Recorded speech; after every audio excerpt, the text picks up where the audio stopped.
the generation. What keeps you up at night, yeah? Make all the demons quiet, yeah. We were built to thrive, yeah. I think that we've all had enough. What keeps you up at night, yeah? Make all the demons quiet, yeah. We were built to thrive, yeah. I think that we've all had enough. Yeah, I think that we've all had enough. Sick of dealing with the old plan. They know that we're calling it wrong. You got me like, oh yeah, I think that we've all had enough. Sick of dealing with the old plan. They know that we're calling it wrong. Hey, It's too late to try to go contain it. A generation fueled by creation. We live lives on a small screen nation. We control the airwaves, no negotiation.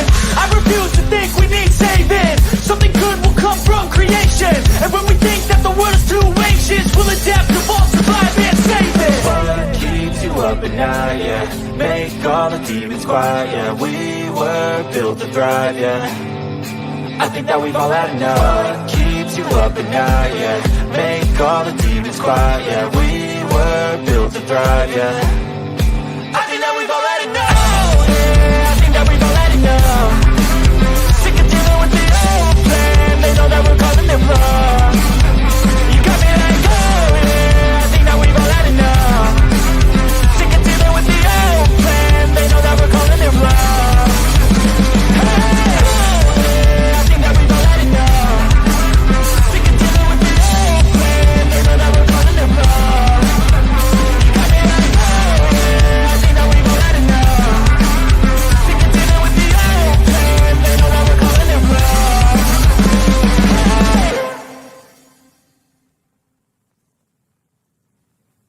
Nobody is coming to save you.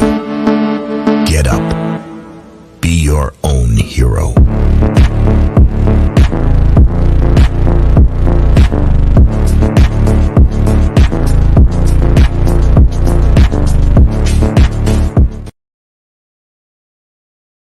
Good evening. Welcome to Sovereign Soul Unchained Mind.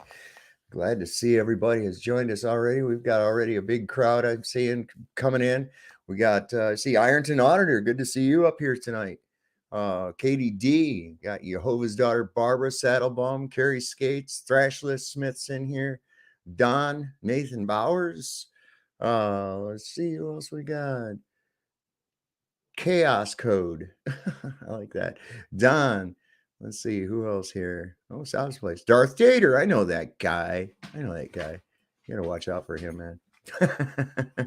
He's been up here before.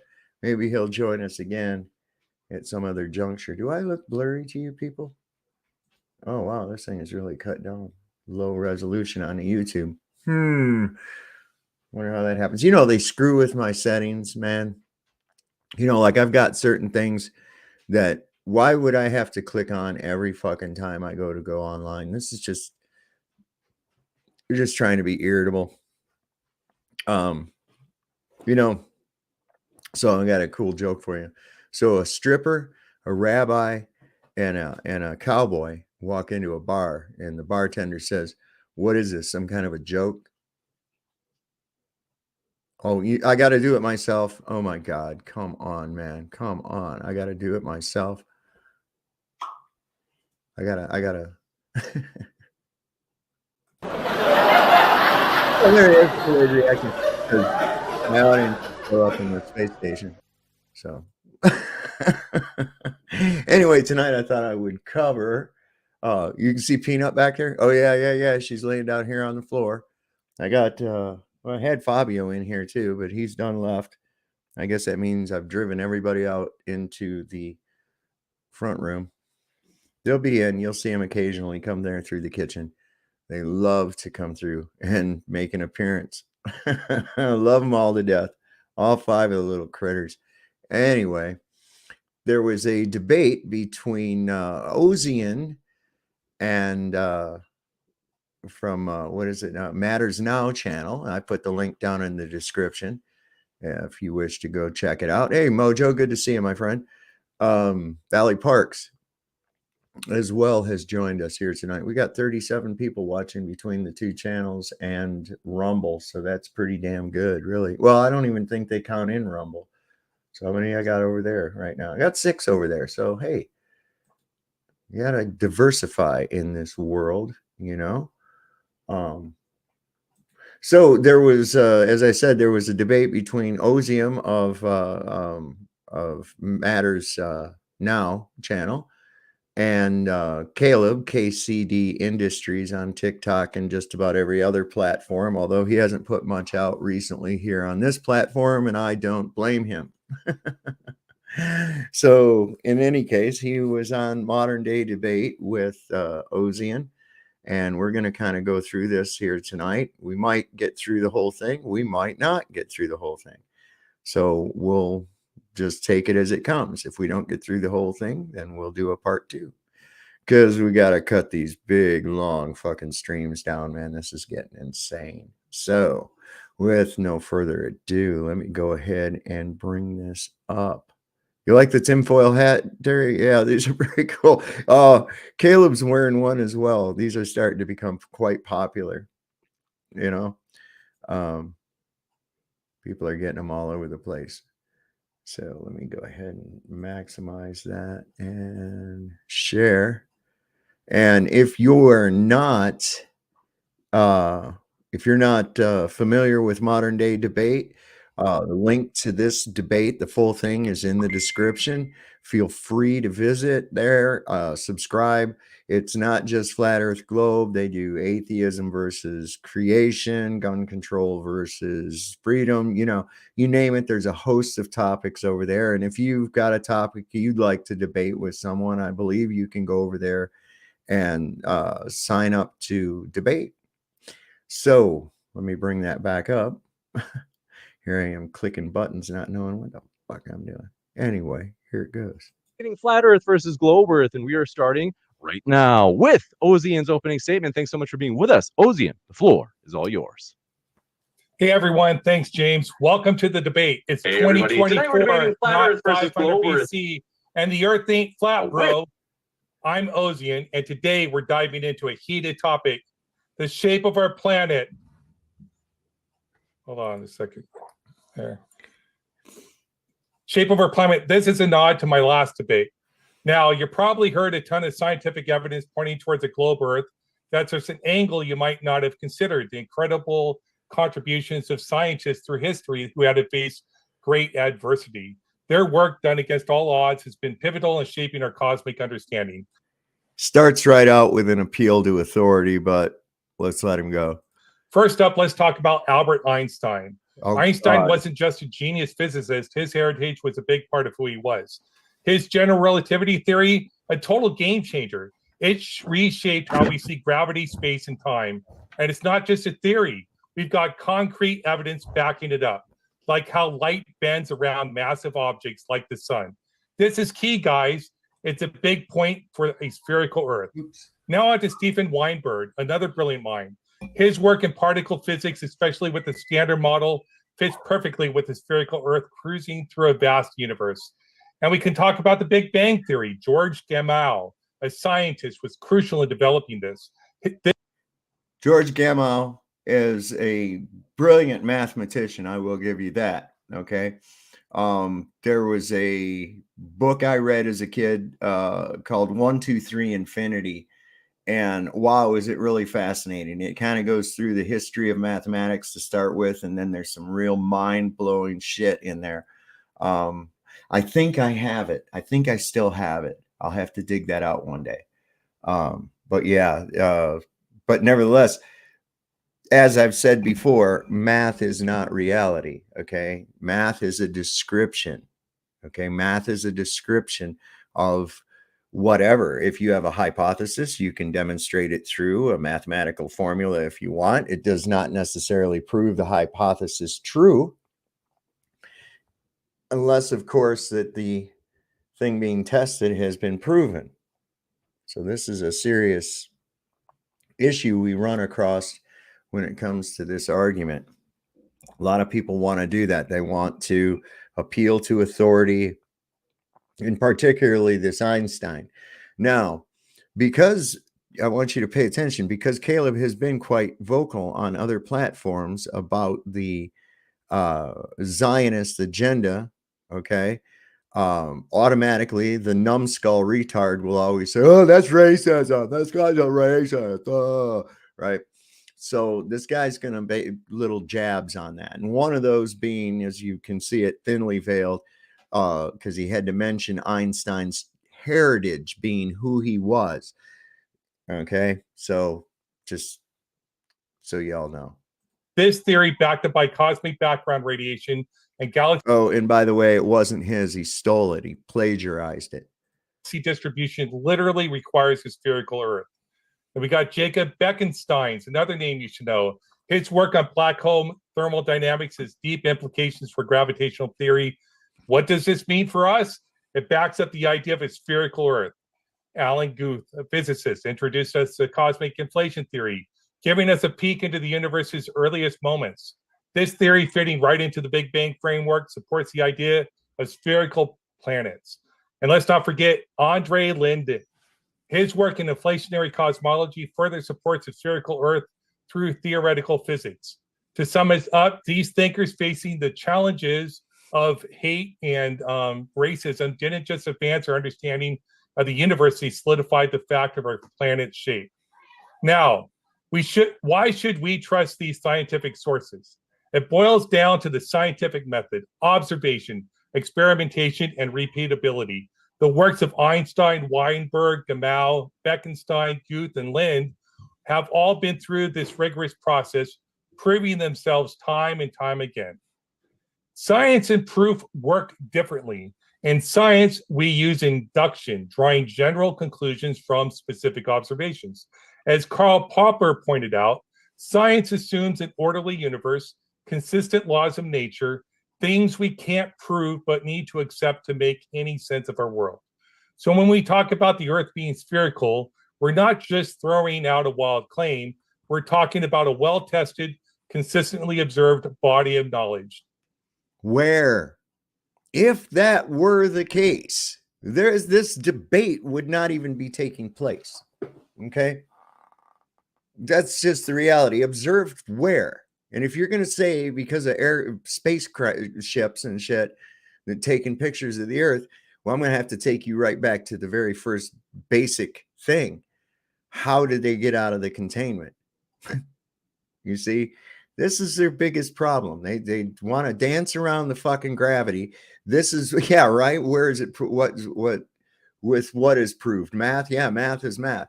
So, everywhere. Yeah, I know. I have to always, I'm careful so that I don't slip down over the curve and shit when it's icy outside, M-Ball. Holy cow. But this is what they always say. And M-Ball, I dare you right here and right now to produce a gas pressure system without a gradient. And if you say gravity is the gradient, that means you're going to have to prove to me that air has a downward acceleration, which it does not. So, don't know what to tell you, man. It's underpinned by logic and mathematics. In short, the spherical nature of the Earth isn't just a fact, it's a testament to human inquiry and the pursuit of knowledge driven by these incredible scientists. Now let's address those flat Earth claims.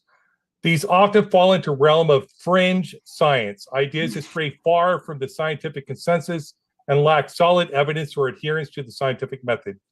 You mean like gravity? You mean that kind of non-adherence to the scientific method? Beautiful. Let's go with that. Check. These theories often cherry-pick data and don't stand up to serious testing. Here's the deal with scientific integrity. It's all about following the scientific method. The theories about a spherical Earth have been through this, tested and refined, and they align with what we've observed.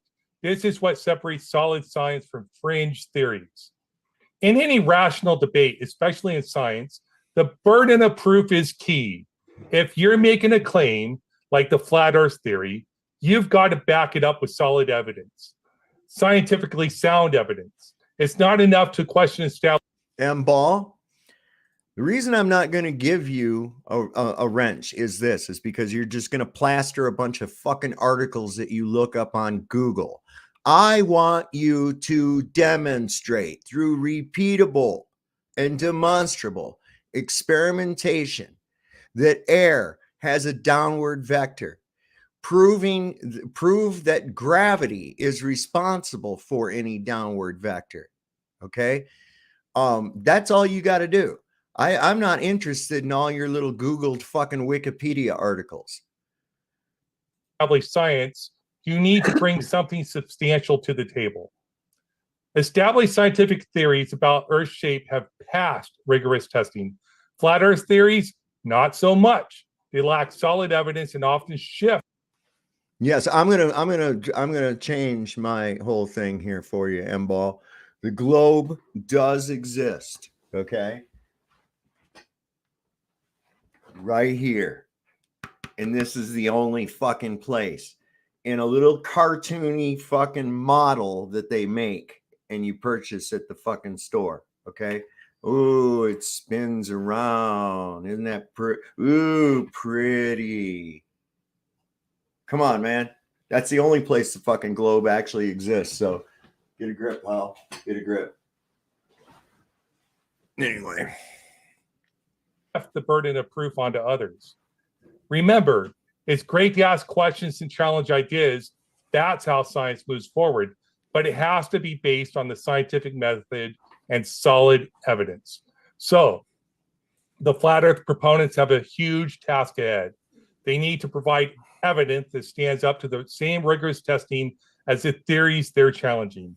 Until then, we're justified in our belief in the spherical Earth, a belief grounded in thoroughly validated scientific knowledge and pictures of the Earth from the moon. Let's get practical for a moment. Take the simple observation of ships on the horizon. When a ship sails away, it doesn't just shrink out of sight, it appears to sink with the hull vanishing first and the mast last. This is something you can see for yourself, and it directly contradicts the idea of a flat, level Earth. It's a clear demonstration of the Earth's curvature. If we were dealing with a flat surface, ships would simply get smaller and smaller until they're not visible, but they wouldn't appear to sink below the horizon. Yes, and that requires testing and predictions, measurements. Got it. And what about the Foucault's pendulum? Back in 1851, Leon Foucault hung a map. Foucault's pendulum, okay? Go check that out. They swing different directions. There is a mechanism in there. Elsewise, how does it keep swinging? How does it keep swinging? So nothing's influencing it? My ass, okay? On Flatzoid today, he was talking about, he said they got 4 of them in Africa and none of them are working. They're all out of commission. The whole thing, everything they point to goes back to some kind of 17th century or 18th century fucking thing that somebody concocted, and nothing more than some kind of a parlor trick. And that's their proof. I don't know. It's pretty bad. If that's how you have to prove that you're on a ball and you're rotating, that's pretty bad. So the pendulum can feel it, but your own vestibular system cannot. Awesome. Massive pendulum in Paris that showed the world something amazing.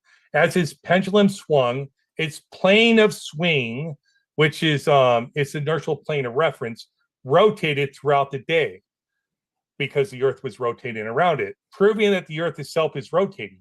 This effect changes with latitude, is fastest at the poles, and doesn't happen at all at the equator, and it reverses in the southern hemisphere. This is hard evidence, observable by anyone, and it just doesn't work in a stationary Earth model. All of those are false claims. They've been recorded going opposite directions, no direction. It's not proof of anything at all. Now let's talk about high altitude balloons.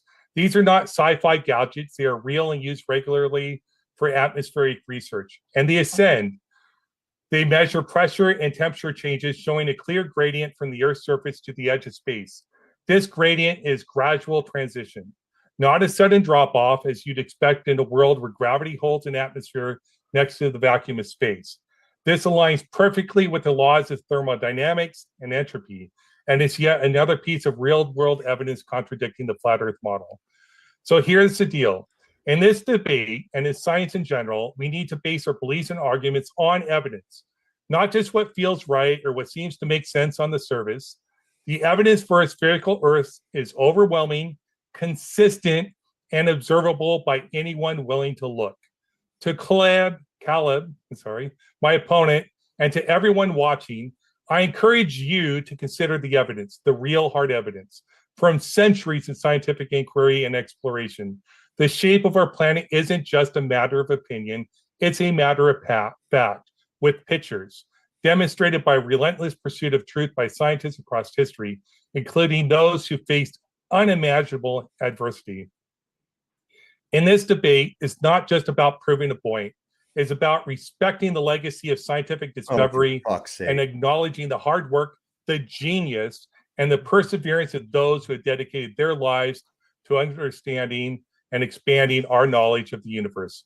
To disregard this is to turn away from a rich history of human achievement in favor of unproven, unsupported, fringe theories. So as we move forward in this discussion today, let's keep our focus on the evidence, on the science, and on the remarkable human journey of discovery that has brought us to our current understanding of this incredible spherical world we call home. Now, I have a short clip. I got permission from MC2 to post a beast trip to Antarctica. How did Mr. Beast destroy Flat Earth? And there goes the plane! Mr. Beast went to Antarctica to destroy Flat Earth. We're literally at the bottom of the globe at the coldest place on Earth. There's actually a ring around us that's containing the water.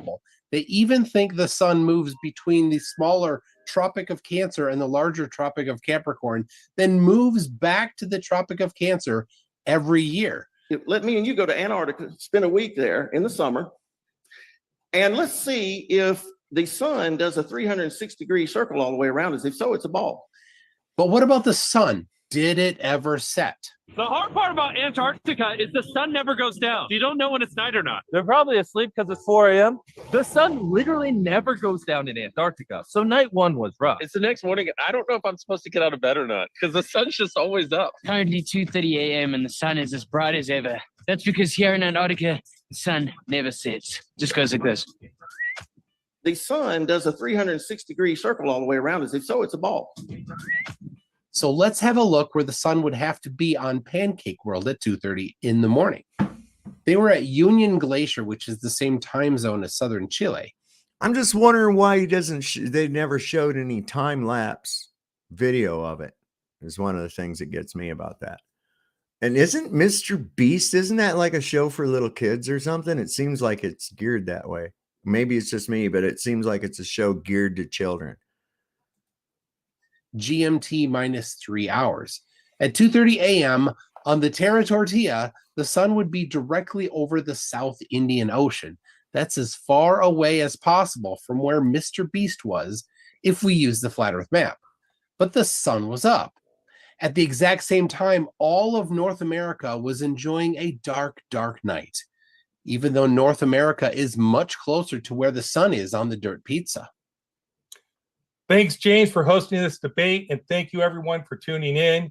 Let's keep the conversation grounded in science and respect for the work of great minds and in a shared pursuit of truth. So what I got from that whole thing was about 80 to 90% appeal to authority. 80 to 90% appeal to authority, and don't question the authority at which I speak of because it's blasphemous. Believe the legends you've been told of these men.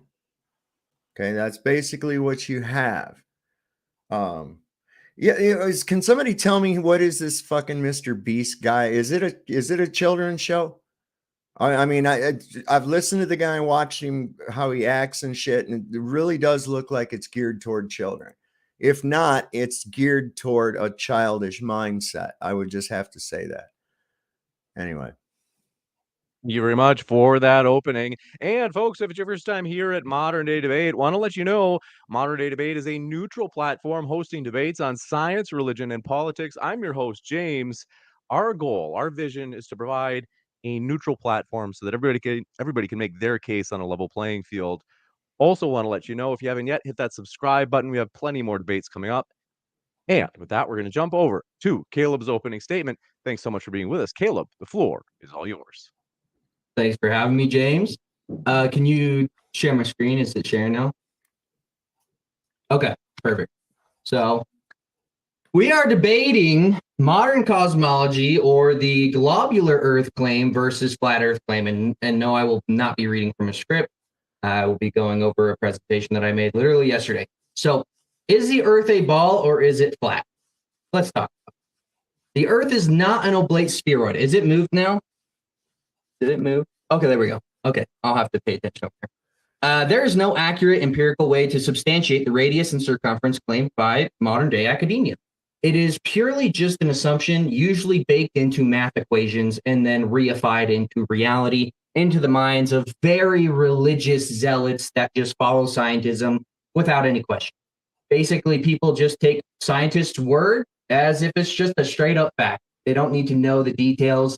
They can't regurgitate the evidence or the academic literature. They literally have no idea what's going on with it. They just, believe, kind of like a religion. Anyway, if the scientific method, which Ozien happily talked about, I think we'll be talking about that plane. If the scientific method is demanded to be followed, the globe Earth proponents typically cry and claim insane things like the scientific method can be changed based on the field you are discussing. I've seen multiple people do this. It's becoming very normal recently. A lot of globe Earth proponents are saying that, oh, no. The scientific method is relative. You can change the steps based on what kind of science you're doing. That's true. I've seen them doing that shit, and I was watching what they're doing. I was talking to some people on Facebook about that. It was like, you make a claim that like gravity. You make this claim that there's something called gravity that makes things accelerate at 9.8 meters per second squared. Okay, you claim that gravity causes that. Have you substantiated that claim? Just watching shit drop from different distances, and the only thing you've done to change the medium was to do it in a vacuum, which made things heavier. Sorry. Which supports the buoyancy and density factor of it altogether. Relative density per volume within a given medium. It's real simple, man. It's just a ratio. So they tried to slip it into the buoyancy formula by claiming that it's weight due to gravity. Well, you can say it's weight due to a unicorn turd. It doesn't fucking matter. It's calculating the acceleration. It's an effect. It's not the cause. You understand? That is not how the scientific method works. It's very strict, and we'll talk about it further in this presentation. So the globe Earth proponents cannot substantiate 1, motion of the Earth in the form of axial rotation, orbit around the sun, or motion of the solar system. 2, physical convexity to the surface of the Earth, specifically the ocean's surface, to assume that the ocean's surface is convexing at a rate of 8 inches per mile squared. And yes, globers, 8 inches per mile squared is an accurate approximation, which lines up with every other mathematical model of the curvature of the Earth up to like 3,000 miles. So we're definitely not seeing past 3,000 miles or anywhere near 3,000 miles. So very accurate approximation. They cannot substantiate the existence of a vacuum of 10 to the negative 17 torr adjacent to the Earth's atmosphere. Gravity, definitely. A lot of people are entertaining this Newtonian gravity argument. I will not be entertaining that. We're not going back to the archaic model of 1666, 400 years ago, to the stupid idea of mass attracting mass that's taught to children. We will not be doing that. We will be discussing relativity and the bending and warping of a fourth dimensional fabric called space-time, which has never been proved. Real quick, M-Ball, I'm just curious, when are you going to ever graduate from Globe Troll 101? Why don't you go to Antarctica and debunk it? Why don't you fucking go to Antarctica and debunk it? Through the scientific method. You cannot manipulate it. You can't feel it. You can't show it. Therefore, you can't follow the scientific method. It's just a pure thought experiment. And they cannot solve the fine-tuning problems that exist within their model. I had a space there. Sorry about that. There's a lot of fine-tuning problems that plague all of cosmology. all of the claims about evolution, which we'll not be getting into. Anyway, either way, there's lots of evidence for creation to the Earth, and flat Earth is one of them, as well as distances to quote unquote planets or the moon or the sun. None of that can be substantiated through the scientific method. I would love to hear an argument for why it can. Things that suggest the Earth to be a level plane. I agree. Positive evidence or a positive claim requires evidence. To assume the Earth is a plane is to back it up with plane surveying, which assumes the Earth is flat and flat for 100 square miles. All long distance observations made past the radius and circumference claim all prove and suggest that the Earth is flat. Fluid statics and dynamics, meaning when water is static and when it's moving, all suggest that the surface of the water is level, always. The simplest way to prove the Earth is flat is the oceans.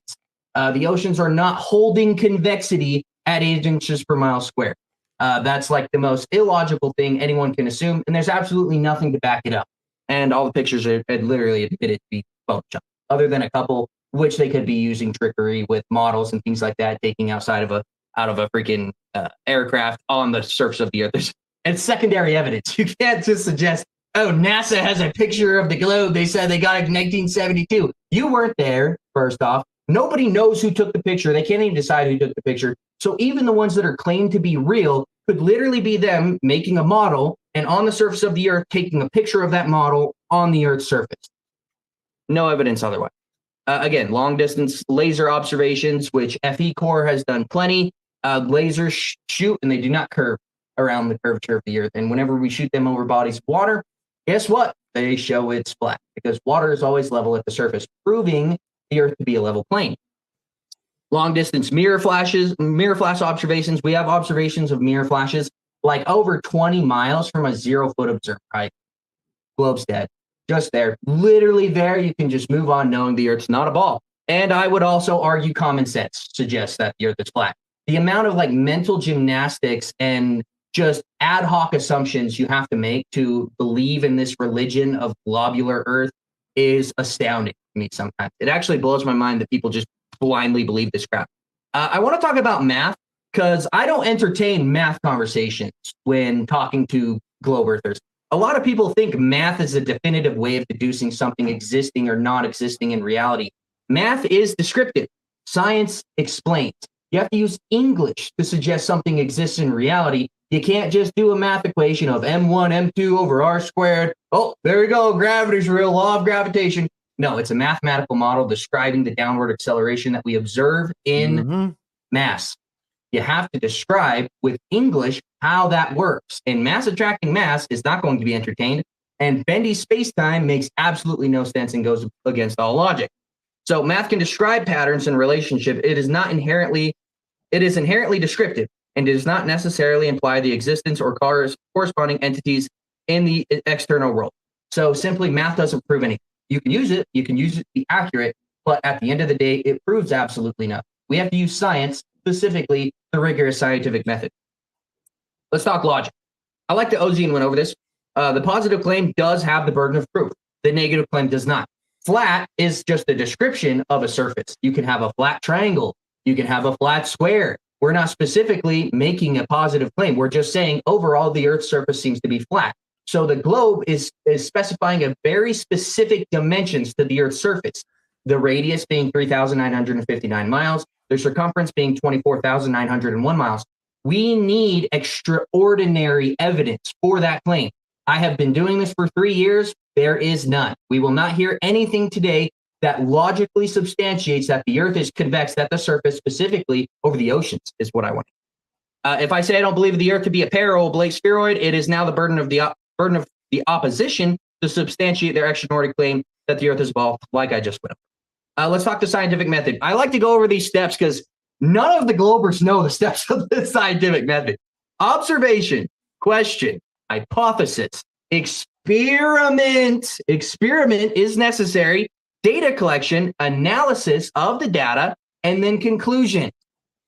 And you have to have controls. Sorry, globers, I'm so sorry. This is never followed. This pisses me off, and they want to claim science and they don't follow science. Okay?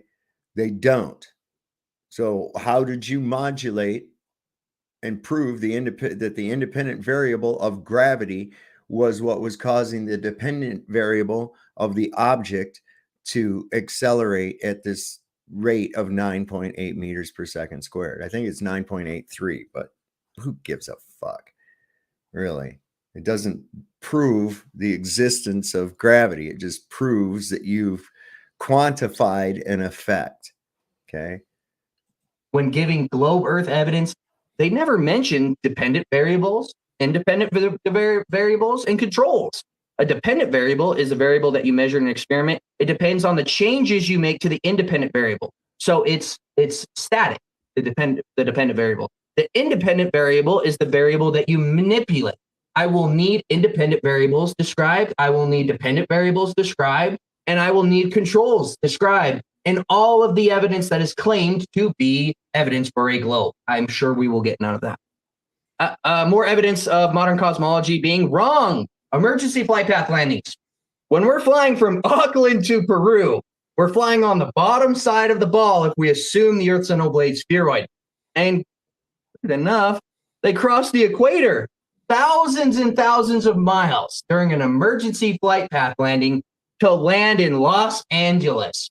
And then as you see here, if you map it over a flat Earth, right on course. Right here, vacuum next to non-vacuum. High pressure systems seek low pressure system every single time. You cannot show me gas pressure in the form without a container.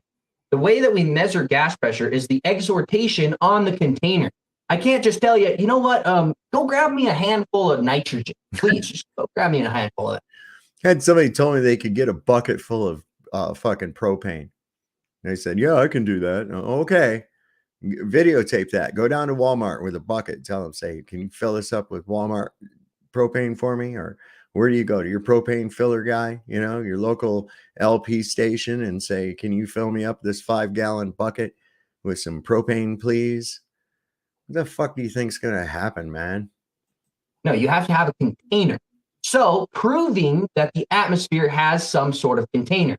I wouldn't make any positive claims of what it is, what the shape of it is, the distance to it, but the laws of thermodynamics and the laws of fluid mechanics necessitate that we have a container to our atmosphere. Just common sense if you understand them. A lot of globers seem to think that the southern pole star and the northern pole star prove the Earth is a ball. Guys, wake up. You can't have a stationary star in the north and the south if we're on a spinning, wobbling pair shooting through a vacuum at 500,000 miles per hour, as well as an expanding universe. That all of the stars are supposed to be doing their independent movements, independent of one another, but yet they stay the exact same for thousands of years, like they're fixed in a medium or something. I don't know. It's kind of weird. Anyway, here's the sun destroying the globular Earth. You can see over 80 miles, the sun is backlighting the skyline of a city. Completely doesn't work on a ball. You can scream refraction and cry refraction all day. I will need controls in the form of independent and dependent variables to prove that refraction is casting the image up into the horizon like a superior mirage. That's nonsense. Another longer range observation was made. I can't remember the specific name of the guy, but he made an observation from Palestine to Crete over 616 miles. There would need to be 40 miles of physical curvature between the 2 points, suggesting, again, the Earth is over water. Specific. Obviously, there's topography, right? Eisen, but water is flat.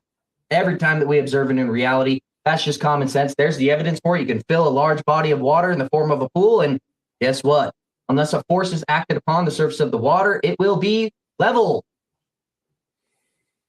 And last but not least, globers, they always cry, "Dude, lunar eclipses, man. Dude, if we're on the dirt pizza, as McToon would say, if we're on the dirt pizza, we should see a flat shadow." We see a selenilian eclipse where not only the shadow cast onto the moon comes from the top to the bottom, debunking the globe can't work, as well as we're seeing the sun and the moon at the same time. And it's an often eclipse that is observed in reality. So most of the evidence that I really want to make some laws of blurs, like McCoon does, because most of the evidence that is purported to prove the Earth is a ball, most of it completely destroys it. So when actually analyzed honestly, Other than that, I think that's my last slide. And that's the end of my presentation. I guess let's get on to the open conversation. I'll stop sharing. So, what's M-Ball still on this bullshit about putting the propane or butane into a cup or a basket or a bucket, and it'll only be a small amount. Okay, we're going to keep some controls involved here, because we know that cold things and cold gases are always denser, right? Okay, so we're going to put it into the cup, and then we're going to give it about 20 minutes. We're going to let it set for 20 minutes before we test if it's there, so that it has time to equalize with the outside temperature. Because then all we've done is shown that a dense gas will drop below a less dense gas, and being dense, of course, because of compression due to temperature, right? So do you think that that butane will still be in that cup when I come back 20 minutes later? Now, here's the deal, M-Ball. I've got some butane in the other room, okay? And I'm sure I can find a little cup around here, all right? And then what I'm going to do is I'm going to squirt some of that butane into that cup, and I'm going to let it set. And then we're going to put a lighter to it after 20 minutes time, and we'll see if a flame erupts. If no flame erupts, you have to buy me an entire can of butane. Okay, an entire can of butane. So we'll do this. I'm going to do this in an experiment on a video. I'm not going to do it right this minute. But do you agree to do that? Or at least cash app me the money to buy an entire can of butane like you pick up at the convenience store. Go ahead and think on that. If you're willing to do that, I'm willing to do the experiment. All right. Oh yeah, I know. When I go and fill my torch and my other lighters up with it, sometimes the seal is not perfect on there, and it leaks around the seal, and there's just like frost on there, just frost. The can starts getting cold too. The can will start getting really cold. That liquid air or that spray air that you use to clean out electronics, that shit, boy, that can will get colder than fuck, man. I have to use like an oven mitt or something to use it if I'm going to use it for a long time. Yeah, if it warms to room temperature, I can already assure you what's going to happen. It's not going to be there. Okay? Any more than if I were to just release it out of a fucking Bic lighter into the cup. It's not going to stay there. Not at all. So anyway, think about that, M-Ball. I don't care. You're wanting me to go through the time and effort to show you something that is fucking logically impossible. Then, put it up. What are you, poor? You can't afford $5 for a can of fucking butane? Must not really care that much then. For that opening statement as well, we're going to jump into the open dialogue. A couple of quick housekeeping things, folks. In particular, if you can hit that like button, not for me, but for you, so that YouTube's algorithm knows what to recommend to you more. So you can get the absolute best stuff you enjoy, but also we're going to have open dialogue. I got to tell you, gentlemen, it's imperative that you guys get equal time and that there are not interruptions. I can let a little bit go, but it's going to be pretty quick. If there's a lot of interruptions, I'm going to switch us into 2-minute intervals. I'm going to rule with an iron fist on this just so it doesn't get out of control. The other thing is, folks, do have to let you know there is a Q&A at the very end. So if you happen to have any questions, feel free to fire them into the old live chat. There are two ways you can do that. You can either tag me with @ModernDayDebate in the live chat, or you can also use a super chat as those go to the top of the list. And with that, thanks so much for being with us. Gentlemen, the floor is all yours for open dialogue. I don't understand, just to point out, you say math is descriptive. Okay, that's fine. Math describes what a thing is. And then we use explanations to explain what we're describing and why that thing is the way it is. So when you explain things, you use both the description of what it is and an explanation for why it is. There's no problem in that when you're giving a narrative for why something is. So we can use math as part of our narrative. So I don't know why you're dismissing math entirely from these type of discussions. Not that I want to go into the math, but it seems like you ad hoc decided you're going to presuppose math was useless. I mean, yeah, you said it yourself. You need the explanation, right? You need the science. You need to use the scientific method as well as the math. A lot of people just think they can throw out math and prove something. So I'd like to hear, what is your best evidence? Hold on. What is your best evidence for the Earth being a ball? Please go. So you need both. You need both the math and the explanation. Well, we weren't done with that. You responded. I'm going to rebut what you just said. So you need both the math to describe what this thing is and an explanation. No. So you don't need the math at all, just an explanation. So you don't need to say that it's 5 miles away, and if we're going 60 miles per hour, how long it's going to take to get there. You don't. That's not an explanation to describe how long it takes to get there. You're just going to it just took me a period of time. I'd like to discuss the actual topic instead of math. Do you have any proof the Earth's a ball? Well, that's just part of your opening argument. Part of your opening argument was that we should ignore math. I want to get past that. We're not going to ignore math if it comes up during the argument. Is that correct? Do you have any proof the Earth's a ball? Can we discuss the topic at hand? Yeah, I just showed a video of it. So obviously, what about that proof the Earth's a ball? Well, Dean Otto specifically said if you're at the South Pole, am I him? Dean Otto specifically said well, let me ask this: if you're at the South Pole, should you see the sun go all the way around you in a great circle? I didn't see a time lapse of them showing a 24-hour sun. I asked you a question. Can you answer the question? I didn't see a time lapse of them showing. So you can't answer the question. I'm not asking you about the results of their test. I asked you a question. Yeah, that's never observed. If you're at the South Pole and you see the sun go all the way around you in a great circle, would that mean the Earth is a globe? No, it wouldn't necessitate that the Earth's a ball. It would be interesting. It would be counter evidence. Can I finish my point? Yeah. You good? I shut up. You seem to be talking. Anyway, so if there were a 24-hour sun, which has never, ever, ever been observed, never, there's not a time lapse out there of a 24-hour sun.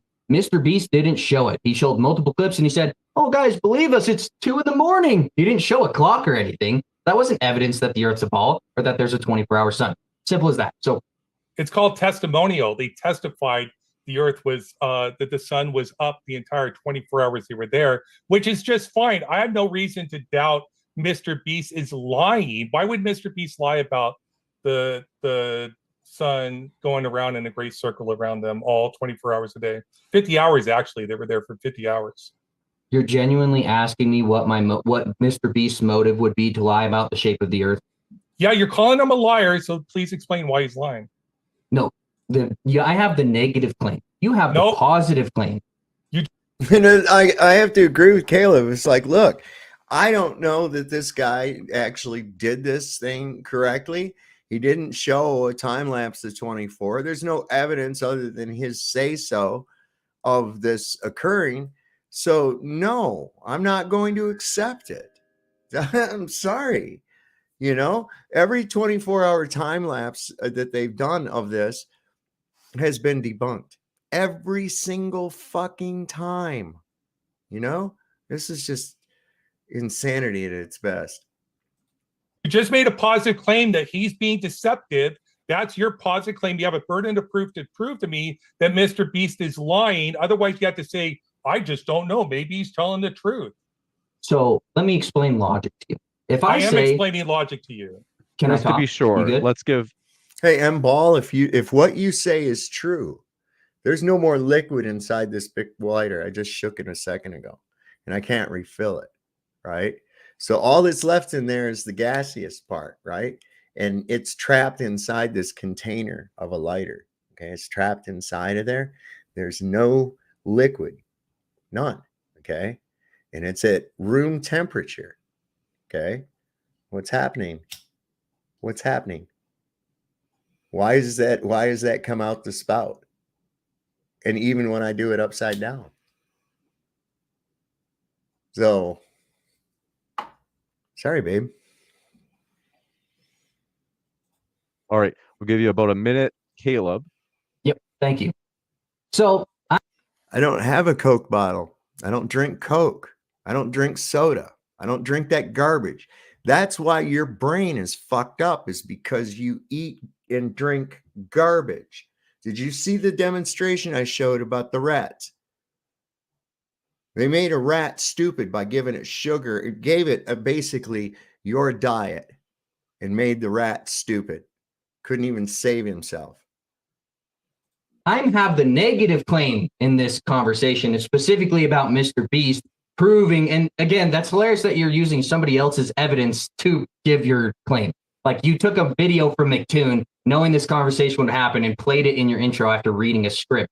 Either way, I have the negative claim. I'm saying I don't believe Mr. Beast. I think he could be being deceptive.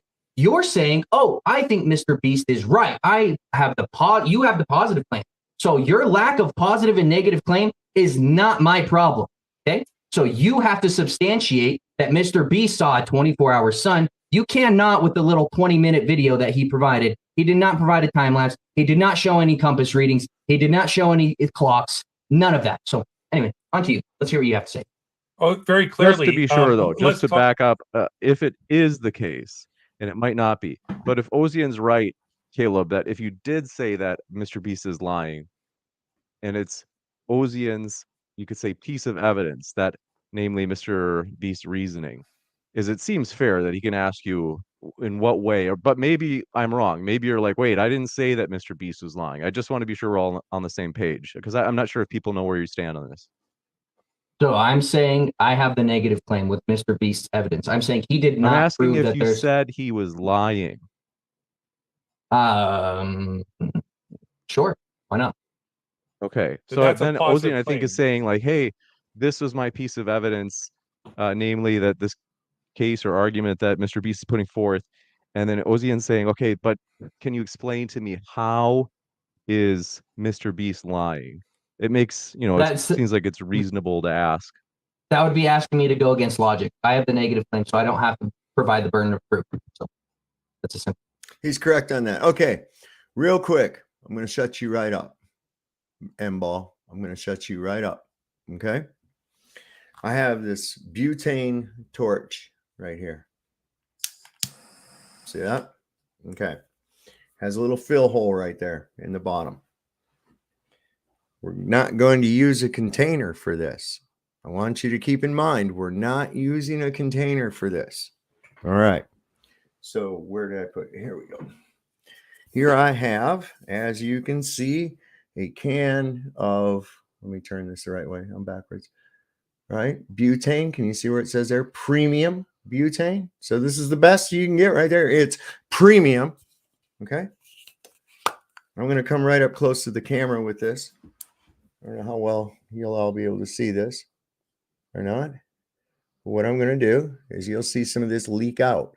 Okay. Can you all see this okay? All right. See the liquid coming? Okay. Now look. That liquid is on there. That liquid is on there. Got it? Okay. So gravity's holding that. That liquid's still on there because it's cold. You see this top? You see this top? It's liquid on top of there. Now we're going to let it get to room temperature. We'll let it get to room temperature, and then we'll see if gravity's still holding it there, or if it's held there because of its density not really being held. But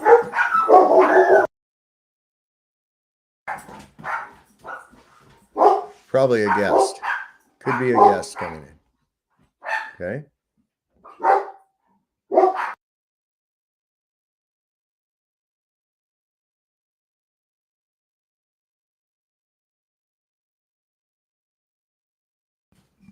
All right, we're still allowing this to get to room temperature.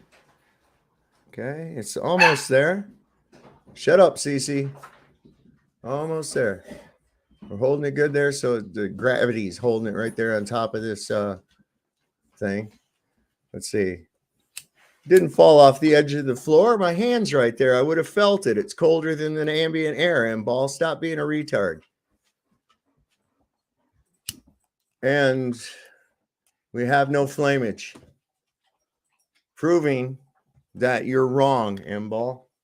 Proving once again that you are full of shit.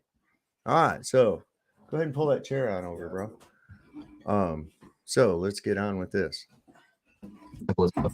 Well, that's I just don't- not the case. You're making we a can- positive claim that he's lying. So it's so if I tell you, Ozien, you know what, man, I can jump 100 miles into the air. Is it your burden to prove that I can't, or my burden to prove I can't? If you're providing that Mr. Beast brought claims and evidence that the Antarctic sun actually exists in the form of 24 hours, you have the burden of proof, not me. This is extremely simple. I actually went over this in my actual introduction. I don't know how we're doing.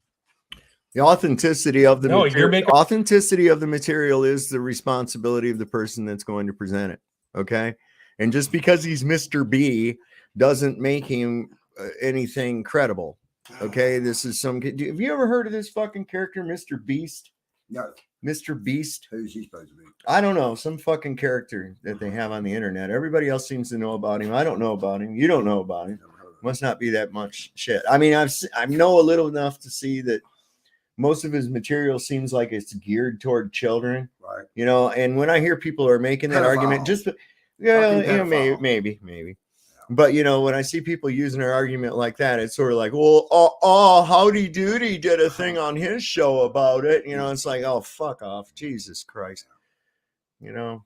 A positive claim that he's being deceptive. I don't want to get that is a bogged down. positive Forgive claim. me, but it sounds like this might be a good opportunity where we jump to something else. It is pretty clear that I think we're all on the same page. Like, we recognize that Kaleb doesn't want to explain. Yeah, M-Ball, if you don't, if you think I'm doing it wrong, you got a video camera, don't you?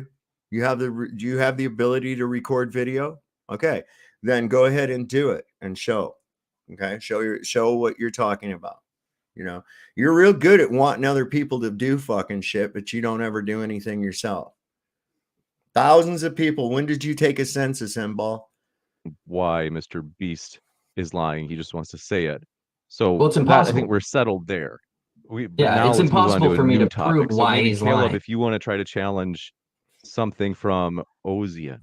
I think he just did. He just challenged me, asked me for some evidence that the Earth. I want to is a get on globe. something new because you Well, I guys can just change saying the over and topic. over, I have the negative. I don't have that position. I don't have the No, I know. positive or the negative. It's just if you guys just say it over and over, people in the chat will give me hell. They'll say, James, this is. Well, that's going to be a problem because this motherfucker's constantly reversing the burden of proof. It's all the time reversing the burden of proof. Okay, you have a claim with specifics involved with it, man. You know, you claim a ball of a certain size and blah blah blah blah blah blah blah blah blah. You got to fucking prove that shit. Okay, I don't have to prove that it's not. You have to prove that it is. And therefore, the globe is the positive claim and carries the burden of proof. Freaking boring. They just keep repeating themselves. So let's go to something new.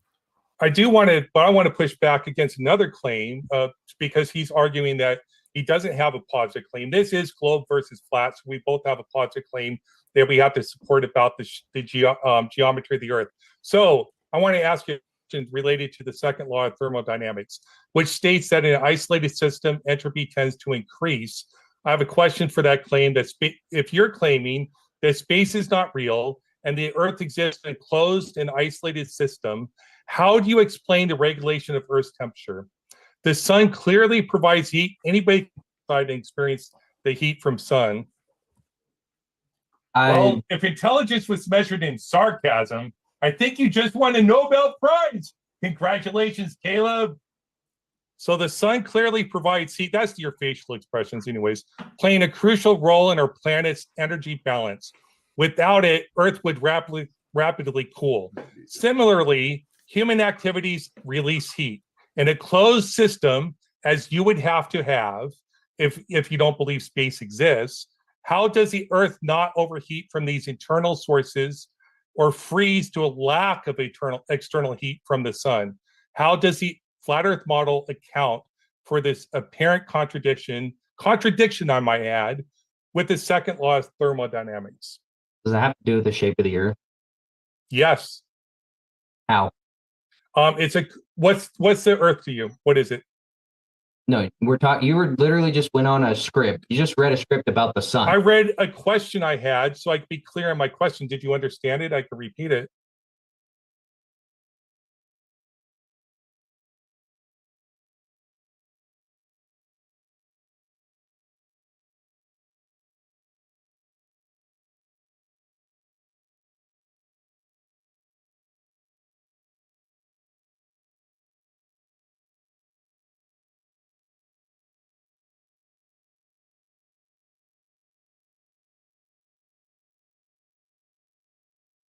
we're gonna do it again. You said that the gas fell down, right? You said that it fell off the edge down, right? Isn't that what you said? Okay, I'm gonna prove that you're full of shit. All right, and then you can go get my Cash App. Hold on one second. I'm gonna put it so it's on there, and you're gonna send me the money for a can of butane. All right, get ready. Hang on one second.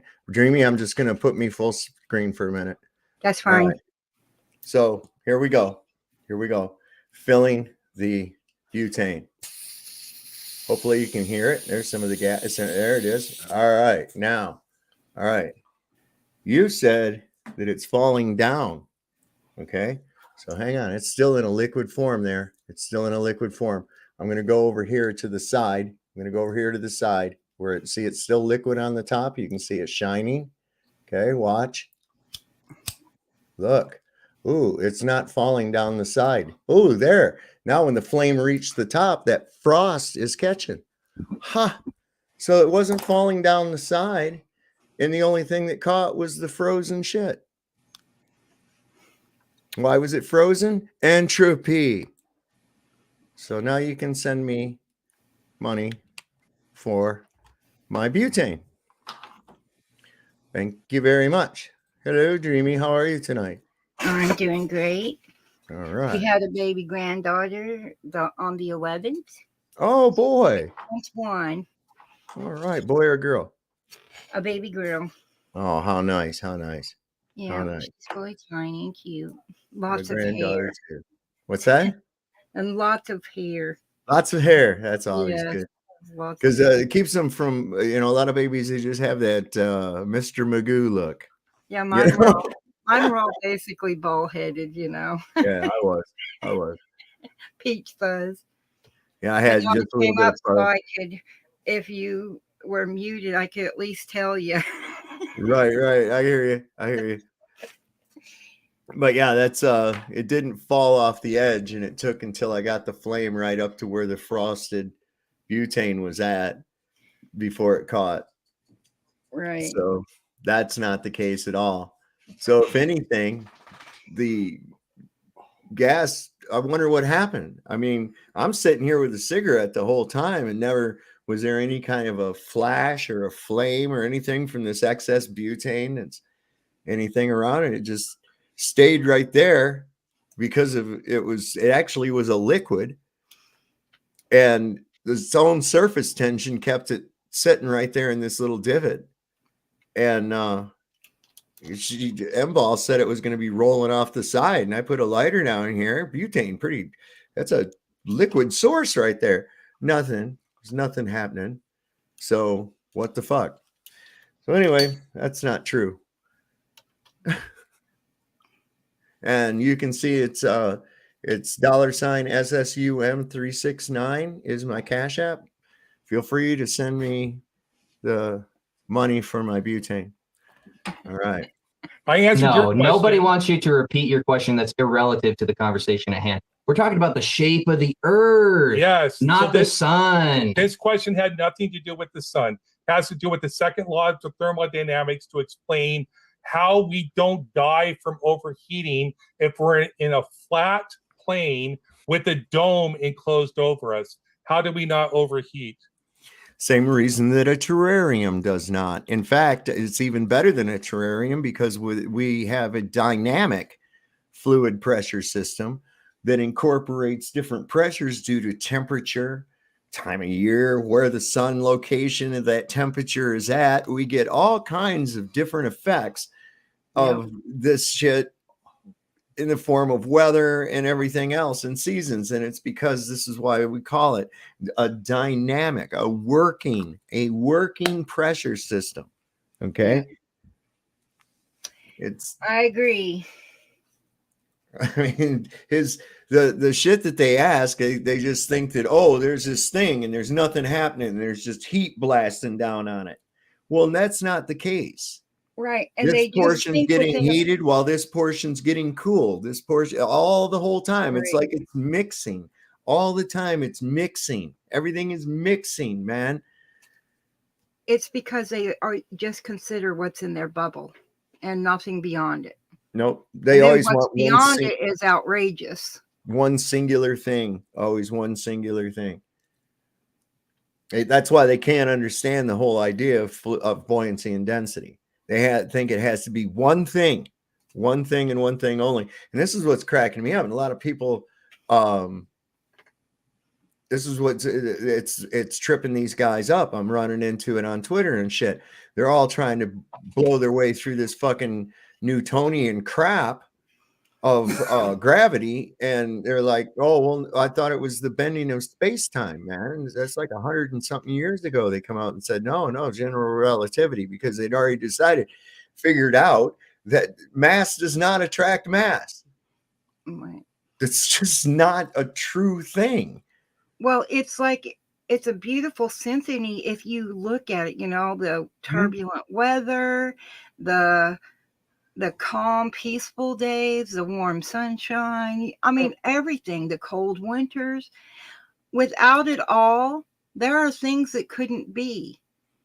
It's just like when you go through the deserts there in Arizona, the pinyon pines, when there's a fire that goes through, their seeds pop out of the cones and replant and grow new ones. I mean, there's just everything needs what's here in some way or another. Yep, it's all interconnected. It's like man. a symphony or a major orchestra, just enjoy the tune. Sheesh. Okay, so M-ball, such a simple thing. I want you to think about this for just a moment. Okay, such a simple thing. Wait a long time and pour it. If I pour it, it's in a liquid form. If it's in a liquid form, that means that it's cold. Also, that it's denser than the air around it. Once it reaches the same temperature as the air around it, it will dissipate into the rest of the atmos. I don't understand why you don't get the... Holy shit. No wonder you think you live on a ball, man. No wonder. I'm half expecting a judge to pop out. And so you lack basic fucking logic. For a debate like an Olympic event, one for argumentation, but a perfect 20 for theatrical facial expressions. Don't do that again, bro. Then don't make your silly expressions, dude. It's not an argument. When you're making ridiculous arguments that aren't even relevant to the conversation, you're going to get. All right, I'm sure people are face palming right now. It's all right, just because we've already heard much of this, I do want to say, all right, Ozien. So just for anybody who's new to the topic, because you guys are much more familiar with these topics, is Ozien, if you just want to explain to the audience in terms of how it relates to the flat versus globe Earth, we'll give you a chance to do that. Yeah, so second law of thermodynamics and a pressure gradient and the Earth not overheating from the sun is perfectly explained by space existing, the Earth being not a closed system, and we get heat during the day from the sun, and that heat dissipates during the night. And like if you get a cloud layer, it helps actually trap heat in. Like that's what is all perfectly explained by globe model and the math and the science and the testable predictions that we make from that. Matter of fact, just the fact that we can predict lightning strikes on the Earth if we use a slightly oblate spheroid model versus a spheroid model. So that is not dependent on the condition of this realm at all. They do that shit all the time. That's why retarded globers will go, if the Earth is flat, then why do dogs drink water? Or some stupid shit like that all the time. Oh my God. Yeah, pretty much. No, it won't, M-ball. Butane will not pour at room temperature. I just proved that. What do you think the reason that the butane was disappearing through the process of evaporation for? Because it was reaching fucking room temperature. We showed that it wasn't pouring off of the edges of the bottom of the lighter, was it? It didn't catch fire. So therefore it wasn't pouring down, was it? And the reason is because it had achieved room temperature. Don't understand you, man. My question to you, Caleb, I hope you can answer it now. On your flat Earth model, how do you explain the second law of thermodynamics and why we don't die from overheating? To have gas pressure, you have to have a container. Or do you even know what entropy means? What's entropy? It's not my question. Can you answer the question? Are you avoiding the question? Is this a debate or like just straight sophistry, like monologue? No, are you going to engage? Question. I am. You asked me a question. I answered it with the. Okay, prove the vacuum of space exists. Prove the vacuum of space. Yeah, you do. So you have a positive claim. I asked you just to be sure there's not too much interrupting. Is that okay? So Caleb, it sounds like, are we on the same page where you'd say like, okay, I do now understand.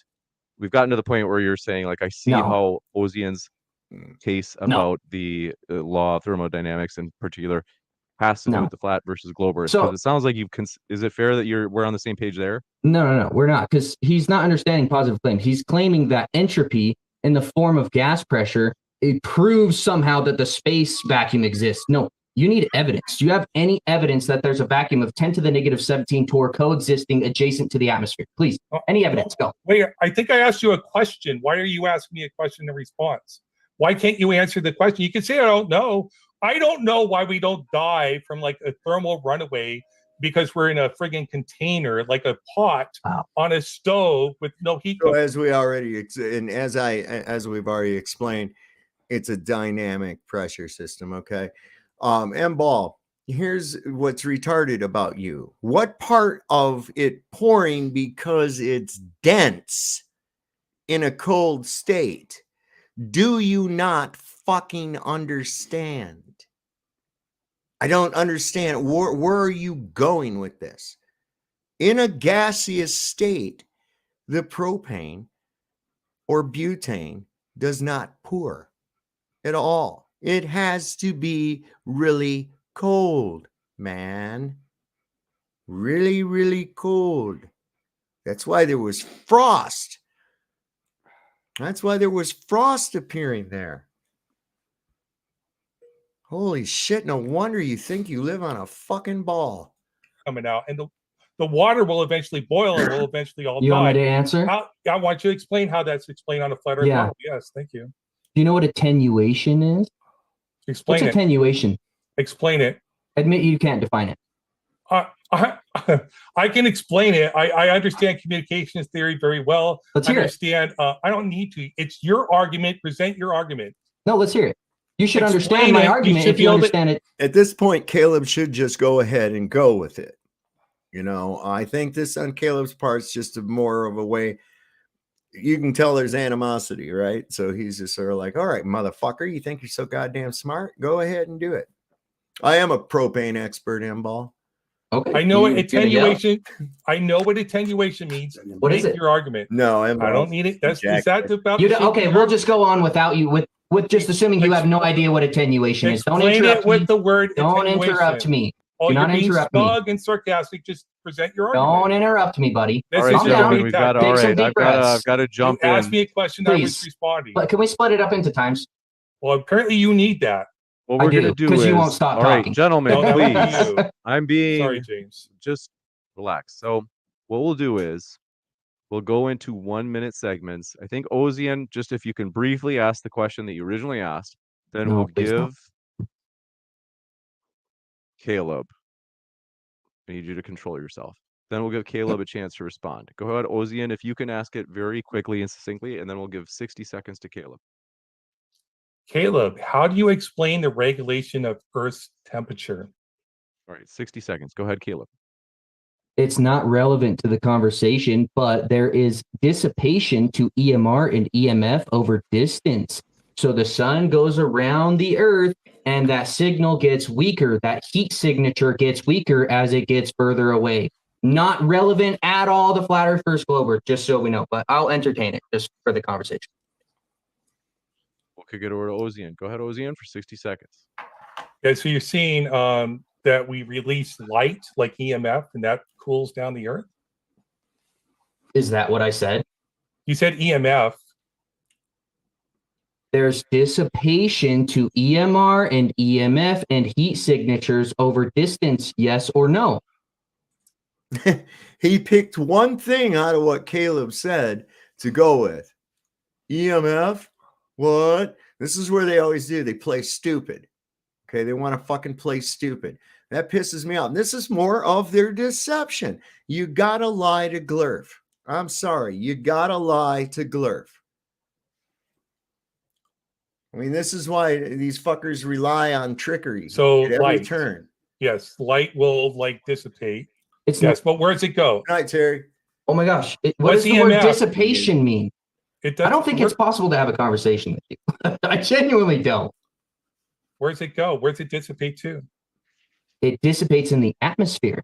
So it just vanishes? Yeah, it gets weaker over distance. Do you have any evidence why that doesn't happen? Yeah, because power is not, it's first law of thermodynamics, right? Power and energy cannot be created or destroyed. So where's it go? How do you prove that? Well, you don't accept the laws as thermodynamics. That's okay. You don't The accept that it fundamental dissipates laws- over distance? It's a process of equalization. Everything wants to be fucking equal.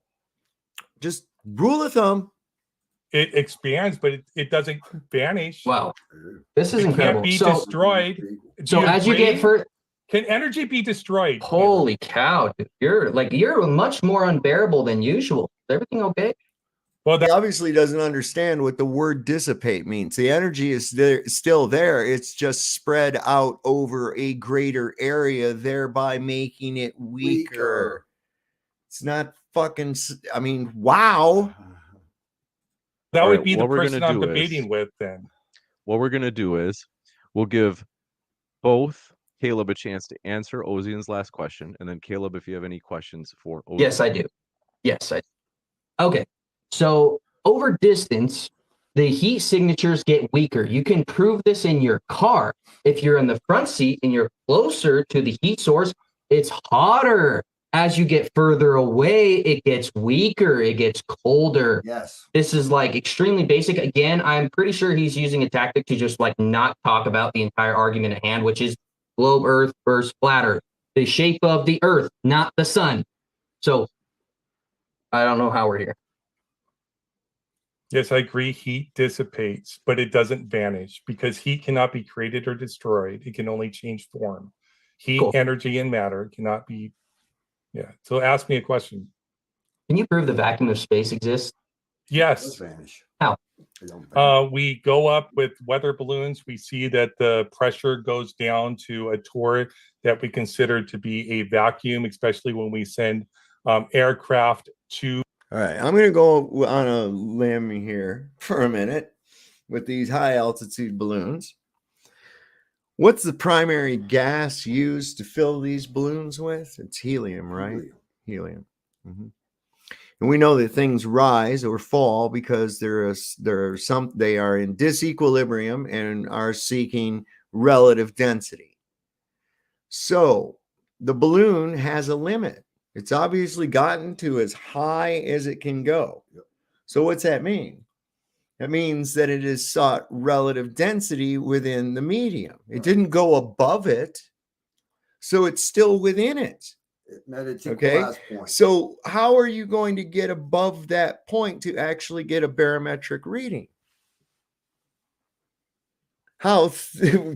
What the hell? How thick is that aspect of it? So the thing is found relative density, and let's just suppose for shits and giggles that all the helium from kids losing their fucking balloons and NASA launches and all the balloons and everything, it's all like at the outer extremes of the atmos.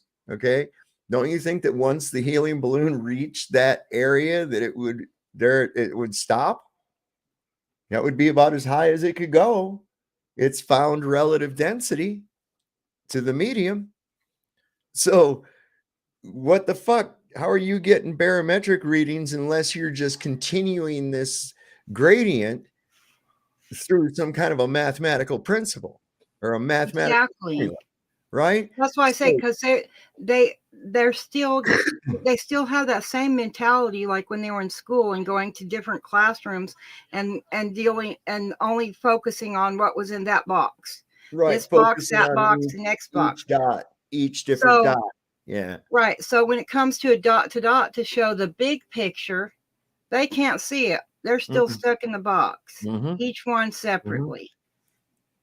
Yep. So in their That's why they minds, do it I that way, guess they can Dreamy. believe the bullshit. That's why they But do it. That's why they do it that way, Dreamy. right, that's I get that. I Yeah. saw that when I was in school. Yep. But yeah, I see that more and more and more. It just keeps getting like it's just in your face. You can't ignore it because they stay and just, no, it's got to be like this because this box says so. We can only check one box. You can't pick many. You have to pick Right. one. Well, and they want you to, and this is the whole thing with the school too, is it's like you're just getting information. You're not really thinking about it, and you're worried about memorizing it to regurgitate it back the way it was told to you and not really considering it. And after the test, most people are just shit canning that information. Whereas if you expand on information you're given, explore that information, you're more apt to remember it. Right. And How many people do you run across? You ask them about something, they go, "What the fuck, man? I'm not in school." I'm like, well, so what? I'm not either. What the hell? Well, it's because we didn't like to be schooled. We No, enjoyed who did? learning, but we Who the didn't fuck like did, being though? schooled. Being schooled and learning are two different things. Yeah. But Absolutely. and with they don't think of like there's heat and cold going on at the same time. It's always juggling. You can think of that with the Atmos. Gases are never still. They get swished, and you can think of it like waves in the ocean. They're always getting pushed around. Sometimes it's light, sometimes it's heavy, Right. larger waves. But they just can't. They can't take like the ocean waves and the water, and how calm it is and mellow. They can't take that and put that into perspective like with gases in the air, because that's made up of gases. Look, M Ball's starting to learn some shit. Barometric pressure plays a part. Can't take a balloon to the moon, he says. The heat, the cold, all that plays a major part in how our weather systems works and the jet streams and how it's pushed around. And barometric pressure, right there, it tells them. Right. The truth is in their face, but it's also hidden in the boxes as well. The Kabbalion, right? Everything wants equal. Cause always has reaction. Reaction always causes. Okay. It's cyclical. Everything is always in a state of motion and trying to equalize, trying to balance. This is just how nature works, man. And because of that, that's how we live. This is why we life. It's a constant equalization. It's a system. It's a dynamic system. Your body is a dynamic system. The earth itself is a dynamic system that you are part of.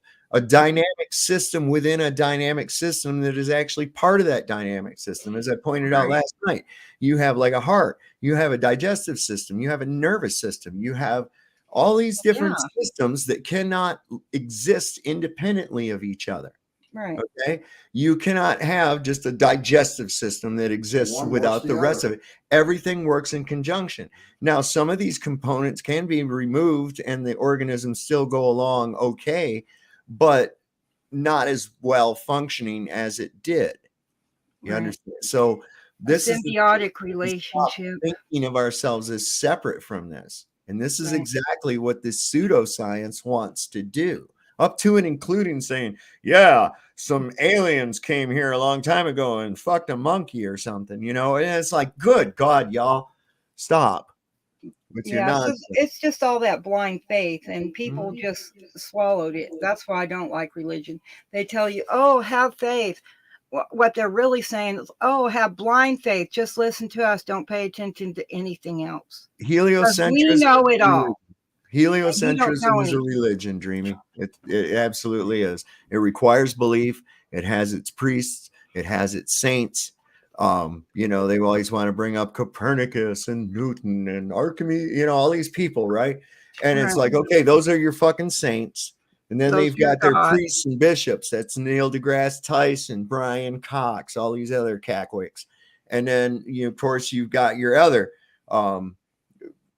small church preachers like McToon and Sci-Fi Dan and who the fuck is the other guy? Fight the fat ass. Right. Well, it's the other thing you do hear from them a lot is, oh, well, so and so said it on their video. This book said it. This person said, but they never said, I saw this with my own eyes ever. Right. They always put it on somebody else. It's always with these fairy tale stories too about Newton and his apple and all this other crap, man. That's just the school stories to keep people interested. Yes. And Ball, you're going to wait a real fucking long time. In the time that you've waited so far, you could have conducted the experiment on video yourself, and you could have clicked the link and come up and showed us. But you've been sitting there whining like a little fucking bitch now for about a half hour or more. Okay, so stop. Don't make me put you in the fucking corner. Such like the moon. Like we know there's a vacuum in space. Like we have pictures from people that were there. Humans. Who's we? Experts in the field, people I trust, people that were veterans in the U.S. Navy, like Neil Armstrong, who went to the moon, who was a fellow shipmate. I mean, I didn't serve with him. It would have been a great honor to actually serve with. So he was stationed at the same place as he was. This gives you some kind of a kinship to him, right? To the guy who would not swear on a Bible, right? Would not swear on a Bible that he walked on the moon. So, and what did I just say? So I said they always say it was somebody else said or did. Right. M-Ball, if you do the experiment and show it on video or come on live and do it, you're welcome to do that live. Okay. Why don't you do that? Set it up, click the link, come on the panel and show your experience, your experiment to prove what you're saying.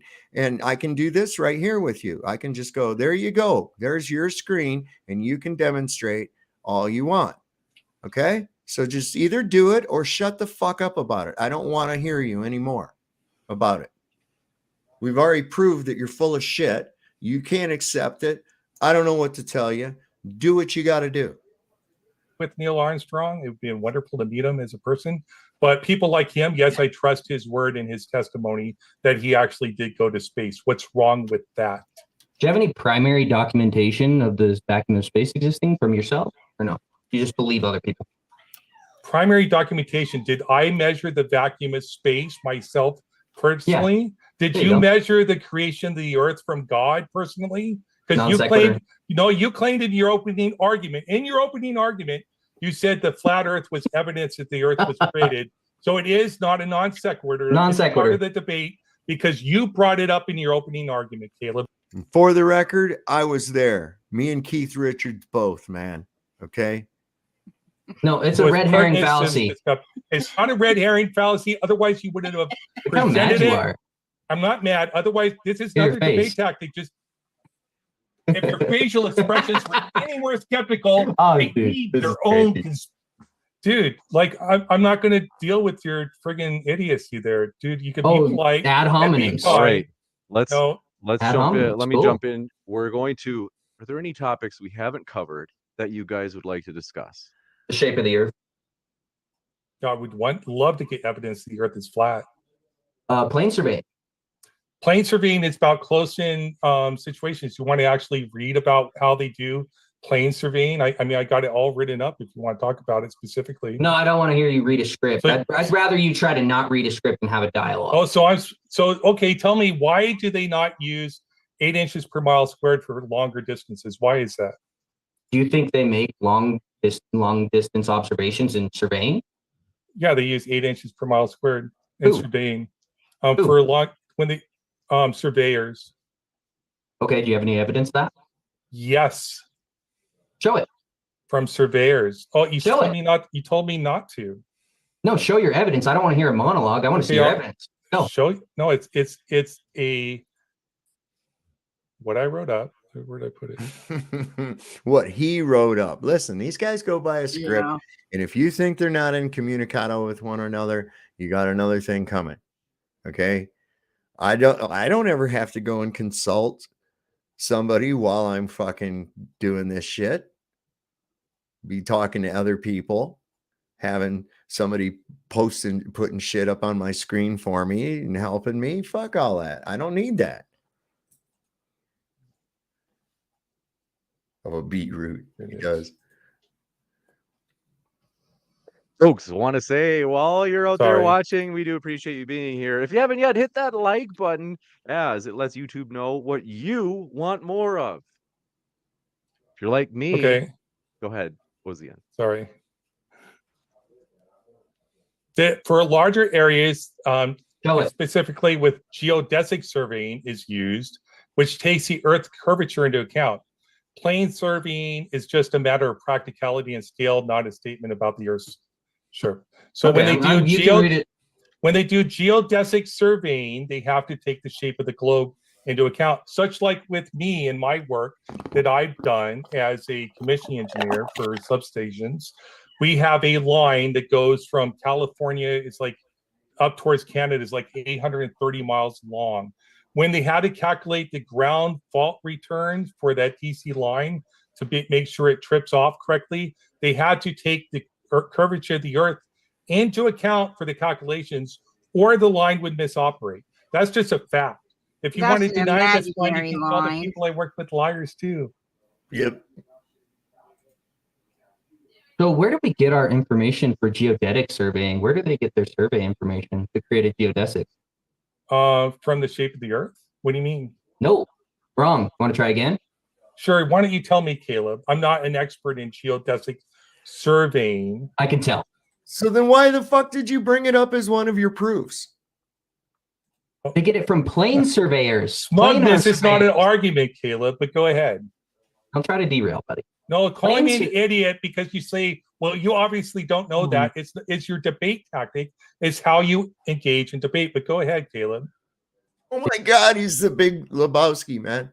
They get it from plane surveyors that assume the Earth is flat. No, they don't. Geodesic surveying does not assume the Earth is flat, because geodesic survey, you know what's a geodesic? It's a not a flat surface.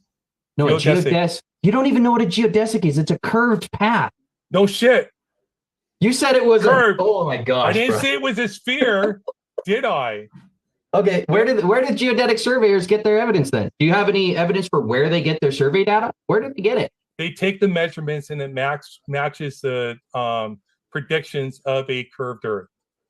I don't know what you're talking about. Probably shouldn't make claims like this if you have no idea what you're talking about, because it's going to be very apparent to anybody that looks into this that you're wrong. Yeah, anybody can look into geodesic surveying. I'm still talking. You're insulting me. Don't insult me in your responses. Let's give Caleb a chance to promise we'll come right back. He's right, man. Listen, I see people do that all the time. They bring up a fucking one of their proofs or so-called proofs, and they don't know fucking dick about it. I love it.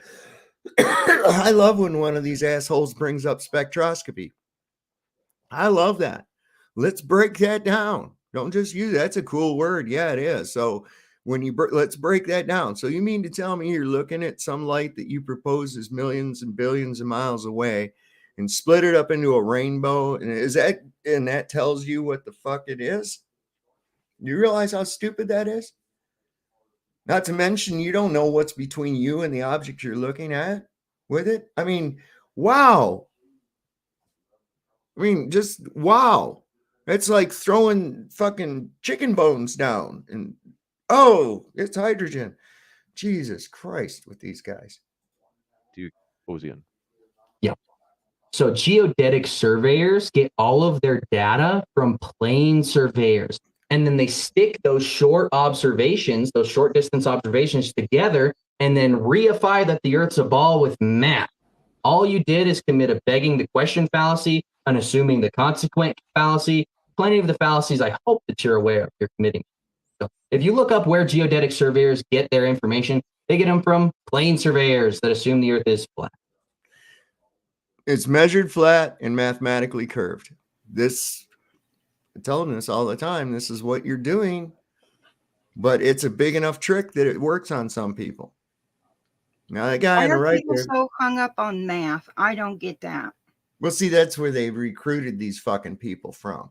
People that are like, I don't know, autists or something, and have mathematical just and they think math is fucking reality. But it's like, you can have all the math you want, you still don't have any fucking common sense, for crying out loud, man. Absolutely, because in math, remember Hey, those Dr. Law. hypothetical questions we were given in math that it was a sentence and we had to work them out, Yeah. right? Those were all hypothetical.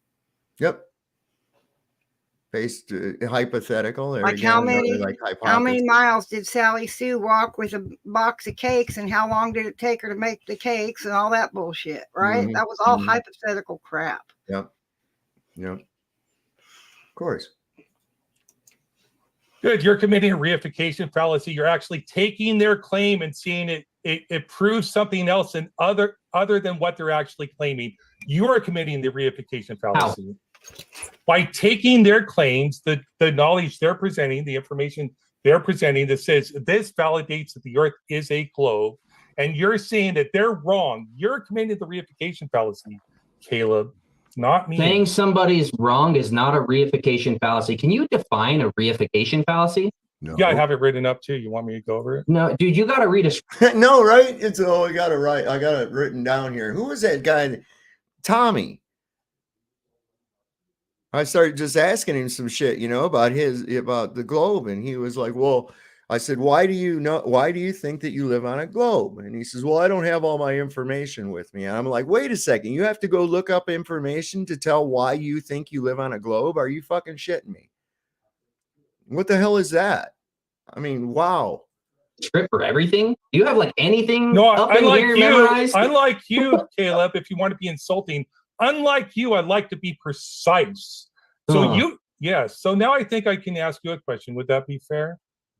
No, I asked you to define a reification fallacy because you're using. No, you've been asking me tons and tons of questions. We want to talk about fallacies. I thought this was a debate about the shape of the Earth. Okay, prove the Earth's a ball. Okay, let's go over your. Okay, prove the Earth's a ball. Just go ahead. Your debate. Debate? What are you talking about? You mean introduction? Yeah. You okay? Yeah. So your first thing you talked about. Let's go to the next one. What's the next one?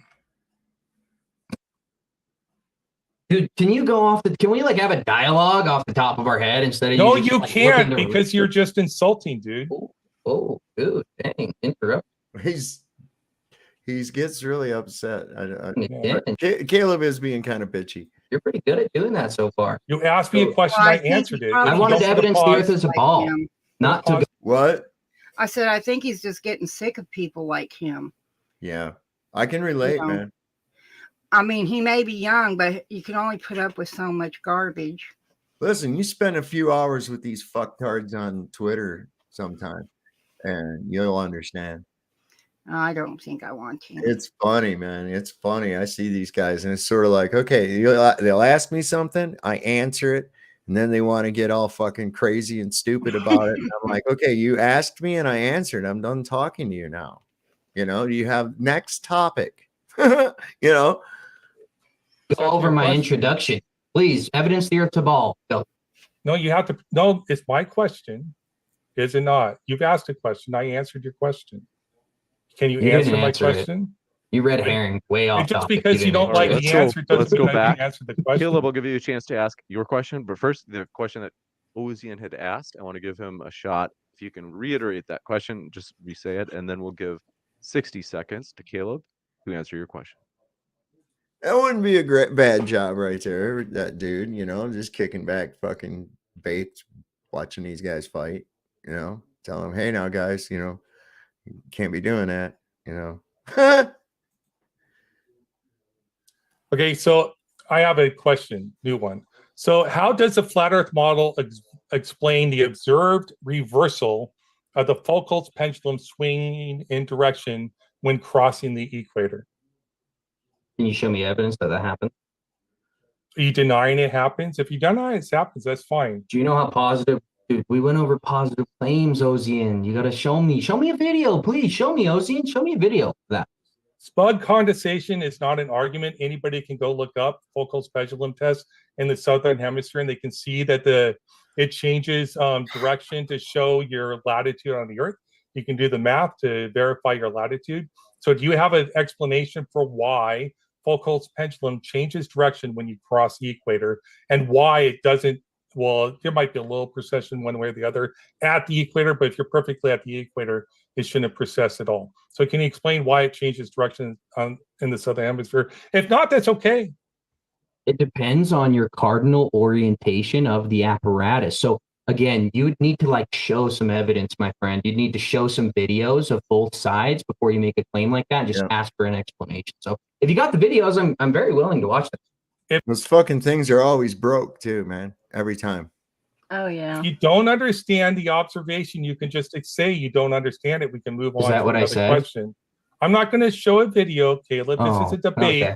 This isn't a show. Smug condescension is still not an argument, and I'm not going to continue this discussion if you're going to continue to behave in this manner. Quit then. Show evidence or quit. It would be you driving the quitting, Caleb. It'd be your choice. Smug condescension is not an argument. All right, let's go into I can go to the next question if you want to.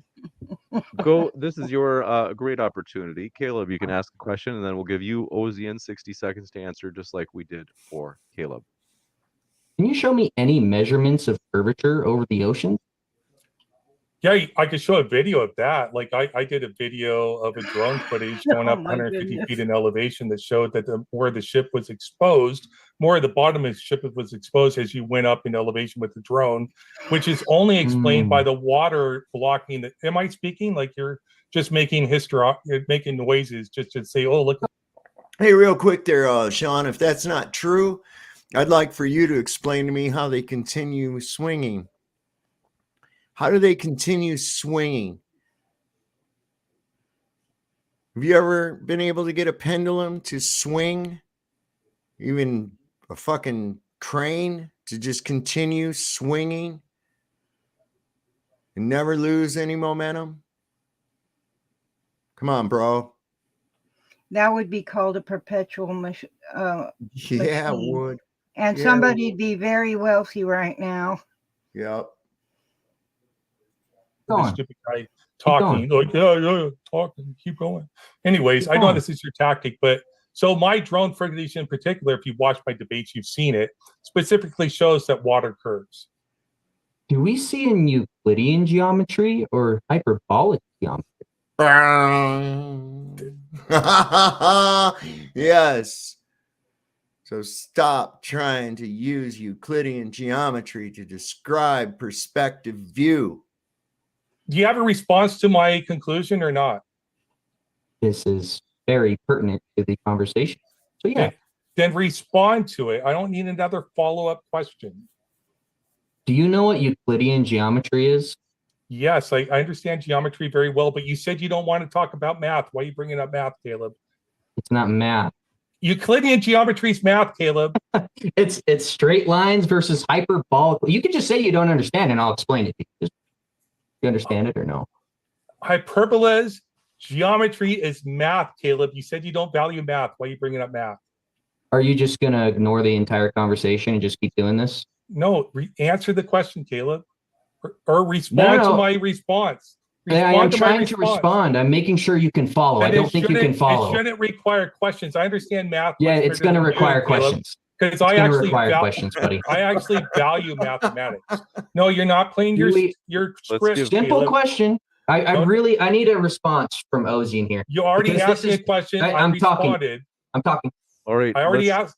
What I'd like to do is, split it up if I remember right, the last question was asked by, was it Ozien? Caleb.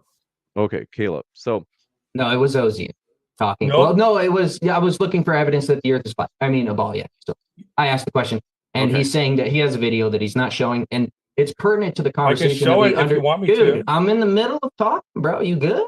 Then don't talk about me in the middle. Why is your face twitching, bro? Why is your face twitching? All right, so I was kind of wondering about those face twitches myself, man. Yeah. Oh, they use an electromagnetic pulse. Isn't that interesting? How about that? So it is influenced. Awesome. What we're gonna do, I have Caleb. Tourette's. All right, what Oh, we're I gonna can do, tell. You're gonna Caleb. make fun of my Tourette's. What we're Okay, gonna make do- fun of my Tourette's, Caleb. What we're gonna do is Yeah. let's give him 60 seconds, and then, namely, let's Ozien, you have 60 seconds, and then we'll have Ozien ask a question to Caleb. Vax twitching.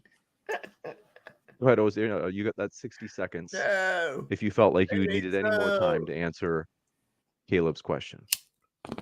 No, I have drone footage to show curvature of water. It wasn't part of my opening debate. I don't know why I would be talking about it within this debate. So it's not prepared to automatically show it on screen. Caleb says he's watched my debates. He can go watch where I've shown drone footage. A lot of the audience members have already seen my drone footage. It shows water curves. I measured And that's it. I a showed big the fat measurements. lie.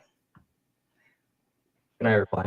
You got it. All right. If you have a question, well, what we're going to do is have Ozien ask a question to you. But if you want to, as long as once we give you guys more time to talk about this particular subject, then we'll give the next question to Ozien to ask you. So go ahead if you would like to reply, Caleb. So we see in hyperbolic geometry, the horizon is an apparent location created by us seeing in hyperbolic geometry. This is why railroad tracks converge when we're looking down them towards the horizon. So we don't see in perfectly straight lines. The ground ramps up, the sky ramps down, creating a vanishing point. So that boat had gone past the vanishing point. Hence why if I were to show one video of the boat not being visible on the horizon and then us zooming in on it, that would show that it didn't go past the physical geometric curve of the Earth that's assumed. It's just an artifact of visual space being curved and the limit to our perspective.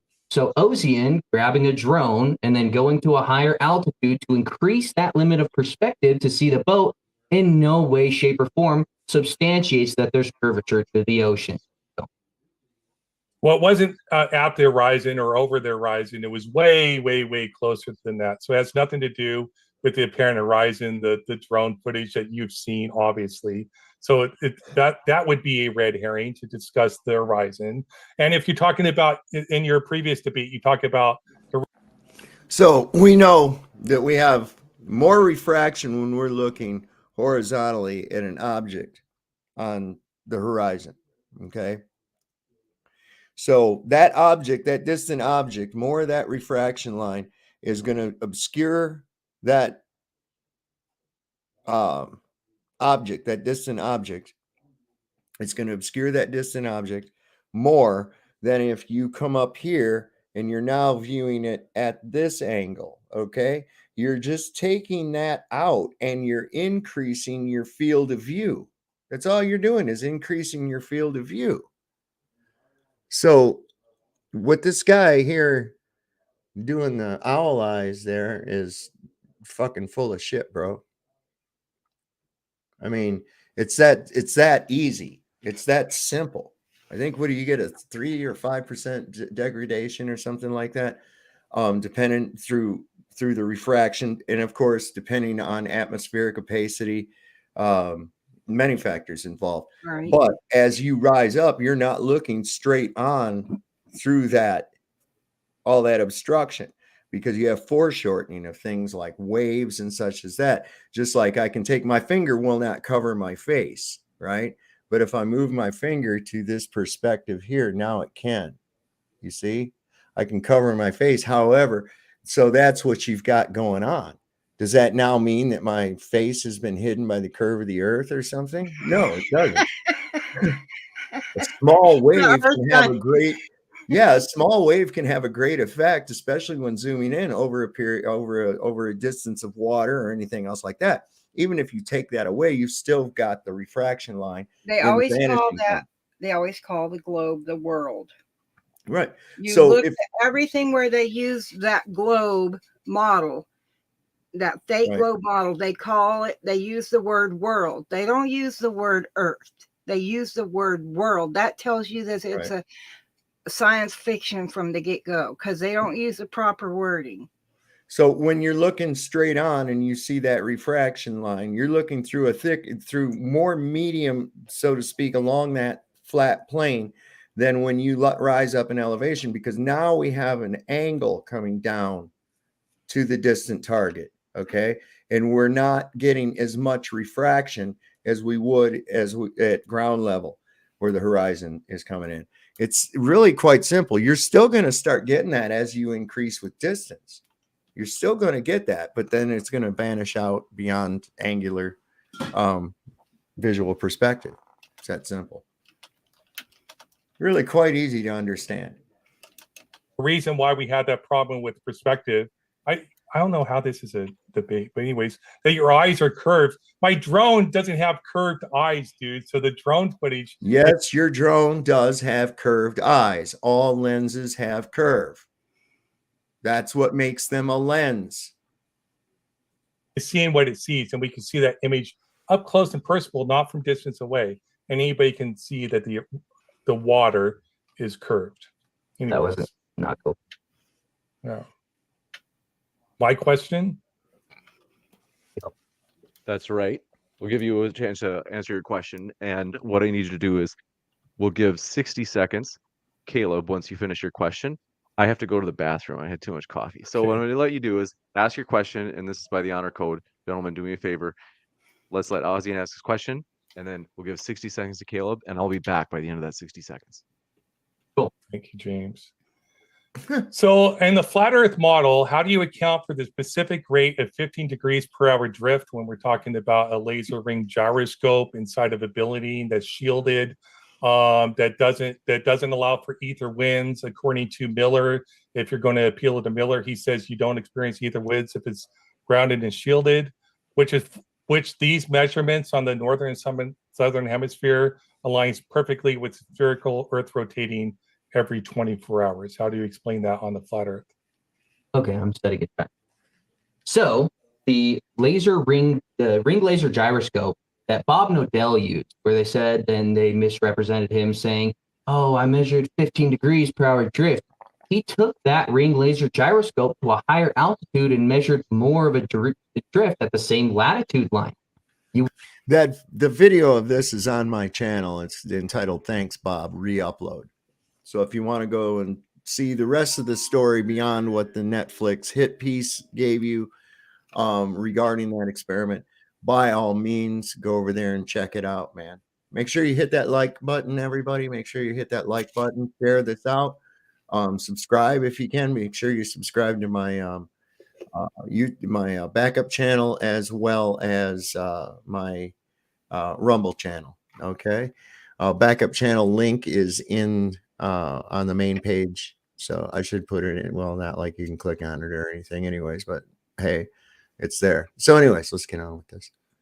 You wouldn't get a higher form of drift if it were uniform in relation to the rotation of the Earth, suggesting that they're probably picking up something rather than the assumed rotation of the Earth.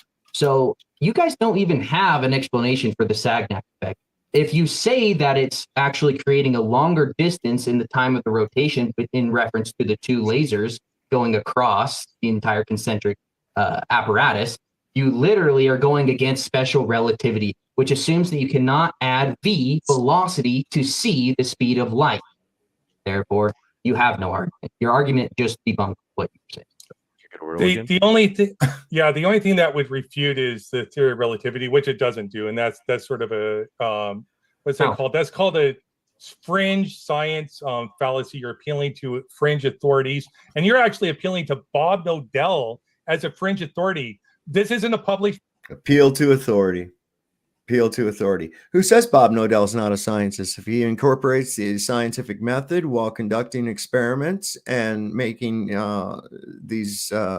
taking in this data, by all means, he's every bit of a scientist. Because he didn't purchase a degree from some institution, I don't know what the fuck that's got to do with anything.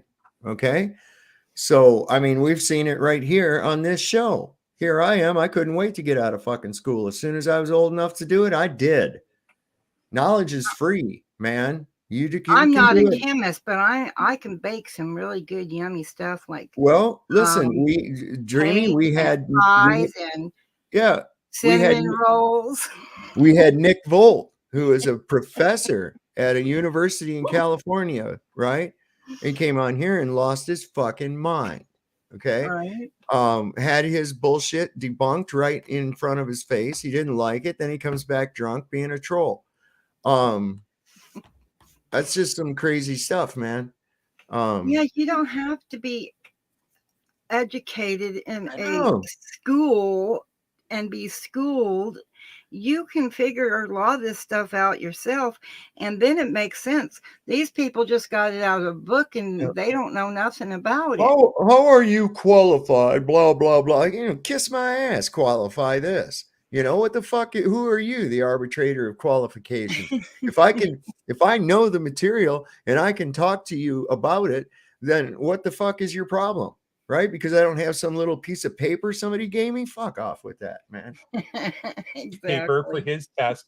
I asked you a question. You said we shouldn't accept testimony, but you're accepting testimony of Bob Nodell, I think that's his last name, and his claims for his test with the laser ring driver's cut. I asked you nothing about him. So why should I accept? Why is it okay for you to accept Bob Nodell's testimony and for me not accept scientist testimony whose claims are verified and validated through this peer-reviewed method? No. Peer review is a problem for science. It really is. And that's a whole nother can of worms, but it really is. It's fraught with politics, nepotism, what have you. Okay. Well, peer review just means other scientists. It doesn't mean anybody outside of that. Right. It's just another Well, scientist. like for instance, Someone just like them. There's peer-reviewed studies that say that men can get pregnant. Okay, so that means nothing. Who peer reviewed that? How many men Right. that are getting pregnant? Other people that believe it. The other people that believe it. That's who Right. peer reviews it. Okay, so as Right. long as it adheres to what they believe, then, okay. So it means nothing. I know, that's why I laugh because sometimes they'll say, you know, a jury of your peers when they're speaking court-wise. Right. You never see a jury of murderers up there. So how can the murderer be being judged by his peers if it's not the same people like him, right? Right. It's just stupidity, and people don't get it. Well, the worst part about it is that, well, for instance, okay, there's an entire lighting industry out there. Okay. People that made candles and they made candelabras and they made candlesticks holders and this. Okay, so within the whole lighting community, Right. the peers of the lighting community, that is not where the light bulb came from. No. It came from outside of that. So if we relied on peer-reviewed studies, we would just have more sophisticated candles. Exactly. And not electric light bulbs. You understand? This is what the problem with peer review is. Right. Oh, criminy. I hate when it does that, but I can fix it by doing that. The peer-reviewed method that they verified it. Yeah, let's go. Let's see it. No, you're saying I cannot accept the claims of scientists, but you're accepting the claim of Bob. That was weird how you didn't show the evidence. That was odd. Anyway, can you explain the Sagnac effect within a relativistic paradigm? Yes, because you got. Let's give him a chance. You're going to let me answer? Yeah, no, I'll meet. Yes. So as this light's going this way, right? The Earth is spinning. So as the light's coming, this comes closer. That explains the Sagnac effect. And so when it goes the other way, when you're shooting the light this way and it's spinning this way, this one goes further away. That's why there's a plus V here and a minus V here. Correction is due to the rotation of the Earth. Perfectly explained by a spherical Earth that's rotating around the axis. Perfectly explained by theory of relativity. No, you're literally contradicting the special theory of relativity. What are the two postulates of the special theory of relativity? This is not a grill. Maybe I should be able to ask a question. First of all, you don't know? All right, I specifically no, that's not what he said, but I specifically answered your question, Caleb. You just admitted that you don't know the two postulates of don't Google it. I can see you Googling right now. I'm not Googling anything. Your incredulity. What are the two postulates then? Your incredulity is not an argument. I'm not answering a red herring question in a field that neither of us understand perfectly, has No, nothing you to do can't- with no, the no, no, argument. You Don't asked say me, that. You asked me how Gentlemen. what we measure can be aligned with theory of relativity. I explained it. Do you know the two postulates of the special theory of relativity? Can you name them for me? It's my turn for questions, right? Okay, we'll Last. take that as a no. Ozien will give you a chance to ask your question, and then we'll give 60 seconds to Caleb. He I did think it's just ask actually a his question. turn. Yeah, I think it's it his is my turn to turn. ask questions. Oh, yeah. Thank you. Caleb, it's your opportunity. Oh man. I mean, every question I've asked has never been substantiated. It's never really been entertained. Let's talk about how do we prove that the Earth is revolving around the sun? Parallax. How do we know it's not parallax, that the stars are just... What is parallax? Parallax was said twice. That means that we have to smoke a bowl. Yes. It does, because every time it's You're a going to word be getting parallax. super high. You better get the farmers to growing. Listen, every time they say parallax, every time they say gravity, every time they say refraction. You're going to be you're going to be on Mars before the night's out. No doubt, right? Here, Johnny. All right. So my friend Johnny's over here again. He's learning about this shit, man. You know? Yeah, I'm interested. I'm definitely a flat earther. So nice to meet you. Yeah, welcome you too. to Earth. And Yep. glad you're out of the world. Yeah, me too. Back on Earth. Yeah. Yeah. Parallax and boobies in the same sentence. I like how you think, Mr. Super Sidewinder. I like that. What is parallax? The boobies make me smile. Difference in the angle as it moves. Yeah, so what if the stars are just moving? They could be. So it's not proof. So yeah, there you go. It's not exclusive proof for revolving around the sun, right? It's the law of parsimony, so if you want to go on some Tycho module where all the planets are doing this law of parsimony. Okay, Occam's razor. Really? You're gonna just make this is nothing with little fucking words and shit. Sudden unscheduled disassembly. Wiggly, wiggly, wiggly dance around the Earth. You can believe that. I don't believe that. It's much more parsimonious to say that the sun is the center of the solar system and all the planets go around in a great orbit around the sun. It looks more parsimonious. It's more easily explained by What's parsimonious? Occam's razor. Parsimonious is Occam's razor? Yes. Okay. So they're okay. Pretty much everybody knows what Occam's razor is, right? So they're not used to hearing the word parsimonious, right? And it's like, to parse. Okay, so Occam's razor, why didn't he just say that? Because he was trying to sound all fucking intelligent and shit, right? Instead of saying it the way that most people would understand Occam's razor, because everybody knows that what that means is the most logical conclusion that requires the less amount of variables is most likely the fucking reason. It's real simple shit. But that was a way of being able to say that without saying it, because he don't want to be held to the standard of Occam's razor. So I think that was pretty interesting. A little bit of attempt at wizardry, but not very good.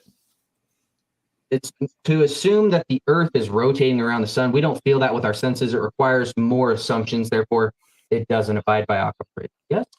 You're asking me more questions, but that's okay. You don't feel motion. This is a debate. You're going to get asked questions, buddy. What are you doing? That's right. Why don't you let me finish answering your question, buddy, and stop. And I just got to say, I really like Caleb's hat. That's a cool hat. That's a cool hat. It's a cool hat. It's a cool hat. I want one. We'll get you one. Just for when I come over here. Just for when you come over here. Hell no. Wear that fucker out, man. I ran into Mike Knight. Did you? I would talk to him for about 20 minutes or so down there at the town hall today. I went to pay the water bill and run into him and I started talking to him about those tunnels and shit in New York City. He hadn't heard nothing about it.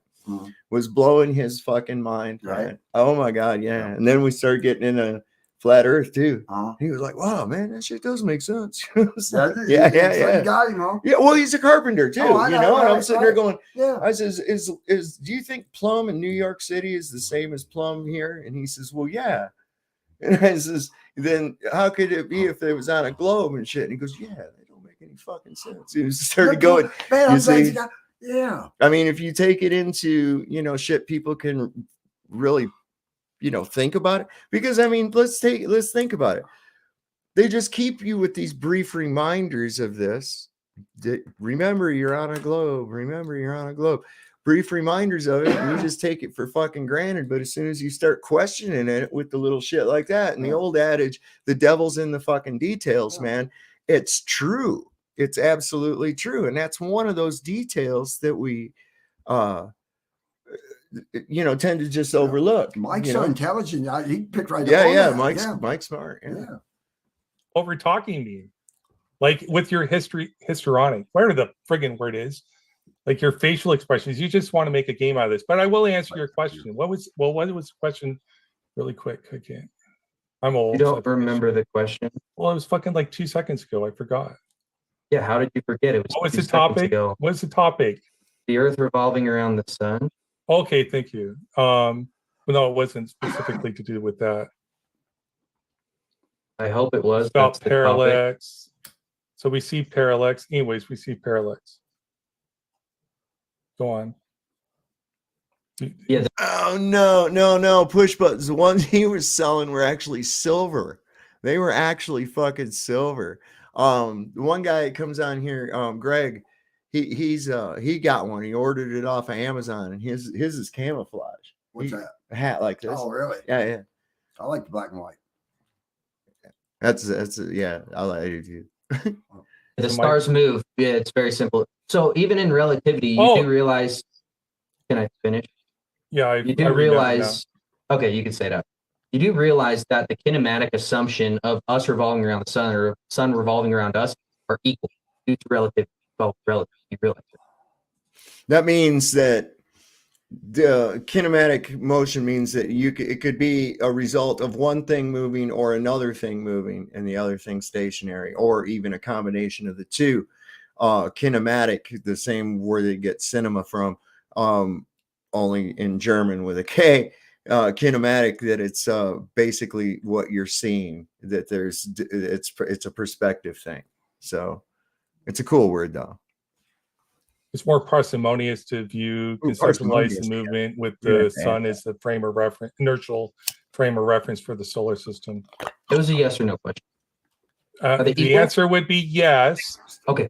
But it's more parsimonious, Occam's razor, to assume that the sun is a frame of reference, inertial frame of reference for a solar system explained by gravity causing the motion, the orbits of the sun, the planets around the sun. Yes, that would be the law. Well, let me explain why.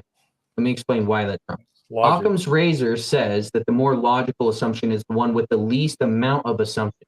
So when we go out in reality, me and you sitting on my porch, we're drinking some coffee, and we're watching the sky.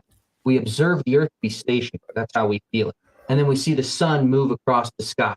So due to Occam's razor, you would require more assumptions to assume that the sun is not moving, and we are revolving around it. Therefore, just destroying it. No, actually, that's not the case, because retrograde motions of the planets are best explained by them actually going in circles. So you would have to have some weird explanation for why. So a circle is a more geometrical shape. It's best explained by orbits around the sun. That would be Occam's razor being explained by one force or quasi-force, depending on your frame of reference there. If you're talking about Newtonian or Einsteinian gravity, it's best explained by one force, where you have to appeal to why we see retrograde motion of planets. Okay, so I'm going to tackle this here for just a second. What we see appears, and when it's projected over an azimuthal equilateral projection map, like the Gleason's map, for instance, that map right there. Right. Okay. The motions of these wandering stars, or planatia, okay, seem to follow certain magnetic field patterns, each one specifically on their own. And combined, it's like almost a toroidal path that these things are taking. Kind of like when it looks like a spirograph. While these guys are talking, I have a graphic of this, and I'll bring it up and show you. It is really quite remarkable. Yeah, they just slow down in reference to the background medium. So they're not actually going like this. They're just slowing down in reference to the fixed stars, possibly. Yeah.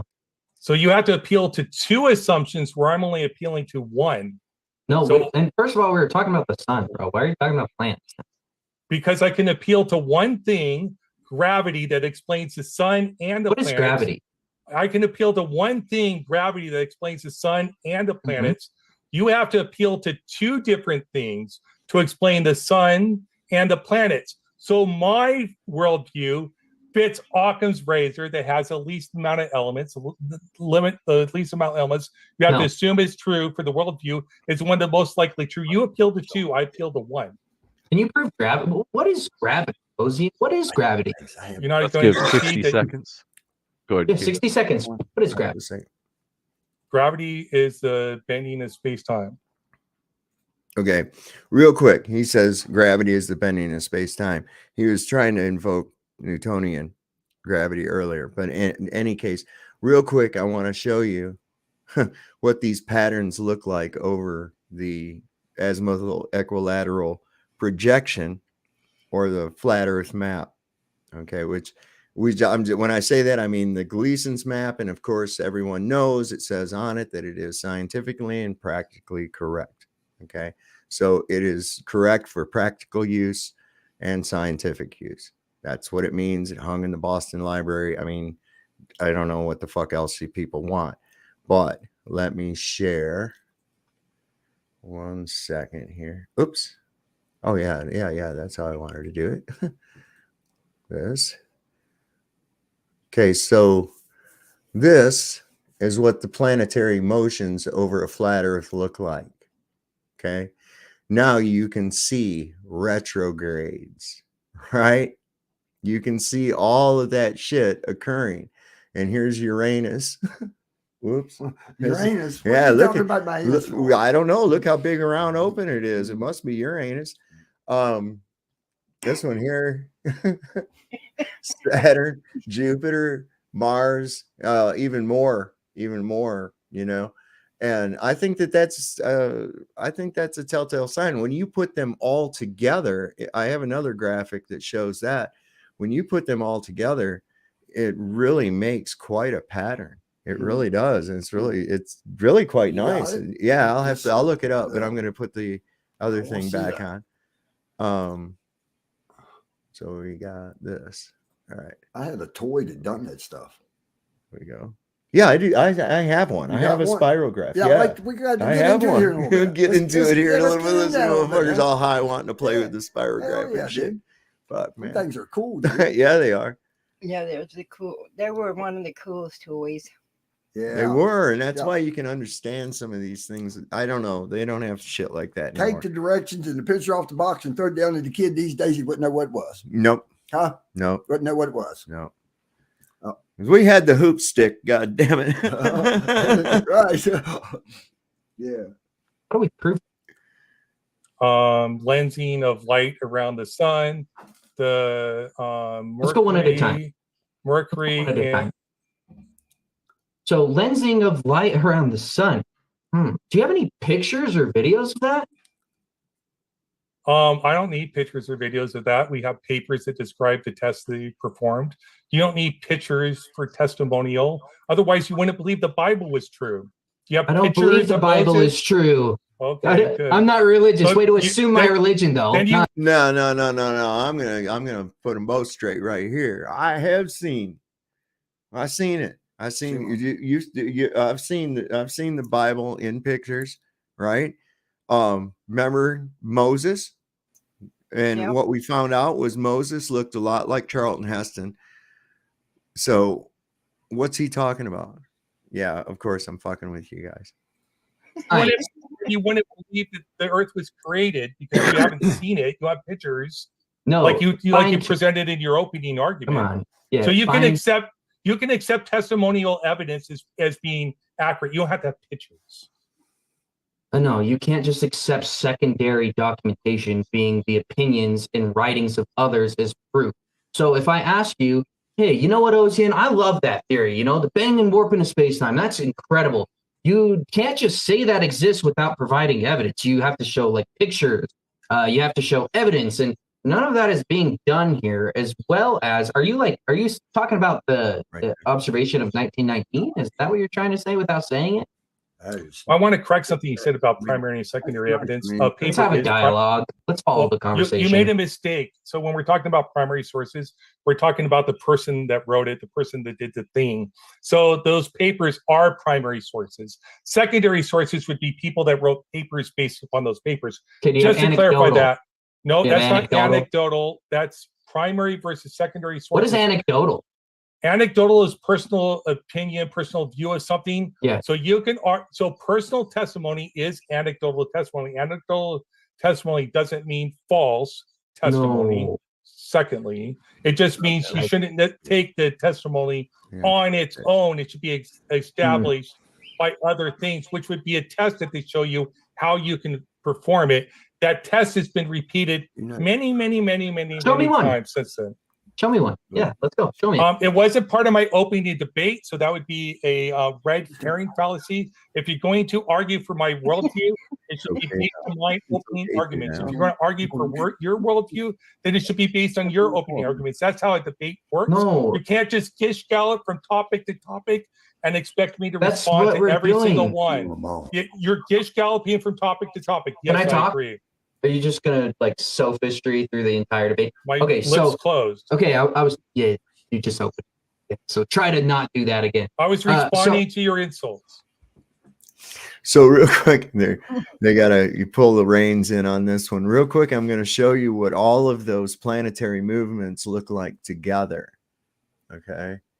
And hold on one second. Let me pull this up. There it is.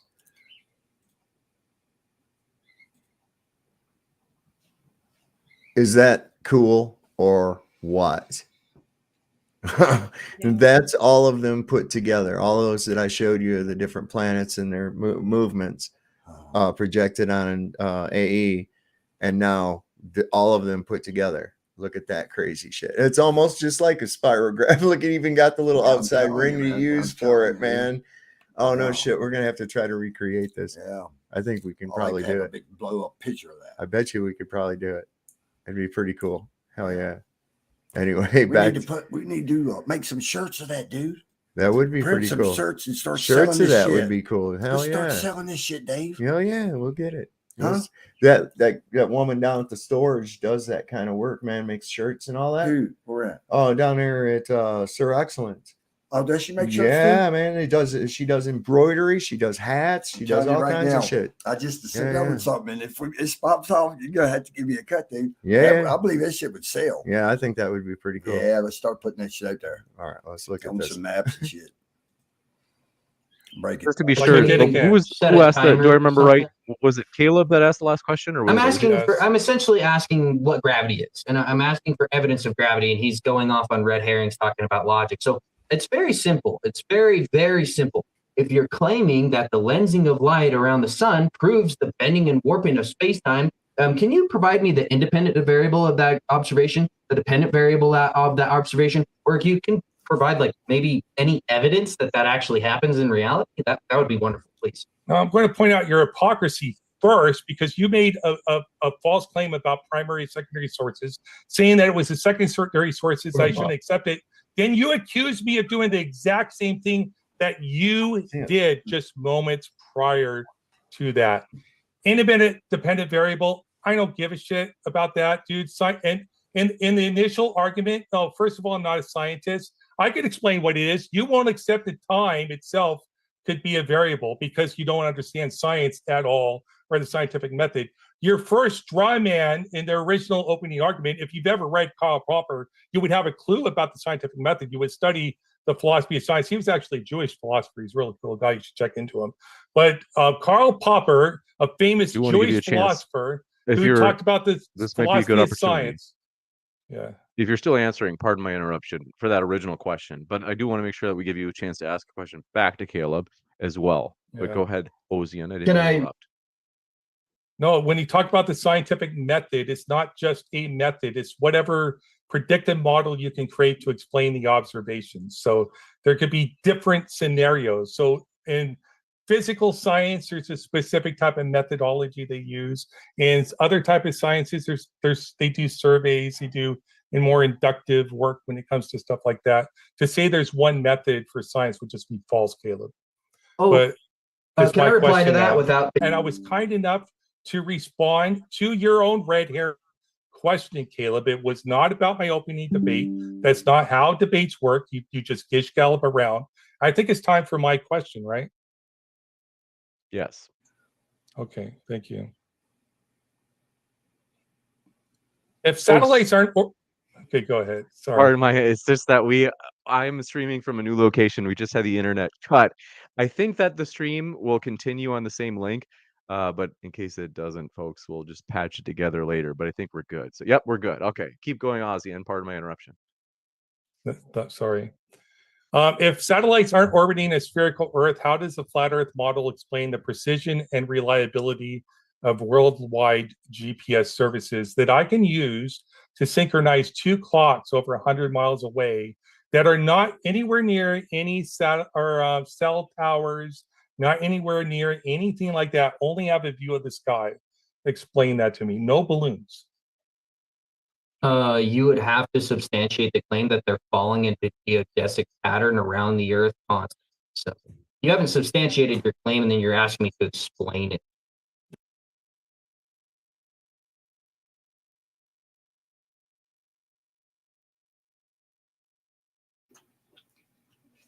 You're muted. Yeah, he's substantiated. He hasn't substantiated his claim. He said some shit and said, "Here, now prove what that is." And it's like, what in the fuck are you even doing, man? You can't do that like that. But that's what you find that they start doing is this reversal bullshit. And then, of course, we're going to get that. I'm asking you to explain how GPS work under a flat Earth model. You agree GPS works? Is GPS closed source or open source? GPS is open source technology. Show me the open source. Oh, that'd be awesome, bro. You'd be changing everybody. You'd be changing the whole argument around the globe or flat Earth. Show me the open source code, please. It's math. What are you talking about? It's math. When they can't think of the answer, it's math. Yep. Tracking software free and open source. I want to masturbate. Me to share a screen so you can see open source information about. Yeah, show me the assumptions they're making. Yeah, and explain them. There's assumptions. Now you're just changing it. But so I can show, because his original question was, show me the source for open source GPS tracking platform. Here's one right here, Kaleb. If you cannot interrupt. One. You asked for evidence of open source information about GPS technology. Here it is right here. Done. Moving on. My question. Show the code. Well, yeah, you actually never answered my question. I asked you to demonstrate how GPS works on a flat Earth. Okay, so I'm not denying that satellites exist.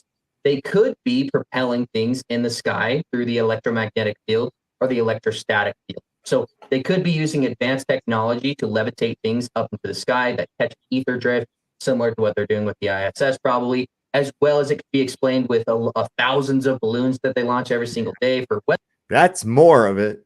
Thousands of balloons that are launched all the time, man. From guess where? Well, they learned how to harness the radio waves a long time ago and are still using them to this day. Yep. It's not difficult to figure out how GPS kind of works. No, it's even though I don't use it. It's not a difficult, and it doesn't mean people. What do they think it means? global positioning system. That's not what it's geographic. It's geographic positioning system. It's like these people and their dumb shit. I mean, what do they think those Weather down. 5G's towers do? Those They are satellites. they work off radio waves. And by definition, they're satellites. Yes, They're exactly. nodes of a central system, man. Right.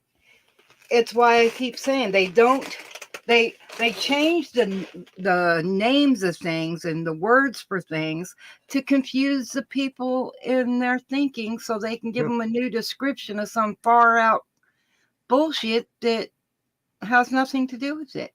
Right. Taking them further away from the truth. Taking them out deeper down into Narnia land. And Right. that's the thing. Yes. That's just it too. They don't want you to even think, oh, look, I don't have to. I have this technology. Well, Right. it's making you stupid. We That's had why radar you think back that in it's the coming. It's making you stupid. That's why you think it's coming from fucking space, man. What the hell? Yeah, we had radar and radio waves and all that stuff. Now, they call that same crap 5G, and all of a sudden it's something different when it's exactly the same thing. I just Makes you used want to to say smack that- them upside the head. Well, maybe that opportunity will make itself present one day. But until then, we just have to What? keep exposing them, smacking them upside the head. Oh, good. That's what I was hoping you meant. Yeah, man.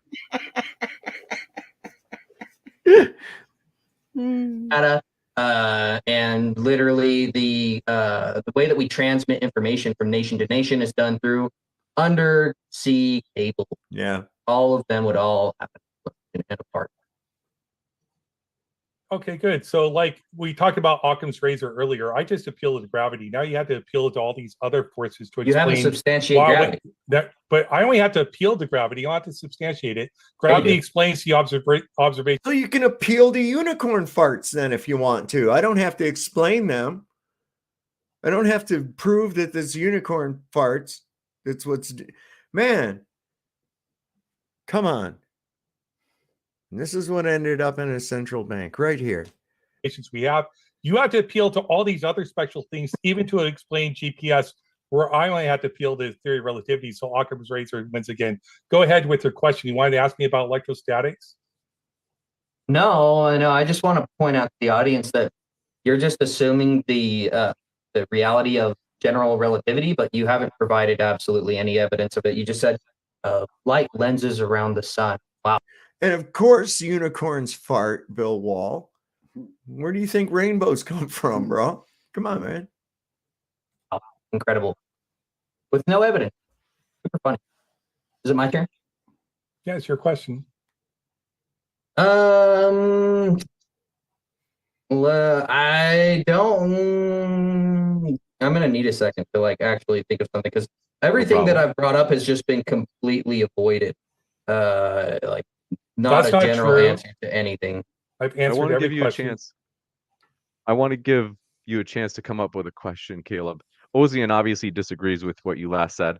I don't want to cut you off, Ozien. I know that you're wanting to defend yourself, but we'll give Caleb a chance to come up with a new question. In the meantime, both Ozien and Caleb are linked in the description. As you can see at the bottom right of your screen right now, folks, it says, want to hear more from our guests? Check out their links below. And that includes at the podcast. So all of our debates at Modern Day Debate are not only live on YouTube. That's how we do them. They're live. It's always live. It's like Monday Night Raw. So afterwards, we upload them onto the podcast. So you can find Modern Day Debate available on fine podcasts everywhere, including Spotify, Apple, you name it. If you've heard of this podcast app, whatever you have in mind, we're on it. So check us out on your favorite podcast app. Caleb, looks like you're ready. Yeah, I'd like to stick up to the actual topic rather than going on a bunch of herring. So other than assuming when you create a drone and you raise its altitude, seeing a boat again, do you have any other better evidence that the Earth's curved? Anything better than that? Yeah, I also showed drone footage of the sun being re-shown over the horizon. I've also shown how you can redirect satellites or redirect satellite antennas to a satellite, and the trigonometry would only work if the Earth was curved. You can check out that footage too if you want to. I'm not going to show it here. But yeah, I have other evidence. Now it's time for my question, right? No. We're going to keep going. Jesus Christ, I'm just going to give you this bullshit answer that's just Narnia crap. And now I've done it. Now I get to ask my question. He's desperate to get away from it. See? That's fucking crazy, bro. Because we usually go back and forth on a question. Oh, yeah. Go. So do you have any measurements of the curvature of the Earth? Any measurements or anything like that? Yeah, I just told you. Trigonometry. I Videos showed. No. You hypothetically connecting. I'm talking. Just calm down. It's okay. Just so you hypothetically. Insulting, that's not okay. I'll let you respond. You don't have to insult me in your responses, Caleb. You good? Don't insult me and I won't interrupt you. You good? Don't insult me and I won't. He's kvetching. Okay. Stop kvetching, Ozien. Stop. Interrupt you. You good? You good? You look like you're broken there. You keep insulting people. Don't insult me and I won't interrupt you. Go ahead. So you hypothetically assuming that we're connecting to satellites in no way, shape, or form suggests the Earth is curved at the surface, my friend. How does it do that? It's my question. You were asking about my drone footage. Now you changed it to satellites. It's my question. Why you just okay? I'm just going to expect you not to answer anything. You just ask your question. We're good to move on, I guess. Like you're not just going to address it. Just go ahead, Ozien. Orbit the Earth is best explained by theory of relativity. I don't know how hard that can be. Everybody uses GPS. Do you think you're offering something of substance by saying what you're saying? Seriously. Yeah, you're talking about topics I didn't bring up in my opening discussion. Just I don't have to stick to your freaking topics and your and you should argue, dude. Then you should argue for your positive claim, which is that Earth is flat. I know you like avoiding the burden of proof because nowhere in this debate were you able to substantially answer any of my questions. You just reversed it around and asked me a question. But I do have a question. How do you explain that things fall down? Relative density. Relative density to the medium. If the object is heavier than the air that it displaces, it will go down. If it is lighter than the medium that it displaces, it will go up. The condition is set initially by electrostatics, gives the vector. That's your vector. It's not the cause. It just gives direction. The rest of it is all buoyancy and density. Either the medium will support the object or it will not. That's all. How do we know there's electrostatics? I think they get into this. Okay. But what they try to do is they try to look for one singular cause, and it's not.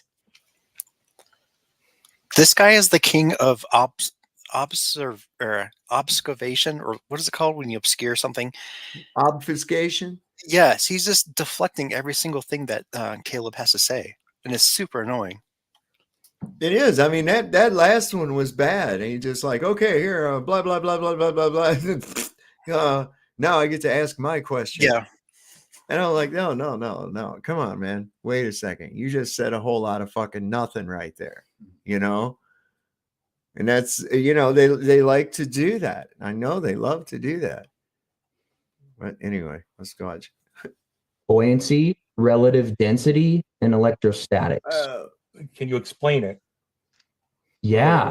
So if a helium balloon is not an anti-gravity machine, it's simply less dense relative to the medium that is encompassing it, seeking equilibrium up. A tennis ball is more dense. So if I add energy to it and bring it at a higher altitude and drop it, it seeks equilibrium down. The downward bias is set by the positive of the electrostatics in the atmosphere, seeking equilibrium with the negative of the Earth. And no, the surface of the Earth, probably McToon coached it a little bit. McToon's wrong. His mic cut out. 1,000 coulombs. So the electrostatic sets the downward bias. Buoyancy and density can override that, being less dense than the relative medium, and seek equilibrium up. This can be proven by the experiment that David Wise did with a balloon that was completely neutrally buoyant with the atmosphere, staying in one singular spot, and him adding a negative and a positive charge, and it going up and down. Simple enough? Cool. Yeah, cool. So I agree the atmosphere has around a 400 kilovolt difference. Oh, the surface of the Earth. No, no. Voltage is always in reference to something else. You're completely wrong. So Okay, to say explain this, okay, so I understand electricity very well. So if the surface of the Earth is negative 400 kilovolts, it has to be in reference to some other thing. Has to be. And you know what a coulomb? You know what a coulomb is, Caleb? A coulomb is 6.24 times 10 to the 18th electrons. That's what 1 coulomb is. So electron flow. Are you going to attack my argument? Electron flow is from negative to positive. So when you say the Earth is negative 400 kilovolts, that's the atmospheric voltage in reference to the atmosphere. If you continued, instead of just Googling and read the thing. So all it has to do is set the vector. All right. I just took the other day. I'm going to just, you guys don't go anywhere. I still got you. I'm just going to put myself up on here. All right. So what happens in this electrostatic thing is this, right? You've got the plate at the bottom, the earth, so to speak. So you have one plate and it's negative. Okay. It's neutral, right? And that wants to pull towards, that negative electric wants to pull towards. Okay. And above it, you have positive, right? That's where the voltage increase goes. Okay. All the way up to, I guess, what they like to call the ionosphere, right? What are ions? Think about this. Electrically charged particles, perhaps. All right. So the nature of a positive charge is to attract. Okay. It wants to push away. The negative wants to draw towards it. Okay. On both sides of the plate. So you got one here, you got, say, whatever's here. Okay. And up here, it wants to push everything away from it. Everything on both sides of this Gaussian surface. It wants to push away. On the bottom, it wants to pull things toward it. It wants to pull everything to it from the underside and from the top. Now, what happens is that this goes beyond the other plate as well. Okay, so that direction is going to be above that. So on either side of it, those cancel out. On the inside, between these, the ups and downs, they cancel out, but they remain always with the downward vector towards the negative charge, toward the neutral plate. So you are with a downward vector. Okay. It doesn't have to be very strong because, as I demonstrated, as I took a towel that I had failed to put a dryer sheet in, a static sheet. Okay. And it was a pretty heavy towel. And I took it out of the basket. And of course, it went crackle, crackle, pop, pop. And I went to shake it out like that. And it immediately, instead of going down, it slammed back against my legs. It chose a new vector. You see, it got a different vector because of this, the electrostatic charge between myself being neutral and that towel being positively charged. It was drawn to me. Okay. The rest of it's also, that merely sets the condition, sets the direction, the vector. The rest of it is all sorted out by buoyancy and density. And consider what I said about the maximum height of one of these helium balloons and what medium it's actually reached, right? So let me go back. Bum, bum, bum, bum, bum, bum. Click the link. It tells you that's the atmospheric voltage from the top of the atmosphere to the ground. So the ground you treat as negative 400 kilovolts. The Earth you treat as 0 volts in this thing. So you would treat, or not the Earth, but the atmosphere you treat as 0. Electrons flow up, Caleb. Electrons flow up from negative to positive. So if there was any bias due to current flow, it would cause things to go up, not come down. Dude, you're rewriting electrical field theory. So no, in your mind, that's hogwash. Well, you're seeing stuff you don't know. Let's go over. Show the source. Show the pictures, Caleb. Show the pictures. Let's go over to Caleb for 60 seconds. Yeah, please. 60 seconds uninterrupted. So in electrostatic field theory, the positive flows to the negative. So You rewriting oh my gosh, this is gonna get clipped. Oh, Clip it. I'm still talking, still got 6 seconds.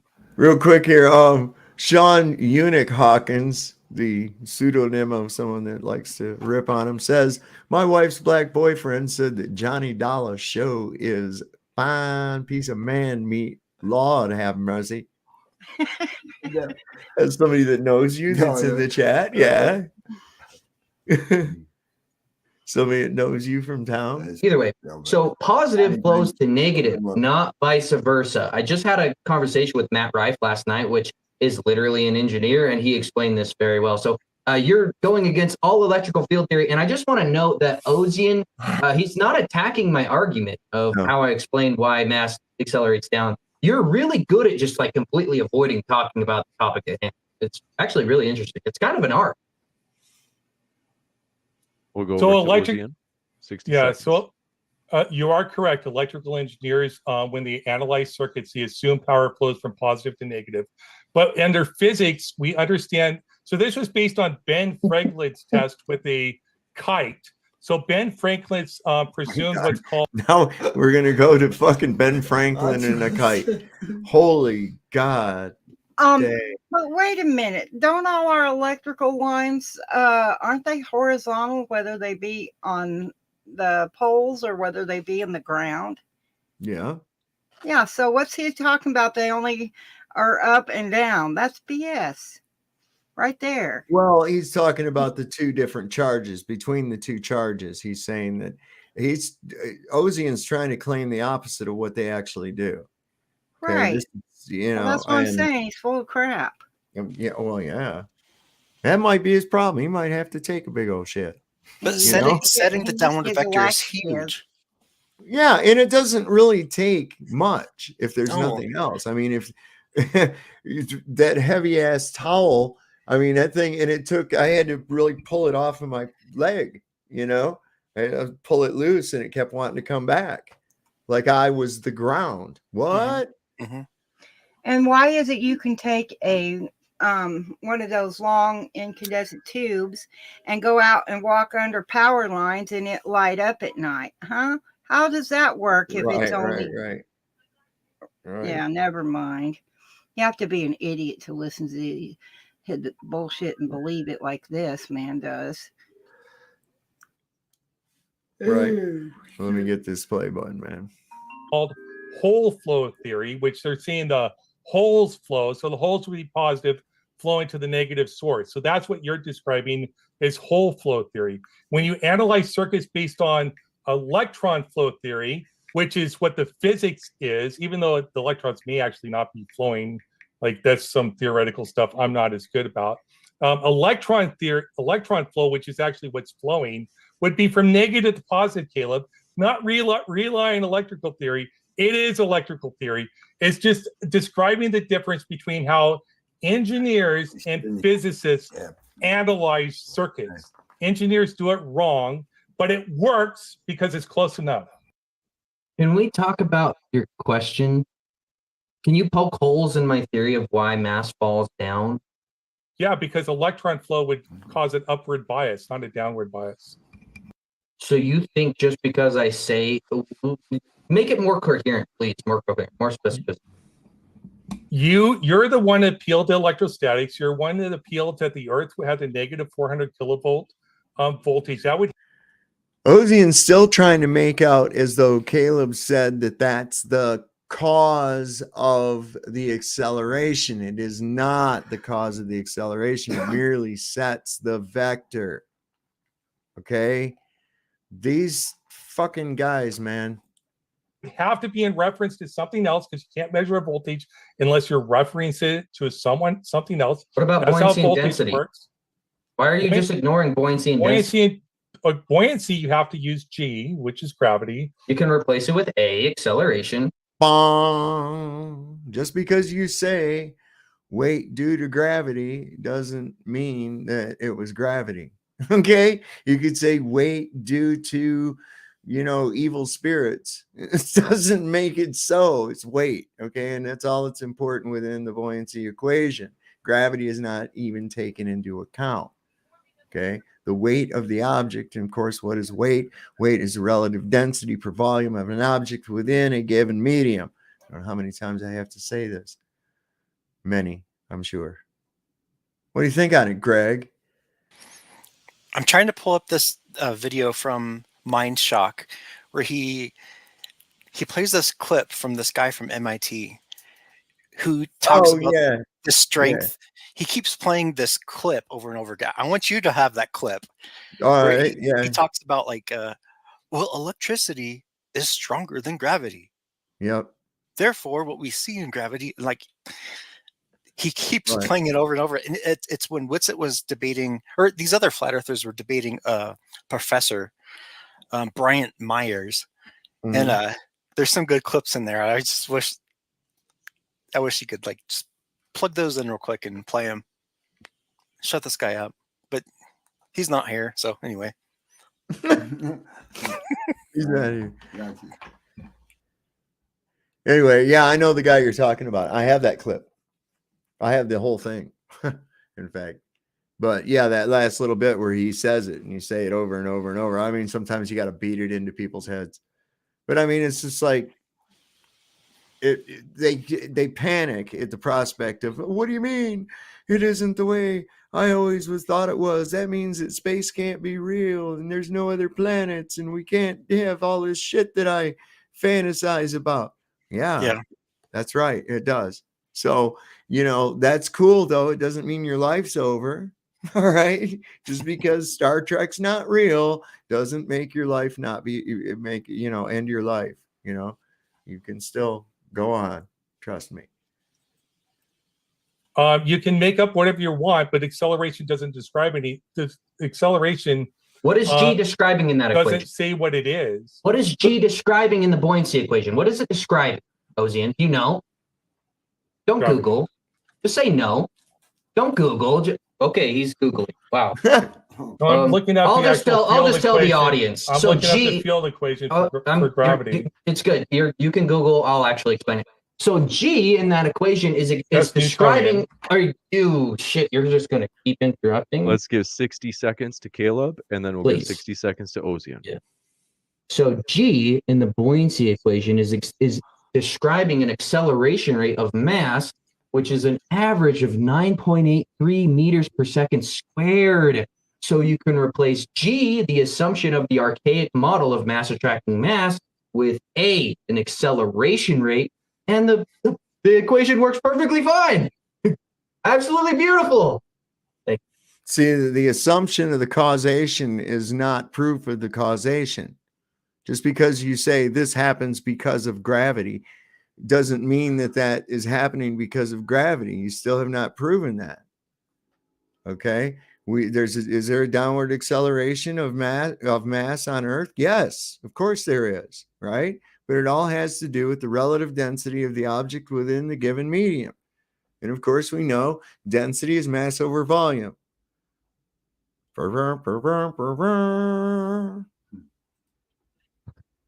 Yeah, you can substitute whatever letter you want in there, but you're describing gravity, so we use G. So I'll show you. So I was actually looking up the Einstein field equations because I'm not, I don't know theory of relativity that well, but this is derivation of Newton's law of gravity. These are the formulas. So when you appeal to Newtonian, can you read the formulas to me and describe the symbols? I'm not going to, Kaleb. I'm going to present my claim. And then all you do is interrupt. I'm ready for his super chats because he complains every time. He thinks I'm interrupting him, but I don't make me prove things, man. Come on. This is why they always say, well, science isn't about proof. And then they'll say, well, prove this. Fuck off. I couldn't read those math equations. I couldn't even halfway see them. Yeah. Well, I could care less if I could read them or not, because first of all, it's a hypothetical pile of poo. A hypothetical pile of poo. I like that. It's Bahui. It's twiddle twaddle. It's twiddle twaddle. It's Bahui, twiddle twaddle, and fuck bucklery. I mean, I know what Never mind. I can't say it. Gordon Ramsay just tell him to fuck off.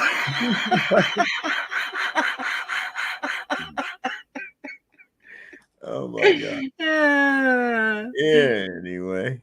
I only interrupt him when he's insulting me, but all he does is interrupt to ask further questions because that's his debate tactic. That's his style. Anybody who's watching Caleb, this is just the truth. Gotta ask questions to have a debate, guys. We'll give you a chance if you'd like to ask questions. Ozien, or I should say a question. It sounds like he's quitting and wanting to go to Super Chat. Let's give No, I'm okay. Ozien a chance. Is there anything that you'd like to? If you need a moment, just like Caleb. McToon's in his earpiece going, calm down, sweetheart. I'll make it all worth your while afterwards. I can ask. I got a question. How come we can't see the Southern Cross from the Northern Hemisphere, Caleb?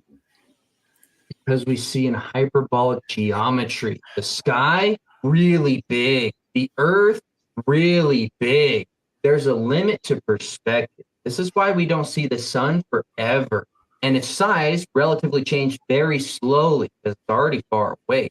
So the sun moves out of our limit of perspective extremely quick before it would get very small. The sky, as far as the fixed stars, is really big. We have a hemispheric dome that we see in, which is a limit to our perspective. Hence us having to go north to see the North Star and south to see the Southern Star. Very simple. So you appeal to... It's the same thing as if you were in a big warehouse, okay? If you was in, let's say you was in a warehouse that's 10 miles by 10 miles, all right? And we're standing in the middle of it, and there's patterns of lights in the sky, in the ceiling, okay? And right there in the center, there's one light, very bright light, right in the very center, okay? And what I do is I tell you, I say, hey, Greg, go on down about 8 miles in that direction. Okay? Go to aisle 1. Right. So now, can you still see my star? Can you still see my light? Of course you can. And it's only like 10 feet above me, right? Just like at Walmart or some shit like that. It's right there, 12 feet. And so Greg can no longer see it. And he says, no, I see these other ones, and they're making the pattern of a jack-o'-lantern. Can't you see that jack-o'-lantern? No, I can't see the pattern of the jack-o'-lantern because it's too far into the horizon for me to see due to my hyperbolic vision. Now, you know it would be over the curve, right? Yeah, right. You The wouldn't be warehouse able to must- see it anyway. You wouldn't be able to see it. You know, it's too, that can it's too only far mean away. that can only mean the warehouse is a globe. See, that's what they do too, man. When you were talking the other night about, Mathematic- sorry, when you Go were ahead. talking about, you were talking about drafting, and some idiot was referring. He constantly referred to 2D orthometric or orthographic projections or views. I can make you some CAD drawings that show that, and you can illustrate if that. Yeah, would be that'd be helpful. awesome, Greg. I'd appreciate the hell out of that. You know, I did CAD when it first came out. I worked on primarily, I'm trying to think what it was. It was the one before Windows, and Yeah, it was then it lost me. And I think it was AutoCAD 9 is what I Okay. used. Yeah, the first And, AutoCAD came out in like '82 or something like that. Yeah, I went to well, I worked at 2 different places. And one place they were using this really old form of CAD where you were using a little pen and you touched it on a grid mark on this Yeah, the pad tablet. and it correspond. Yeah. And that didn't AutoCAD wiped that off the earth, man. It really did. And AutoCAD was cool because I had all my macros set. You could hit L for line, A for arc, you know, shit like that, and then have it snap to a point, you know, where you wanted it to be at. And it was really highly accurate, man. I loved it. I loved it. It was really cool work. I worked, I got up into junior design for automation and worked at a place in Warren, Michigan for a while, contracted there. And we were working on a engine assembly line for the Chrysler LeBaron. And they were installing this thing in Saltillo, Mexico. But yeah, I did a lot of work on that. It was pretty cool. A long drive every day though, man. I spent about half an hour on an entrance ramp trying to get on the freeway. So that was kind of hectic. But anyway, let's get on with this thing. We got a lot of this to get through. Probably going to be a two-parter, guys. Mathematics again. If you notice that he appealed to geometry, which is mathematics. Why are you interrupting me, Caleb? Because you're wrong. Why are you interrupting me, Caleb? We do have to give him a chance. Yeah. Go ahead, 60 seconds for you as well, Ozien. If you notice that he said we should never appeal to mathematics when he's appealing to geodesic geometry, he is appealing to. He's not asking you to do any numbers. He's just saying the geometry that we see in is not Euclidean. Duh. You don't have to write down any numbers. We don't have to do any arithmetic or anything. It can be done with a simple demonstration. We've done it here. Christ almighty, the dude looks like he's about to have a stroke. I think he's got a shit. I really do. Mathematics. He is appealing to mathematical axioms. Actually, he does not value those. So I don't know how he substantiates any of these claims he's making. And also, smug condensation is not an argument, Caleb. Like acting like I'm stupid, it's not an argument, Caleb. Okay. I don't think he's acting. I guess I'll reply to that somehow. So in my opening, I said that mathematics alone cannot prove something, cannot definitively suggest something exists in reality. I didn't say it's not useful at all. So you're straw manning me, first off. Second of all, I'm just describing how we see. I didn't say math or anything. We see in a hemispheric dome necessitated by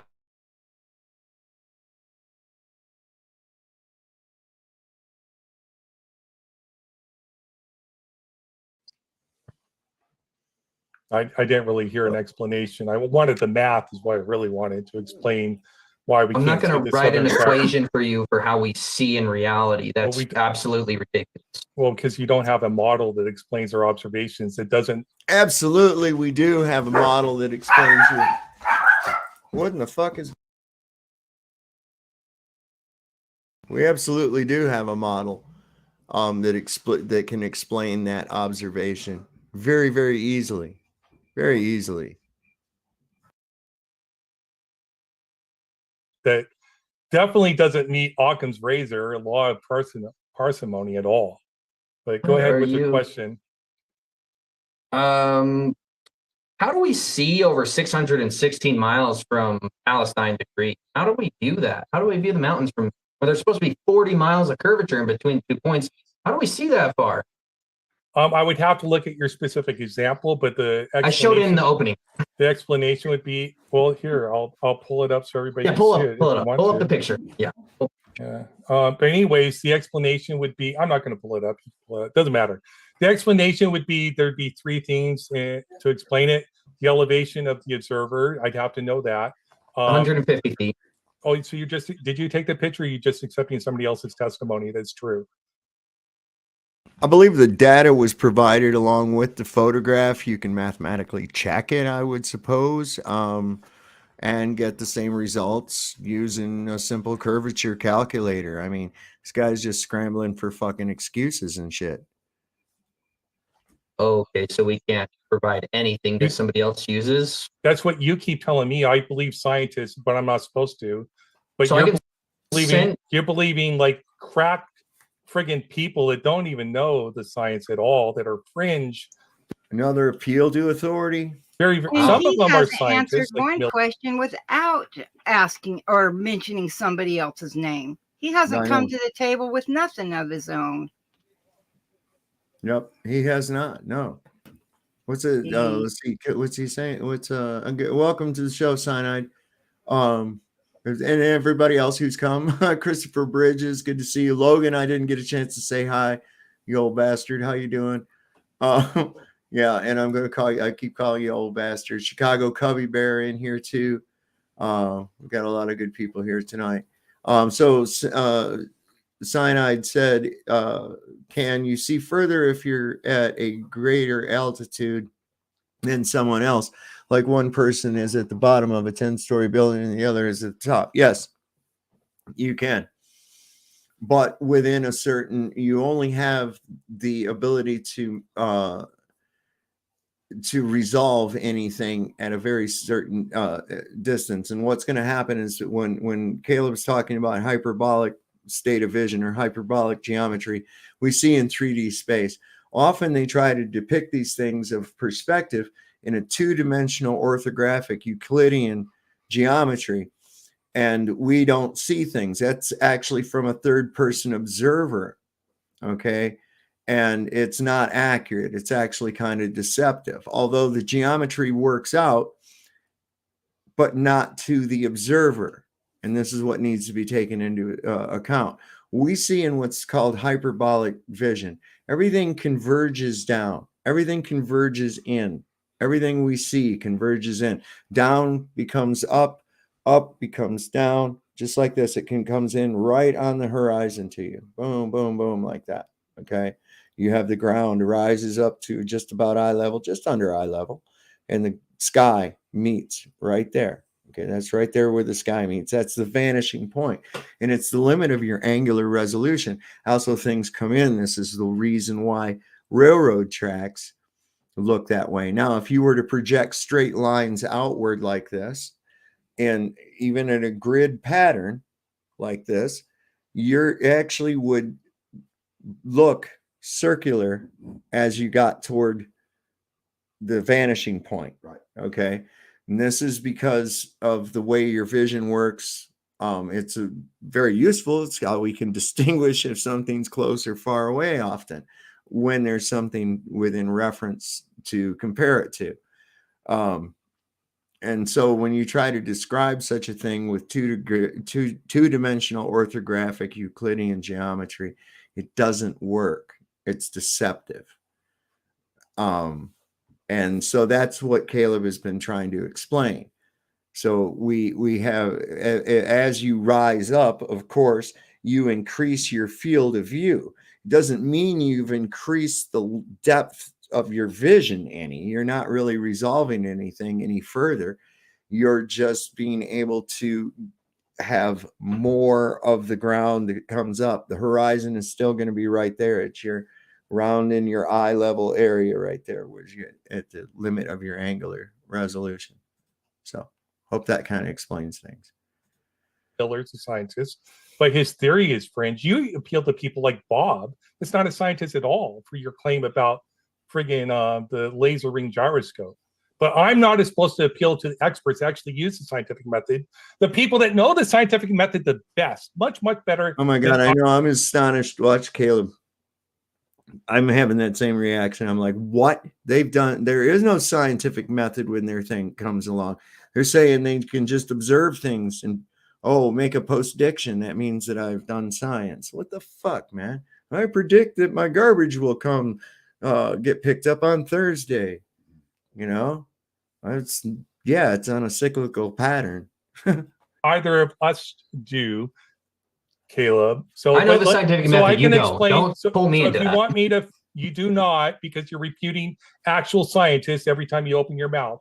So if you're talking about the picture, it would be explained by the elevation of the viewer, the elevation of what they're reviewing, the distance between the two things, and refraction of the atmosphere, which has to do with the temperature and I think the humidity of the atmosphere during the time of the observation. You cannot see around a curve. You saw my little short video I did at the Mimsland Hotel. We used the curvature of the spiral staircase there to show that once something is eclipsed by the physical curvature, I could zoom in and not bring them back into view because they were physically obstructed. Okay. This is not the case on the Earth. So I would have to see all the data to be able to calculate it. And I'll bet you every time a flat earther provides one of these pictures, you actually get the actual data. It proves that the Earth is a globe every single time. Such as a black swan, the wiggly friggin' crane. You think that? Are you done? Flat? Are you just gonna sophistry through the whole debate? It's not sophistry. Okay, my turn now. Now it's my turn. Okay, so there should be 40 miles of geometric curvature in between the 2 points. It's very simple. All I'm looking for is if that's the case, let's assume the observer height was over 100 feet, and he was seeing the shoreline, basically meaning it's at sea level of mountains raised up into the sky. What is causing that? How are we seeing that far when there's supposed to be 40 miles of curvature over 600 miles? Please just give like a succinct explanation of how that would happen. Well, You would have to believe that refraction can lift an image up 40 miles to make it look like it's on your horizon. Yep. Now, remember what he said about Occam's razor, right? Parsinogenic, right? Occam's razor. Here we go. So what does Occam's razor say? That the light, somehow the image is being refracted up 40 miles into the air to appear as though it's at your horizon level, That's BS. or it's at the horizon.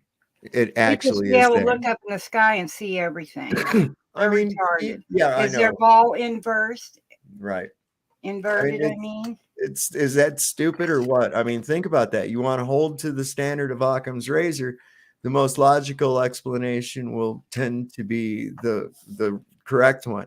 And you know, right now, 40 miles of curvature is not looking good at all for the ball, right? I'll look at Or the just map avoid to it. see Or if avoid it's actually 40 miles over. You said 600 miles of difference. So we need an Earth curve. Yeah, 616 miles. Earth curve calculator. So let's do this in real time, okay? Yeah. So okay, so the audience, let's pull up a good one that does the observer height and stuff like that. Distance to opposite, distance to right. No, that's not the one. Which is a good one? Which one do you prefer? I think they all suck. Use what you want, brother. High height, target distance. That's not a good one either. Here's an advanced. There's Walter Bisland's calculator. Okay, so what's the observer height? It's 150 meters or 150 feet, you're saying? So what's that? We'll call it 50 meters, close enough. Distance to the target is how many miles? 640 miles? 616. 616. So this is in miles, darn it. This sounds so boring. Like, so 616. I'm just looking for a simple explanation. Well, you asked, so 985,000 meters, is that right? Target size, I don't know. I'd have to, this thing's not making sense to me. I don't do the Earth curve calculator. So I don't know if it's 40 miles a drop over 600 miles. Let's say it's 10 miles. Let's just say it's 10. How do you explain it? I'm not asking for you to go through all this. Just explain how we would see the object. We have to go through it all, Caleb. I already know the explanation. Do you want me to like steel man the globe, dude, so we can go forward? So 500 miles, it says it's about 31 miles a drop. I explained what it is. It's going to be refraction of the atmosphere. It's going to be the observer height and the height of the object you're seeing. Okay, it would have to be refraction. And the distance between the two objects. And you have to verify it's actually the object you think it is, because a lot of times it's not. I think in some of them, they were actually clouds. They were claiming they were mountains. So I'd have to see. Yeah, you'd have to prove that. You know what I'm saying? They look just like the exact mountains. You should really watch the video. Is that the one you're talking about? The one? Yeah, that's the one. That McToon said it. Clouds? Hold on. You're gonna get calm. So they were clouds. That's the answer, Caleb. They were clouds. Wow. Prove it. It was already proven. So you can watch McToon's video. I've watched it. It was clouds. He literally go do the measurement yourself, Caleb. How do you prove it's cloud with measurements? I don't believe your measurement. I believe it's a lie. How did you prove it? It's ignorant or it's deceptive. I'm not going to accept your claim that it's even he's claiming he got his intelligence or true. McToon's already done a refutation of this. Yeah. Oh my God. God. Believe it or not, these guys, a lot of them, and you can tell the ones that want a banging.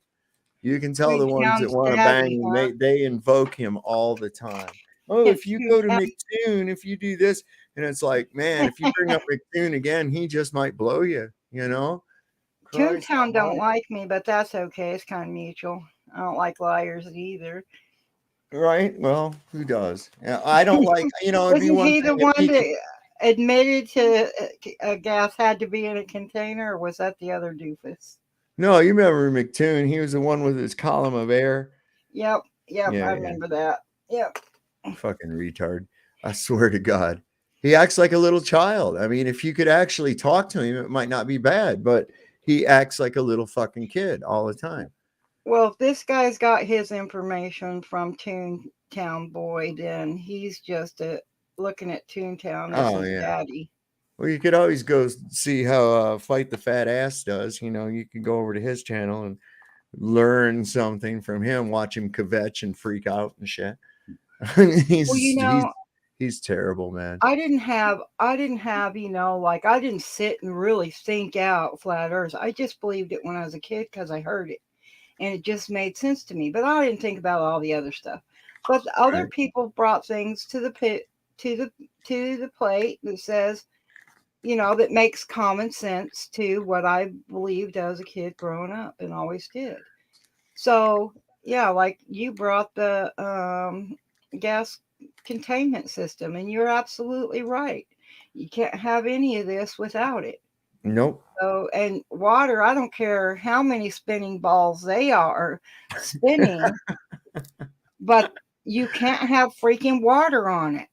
Because there's no amount of air pressure or anything else that's going to hold it to the globe in their particular model. Listen, amused palate. I want to address that. You're going to come up for a big surprise with this guy later. You probably didn't know that Caleb's his old lady's African American. I bet you didn't know that. How about that? Ooh, isn't that crazy? Foot in mouth. And if you understand logic, it means he refuted the claim. It means the claim is, by definition, false because it was clouds. So McToon did it, so we shouldn't talk about it. Oh, okay. Yeah, because Fair he knows enough. the math. Sure. Thank you, Yeah, McToon. Michael Toon, yeah. Thanks, MC, McToon. sorry, not McToon. MC Toon. I do that. It's terrible McToon argument. comes off the tongue better. It's MC Toon. McToon. Anyway, MC McClown, whatever you want to call him. McToon comes off his tongue better. It was gay. You can ask a question after you just avoided it. No, it's funny. I can want another question, Caleb? Okay, fine. I have It my is your last one turn. here. Sure. How does flat Earth model explain seismic data, geological phenomena like volcanoes and tectonic plates, which are consistent with spherical Earth's interior structure? We can actually see particles that come through the Earth from the sun on the other side of the Earth. So how do you explain all that data? Actual facts, observations. How do you explain that? Do you know how many begging the question fallacies you just committed? I accept testimonial evidence. You don't. Okay, that wasn't my question. Do you know how many begging the question fallacies you just committed? You have an answer to the question? No? Okay. You're asking me how seismic data works? Oh, you're going to keep talking even though I'm supposed to. How does seismic data? This is the one that gets me too. I get to ask this too. Well, how do volcanoes and earthquakes and stuff work? The same. What the fuck? It has nothing to do with the shape of the goddamn Earth. It's due to pressure. It's all due to pressure.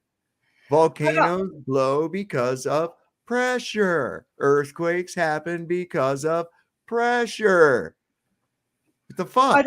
I'd also like to point out that they use a standing wave machine, and it's not curved. It's not a ball.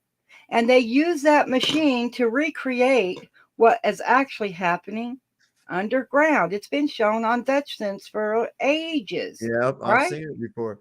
Exactly. I think Dutch Sense is coming to the idea that he actually said that one evening. He said, I'm coming to the idea that this is not a globe. Yeah, he's said little things like that off and on about different stuff where he just doesn't believe it. And he's proven it right. Oh, and now all of a sudden the scientists now are claiming that they're the ones that's been able to predict earthquakes. Trying to steal from him, stupid fuckers. Right. Yeah. Well, that's always their game. That's what they But yeah, do. he, if you have any common sense whatsoever, you can't believe that garbage. And he's spewing it out like McToon's some Yeah. kind of great god, Maybe he's the new god of the dark world I matter. don't know, man. Maybe he just puts out more than the rest of them. Who knows? The biggest hoe. Yeah, man. He's the head of the cell block, right? Maybe he's All right. Santa going ho ho ho, and they're all rushing answer the to get question in then. line.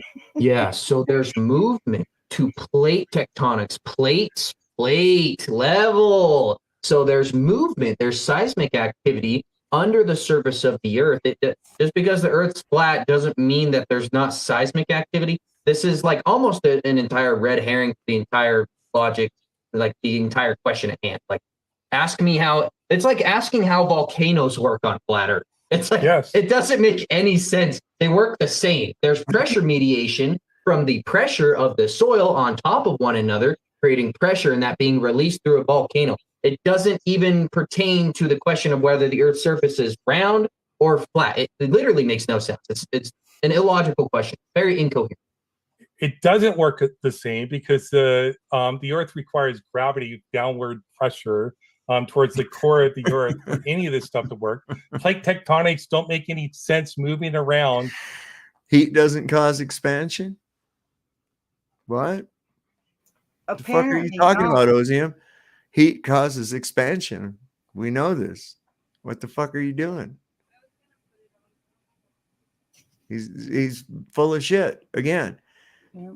And Caleb's right on. That's exactly what it does. It's pressure, rock, and shit. And of course, everything wants to equalize.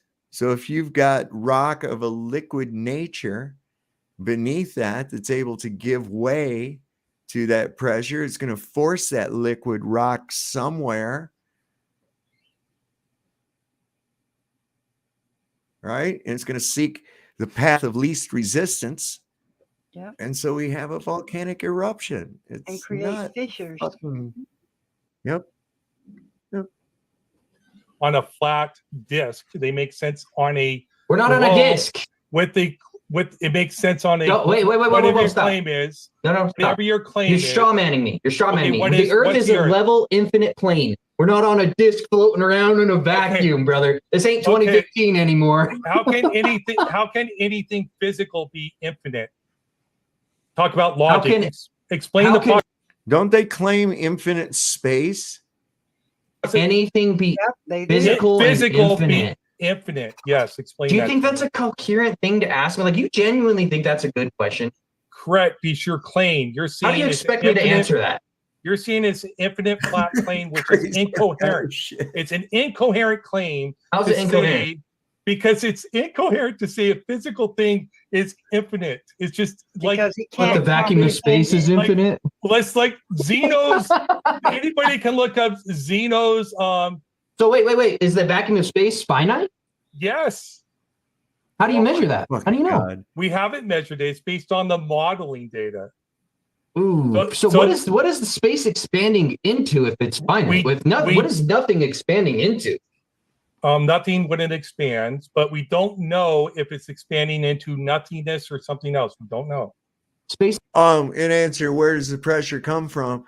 It comes from displacement. It comes from the relative density of the mediums. You know, will a solid push a liquid? Yes, because a liquid is pliable, right? Rock is not. So when you have molten rock, which is liquid, right, it is forced by the rock, the pressure of the rock pushing down on the less and pliable medium of the lava. It causes pressure. Where does it come from? I don't know. It's just there. I think it's just part of this living Earth system. Space is already nothing. Like it's a privation of matter, correct? No, space is something. Space What is it? philosophically, logically is something. What is space? It's mass, energy, and fields. Matter. What? Space is mass, energy, and fields? I think he forgot the daisies too. Energy and fields. Yo, somebody click that. Space is Clip it. mass, energy, and fields. Wow. I don't know how Holy to shock cow. me. No, Yes. space in the form of a vacuum Yes.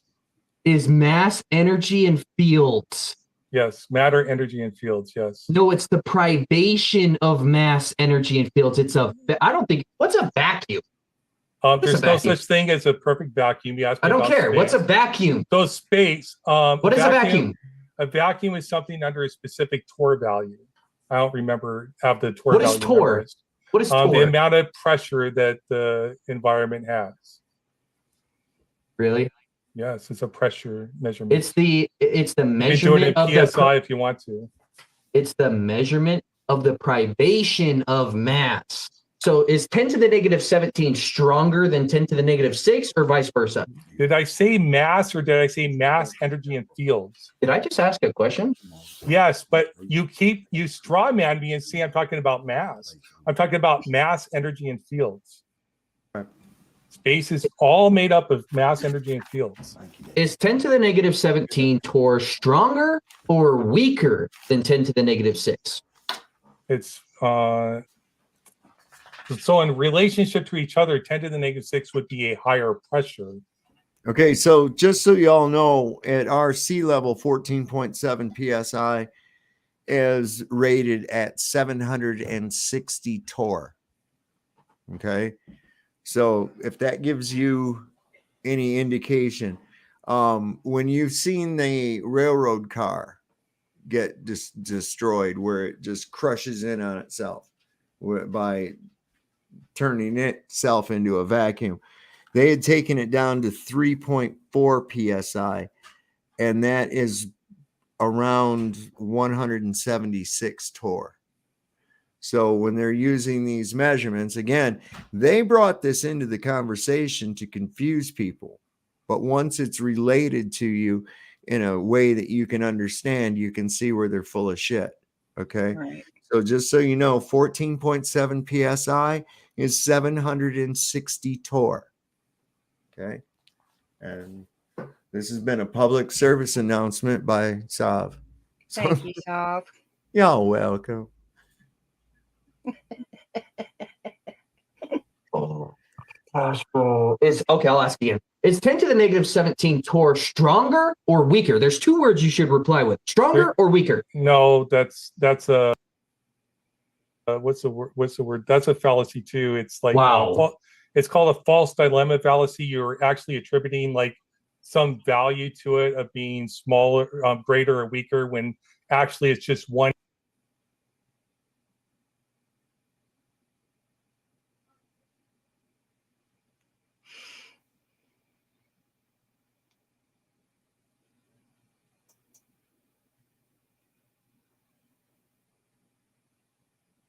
We can't hear you, Sav. Okay, so they say it's 10 to the negative 7 or 10 to the negative 11 on the moon. That's the torr rating on the moon.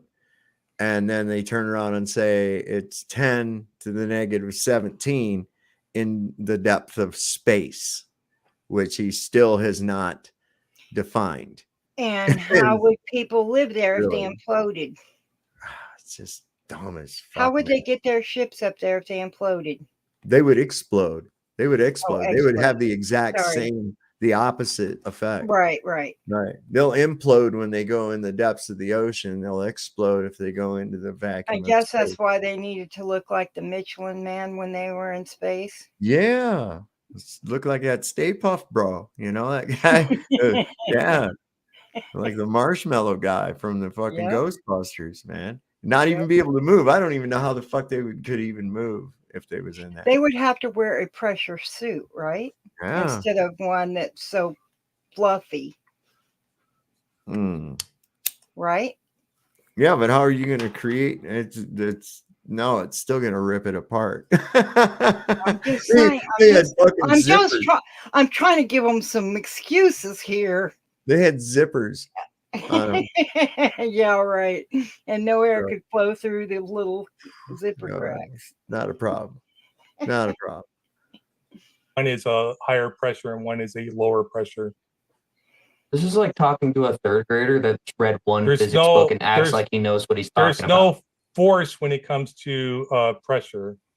So it was very simple. I just asked no if 10 to the negative 17 is stronger or weaker, and you can't say stronger or weaker. Just say stronger or weaker. Which one? It's a false dilemma fallacy. You're misattributing the value system. There's a Torr value that's a higher pressure and one that's a lower pressure. If you want to see a higher pressure is stronger and a lower pressure is weaker, then I answered your question. So is it stronger or weaker? Does higher mean stronger to you? No, I'm done, bro. I can't do this amount of semantics. Let's go on to the next. Let's go on to the next question. I think we beat a dead horse. You know what I'm saying? It's not semantics. You can't answer it. Calling me stupid. I answered your question. I didn't call you stupid. When did I call you stupid? You said I didn't answer your question. That's false. I answered your question. I explained the fallacy. I explained the fallacy by implication. I explained the fallacy and I answered the question. If you want to see stronger means higher, that's directly did not. Are there any other topics that you guys would like to hit before we do go into the Q&A? Did Eratosthenes prove the Earth is curved? Yes. How? How did he do that? There was a well, and I can't remember the name of the town that they knew during the solar, I believe it was called solstice, that the sun was right above that well, and there was no shadows cast from the well, and they were able to measure the distance between. I think the city was called. I think it was between Syene and Alexandria. I could be wrong, but I'm just saying that's what my head just popped into my head, so I think it is that well. And another pole. Do you have like any specificity, like the degrees or the miles? The shadows, and they did it in. Here, let me explain it. All right, we have to give Ozien a chance. We have to give Ozien a chance. You asked me questions. You asked me questions in the middle of it. They used I think it was Colossus. Yeah, Caleb, let him tell his little fairy tale about the fucking Greek guy and his Eratosthenes and his faithful assistant Feces, who measured the sticks and shadows. TM links or something like that, but we basically know the size. So based on that size, so there is some room for error. If the measurement unit they used, if we're wrong about it, then it was more than 2% off. But if we use the measurement we think it is, he was within 2% of what we measured. The size of the Earth is modernly using shadows and trigonometry and a well. Wrong. That's true. Eratosthenes, my turn. So calm down. Let's try not to interrupt now. So Eratosthenes assumed the Earth. You see, I hope I want to get this. No, I don't see it. Hey, it's my okay. I'll read it. No, it's my turn. So you're good. Just calm down. Let's try to be calm. Question, Caleb. You asked a question. I answered. Then don't ask a question and be upset when I answer your question, Caleb. So Ozien interpreted your question as sincere rather than a rhetorical question. So we'll give you a chance to respond now, Caleb. Please. So Eratosthenes divided 360 degrees by 7.2 and got 50. Told him the distance between Alexandria and Syene, 500 miles, was 1/50th of the total distance around the Earth.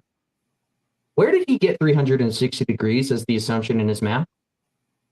A circle. They just established that a circle had 360 degrees. You didn't answer the question. Where did he get the 360 degrees that he assumed the Earth to be in the math? Where did he get that? It's an axiomatic claim for a circle, and it matched the prediction. So science would work. You would say, we have an observation. We are going to formulate a hypothesis. Hypothesis is that the Earth is curved, the Earth is a great circle, sphere. And then they do a test to do an H1. The hypothesis is, if the Earth is a sphere, I expect to measure this type of shadow. If I don't measure that type of shadow, then the Earth is not a sphere. They do measure the shadow, the Earth is curved, and they can measure in multiple locations, and they can use that math to calculate the size of that sphere. Eratosthenes the fairy tale made up for school books neither proves or disproves a globe. Okay? It also doesn't prove or disprove a flat earth because the same results can be achieved with a local light source and a flat plane as what they're saying was done with supposed curvature over this 500-mile distance that somehow this ancient Greek was able to communicate with. I guess he had one of those old Nokia phones. That was probably what was going on there. But anyway, the whole story is a crock of shit, and it doesn't prove anything one way or the other, and I wish people would stop talking about it. I just want to note that you didn't answer the question. I simply asked, how did he get the assumption of 360 degrees that he did in the math, and you just like went on over him. It's an axiom of geometry. An axiom geometry is a that doesn't explain it. Do you know what an axiom is? It's the thing we assume is true. An axiom of a circle is 360 degrees. It's so you admit that he just assumed it, right? Circle, yes. Axioms are assumptions that we assume are true to make to do math. Axioms, math is full of axioms, Caleb. So he assumed the Earth was a ball, did math around it, and that proves the Earth is a ball. That was his hypothesis. That was his hypothesis, was that the Earth was a sphere based on other observations they had. He did the math, and it confirmed that hypothesis was true. And then he was able to calculate the size of the sphere. But we've done much better tests since Aristophanes. And just for the audience, just to be clear, when I said he proved it, I'm just using it in the colloquial sense, not in the scientific sense, because as Karl Popper would note, we don't prove anything in science because we use inductive reasoning, not deductive reasoning. Induction doesn't prove anything. We can prove something is not the case, and that in itself is proof. All right. I don't agree with the prospect that science doesn't prove things. Science absolutely does prove things. Not always, because there's some answers we haven't come to yet. But I don't like that. And they love to do that while at the same time screaming for you to fucking scientifically prove something. And the other thing is if you go back to the sundial, you know, not the very earliest ones, but the ones that they used more were flat. They were round disc, you know, with a thing sticking up in them. But that could not just tell the time of day, but also the time of year. Yep. And the month. Yep. So these people need to get some more information and more knowledge so they have something to work with, because I mean, there's no globe. No. Well, there is absolutely no globe that's going to give you all that information like that sundial is. There's no globe sundial ever. Well, the globe hoax is the ultimate gaslight. It is. It's the ultimate gaslight. I'm not shitting you. I'd like to hear more people bring that up in these debates. Why does a sundial work on a flat plane instead of a round globe? Right. And, you know, I mean, it will give you, depending on time, a year, everything depending on the type of sundial you have. But it will give you the time of year and the time of day. Yep. Yep. They're very accurate. Anything deduction says. So every time you appeal to the scientific method, you're appealing to the philosophy of science. You're appealing to the king, the god of philosophy of science, if you want to call him one, which is Karl Popper. Even though I think he was wrong about, like, he goes all the way to solipsism. You can't believe anything is true. I don't agree with Karl Popper about everything, but when it comes to the scientific method, I think he nailed it pretty well.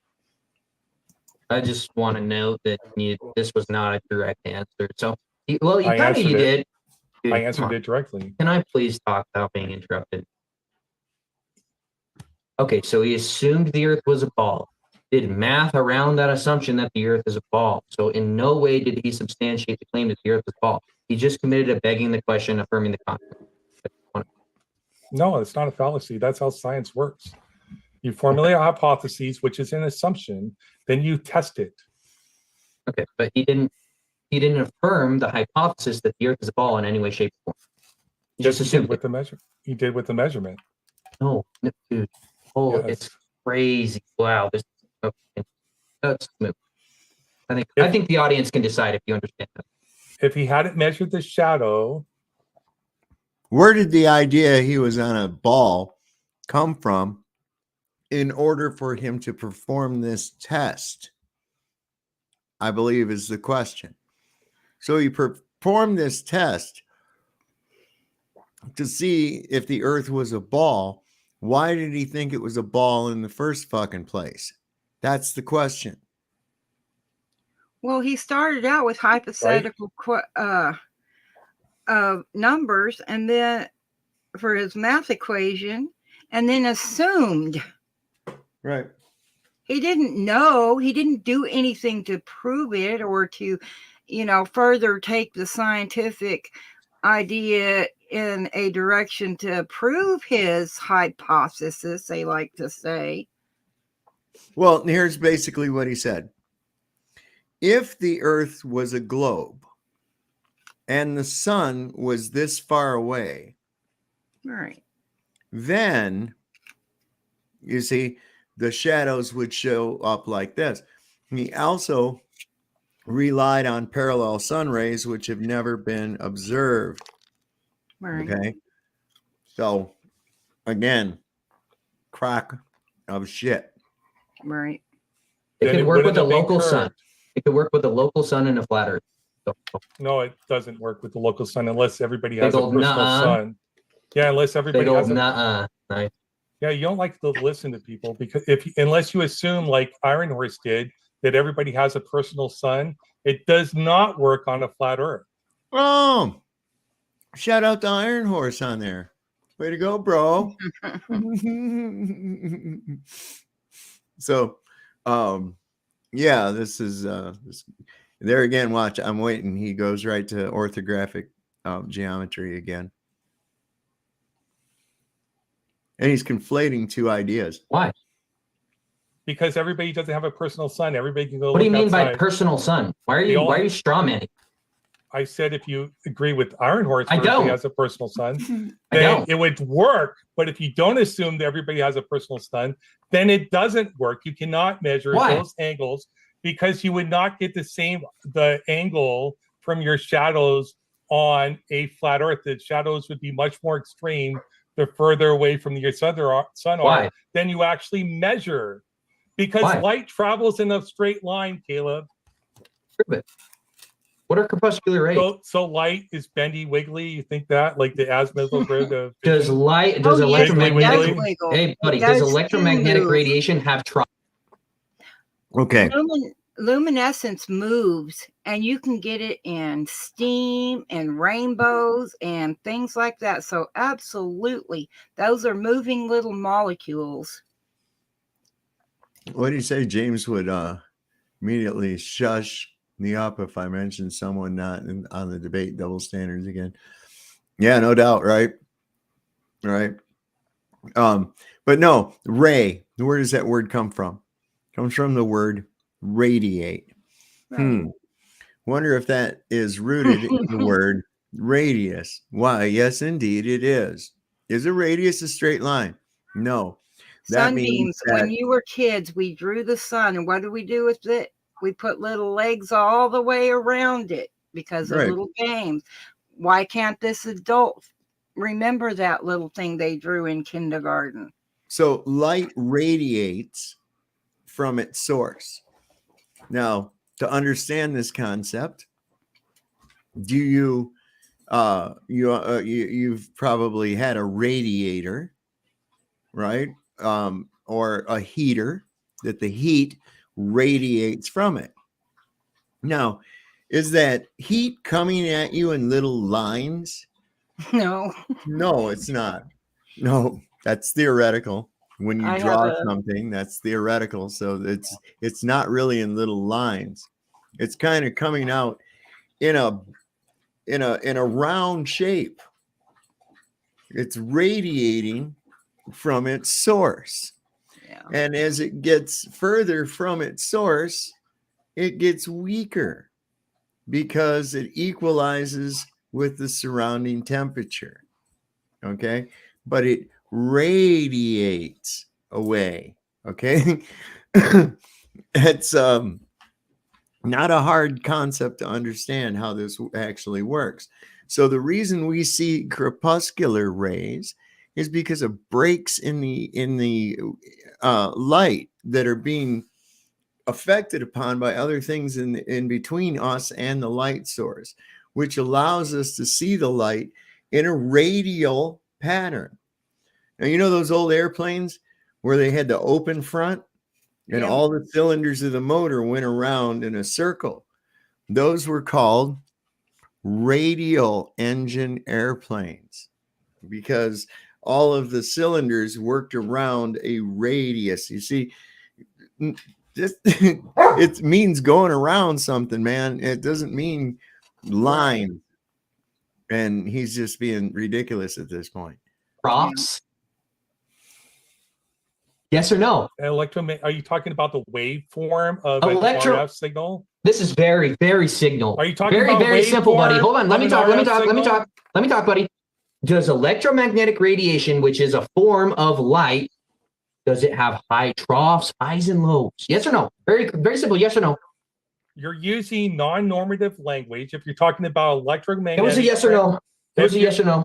If you're talking about, I'm going to answer the question. Wow. I see. Because you're using poor language, so I have to clarify what it is.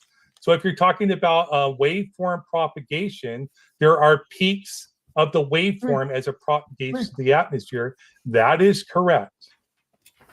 We don't call them valleys. Does and it have troughs. highs and lows? Highs and lows. We don't call them highs and lows. We call them the peak of the waveform. So it's not in a straight line. It's not in a straight line. It depends on the. What? I can't. So you're talking about RF, right? When we transmit RF, No. it has a No. frequency. No, I'm not talking about RF. I'm talking about the entire spectrum, Ozien. I know you don't understand, but the entire spectrum is measured based on the troughs, the highs and lows of the signature. They have a waveform, correct. So they're not straight, correct. They are straight. They traveled straight. You're getting fat. What are crepuscular rays? What? This refraction What of are light. crepuscular rays? So your gish galloping changing topic. Just want to point that out to the audience before I Oh my answer the God. question. Before I answer the question, and before you make faces and stuff like that, which I do my other button. I have more of them. Anyways, crepuscular rays are refraction of light through the Earth's atmosphere that shines onto the bottom of the moon. So it gives a cool effect that we all see. But it's perfectly explained by where the sun is located, by where the moon is located, and by refraction. Like we have the models, we have the math to explain crepuscular rays. I'm not prepared. You're just gish galloping, changing topics. Thank you. Because you're not prepared to cover this debate. You just want to gish gallop and say, "Oh, look, this guy over here can't perfectly explain every phenomenon." Well put, Bill. Well put. Bill says, what's that called when waves are a straight line? Oh, not a wave. Right, bro? In reality, he's a dummy, and I won. You have provided zero evidence to prove that the Earth is a flat, infinite plane. This guy believes The ocean Earth, surface is physical- level.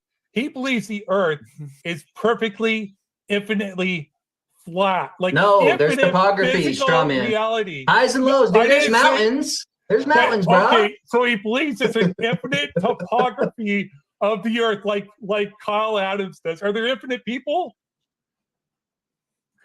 I myself would not make that claim, although it could be a possibility, okay, of it being infinite.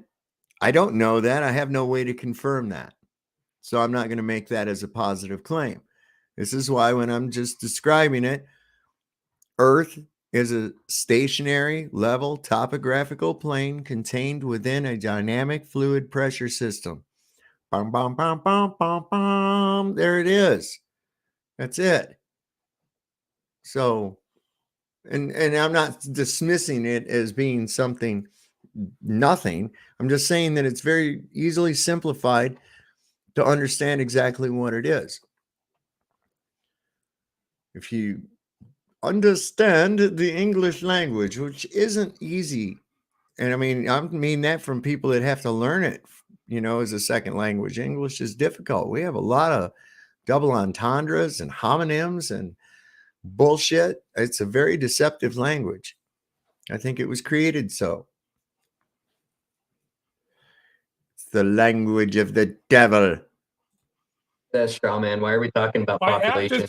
Because it's an observed claim. Red herring. Red herring. You made the claim that the Earth is an infinite flat plane, dude. You made the claim.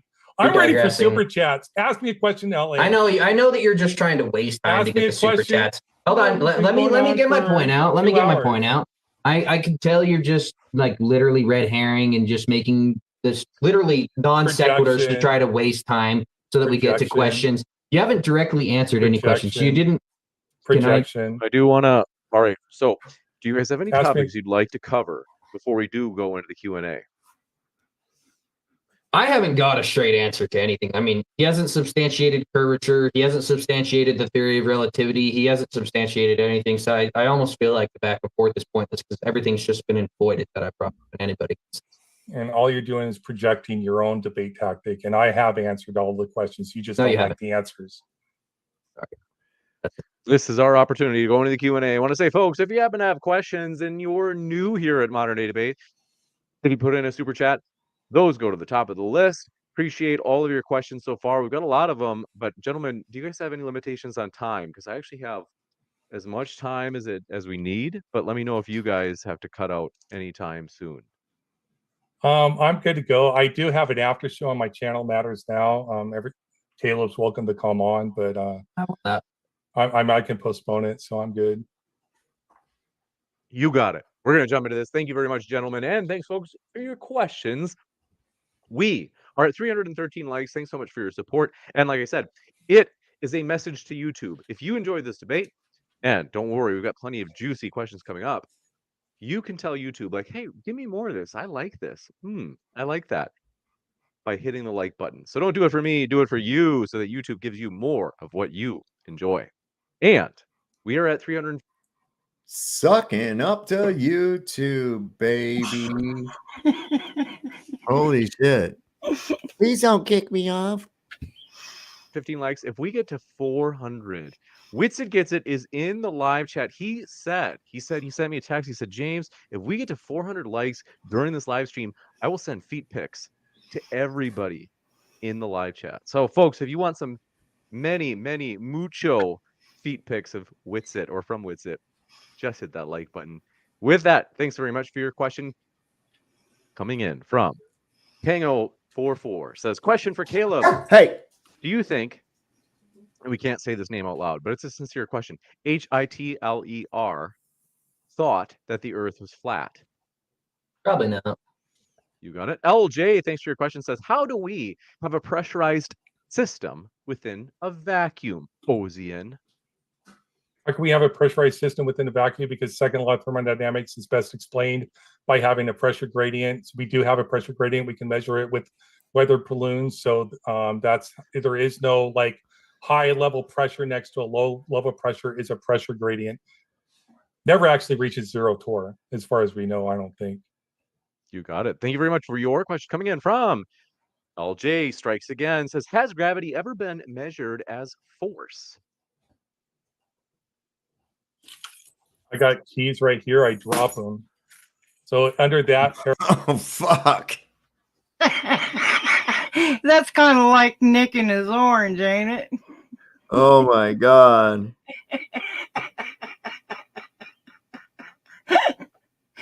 Orange juice and now the key drop. So the dude asks what the cause is, and this guy shows him the effect. This is the story of gravity, man. I'm not shitting you. At every turn, you ask him to show what is the cause, and then they show you the effect. Paradigm of Newtonian physics, we would call that a downward force is causing the keys to fall down. I think William Harris in his last debate against Witsit was very good articulating and describing it as we can consider it even under Einsteinian physics, that we can consider it a force as in like this Benioff space-time is like the hammer or something like that. You watch his video. So you can sort of look at it as force even under Einsteinian physics, but we don't generally consider it to be a force. Just watch some videos, guys. Megan Marie, thanks for your super chat. Says, don't want Witsit feet pics, but here's a like. Thanks so much, Megan. And I gotta tell you, I've never seen the likes jump up so fast as in the last 5 minutes. It just jumped big time. So thanks, Witsit. Robin Webster says, for the flat earthers, give me a reasonable motive for the concealment of the shape of the earth for over 2,000 years and how it would even be possible to conceal it. Usually I don't entertain this question because See, they try to make it like everybody thought the earth was a globe 2,000 fucking years ago. No, there is some evidence that a few crackpot shitheads thought that there was a globe. And everybody else fucking laughed at them, man.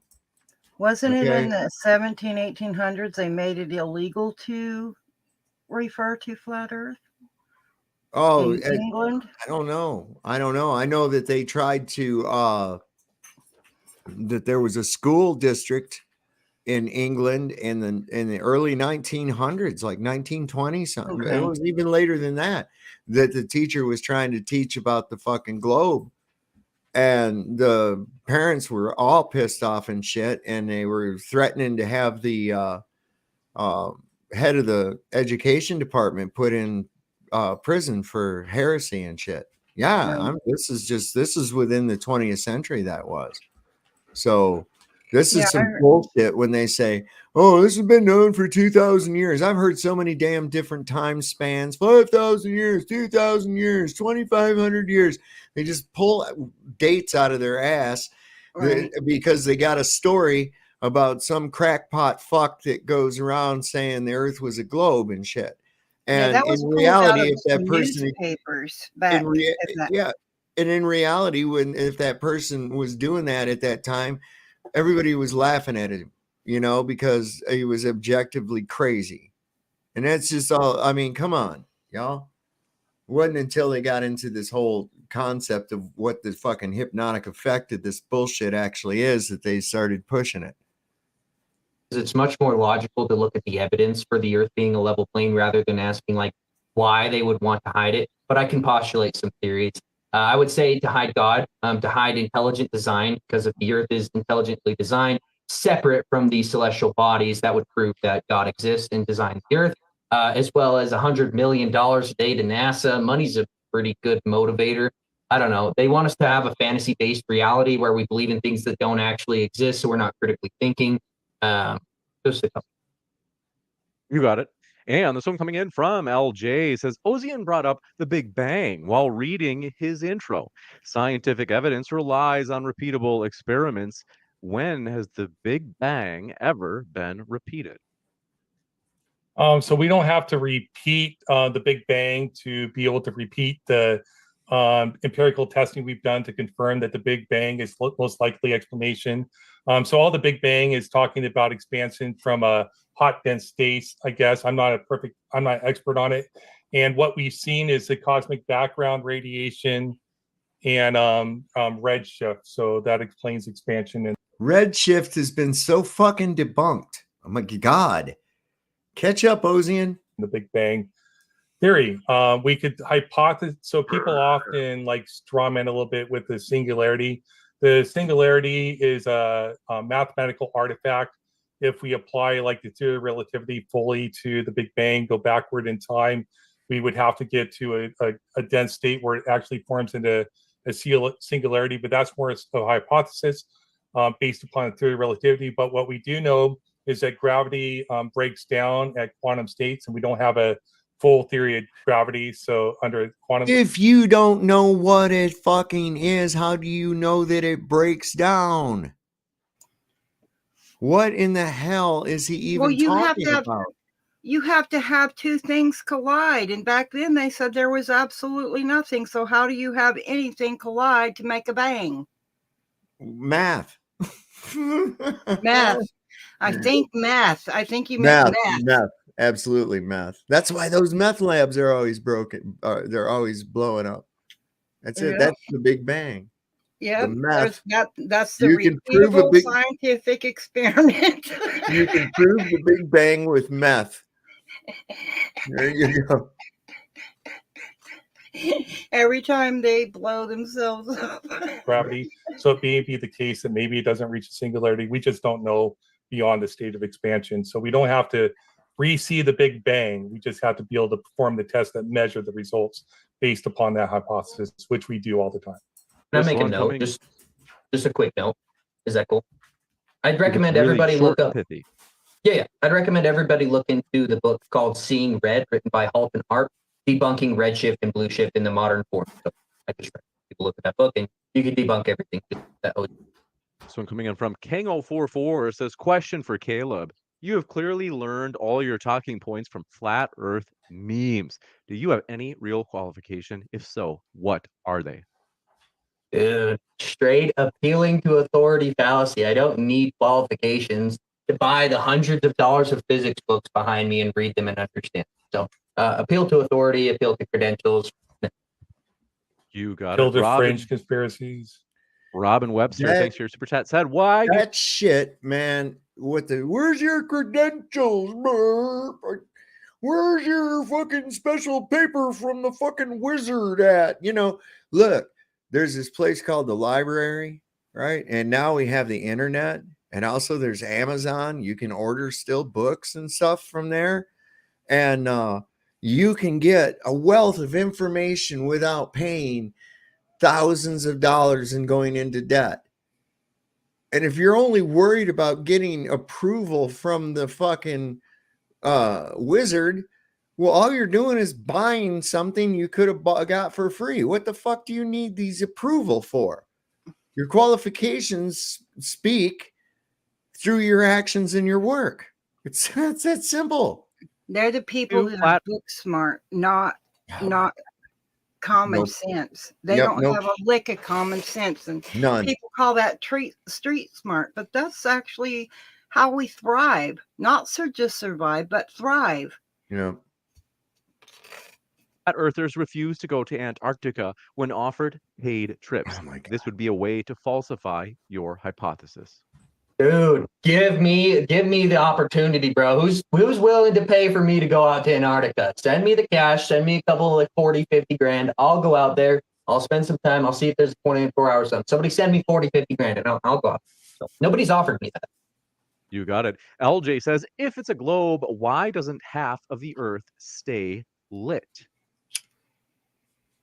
It's the angle of the axes of the planet, like it changes as the Earth rotates because of the axes. Like this. You got it. This one from Kang044 from New Zealand. I love seeing people from around the world. It says, for Caleb, have you ever had a scientific paper published? Have you ever performed an experiment in a university or commercial lab? Have you ever worked on a commercial project involving the application of any of the sciences? Appealing to authority, appealing to credentials, saying that for me to have opinion on science, I would need to go to a scientific propagandized institution and actually do science experiments there. Is not relevant to me talking about science. Long answer is no.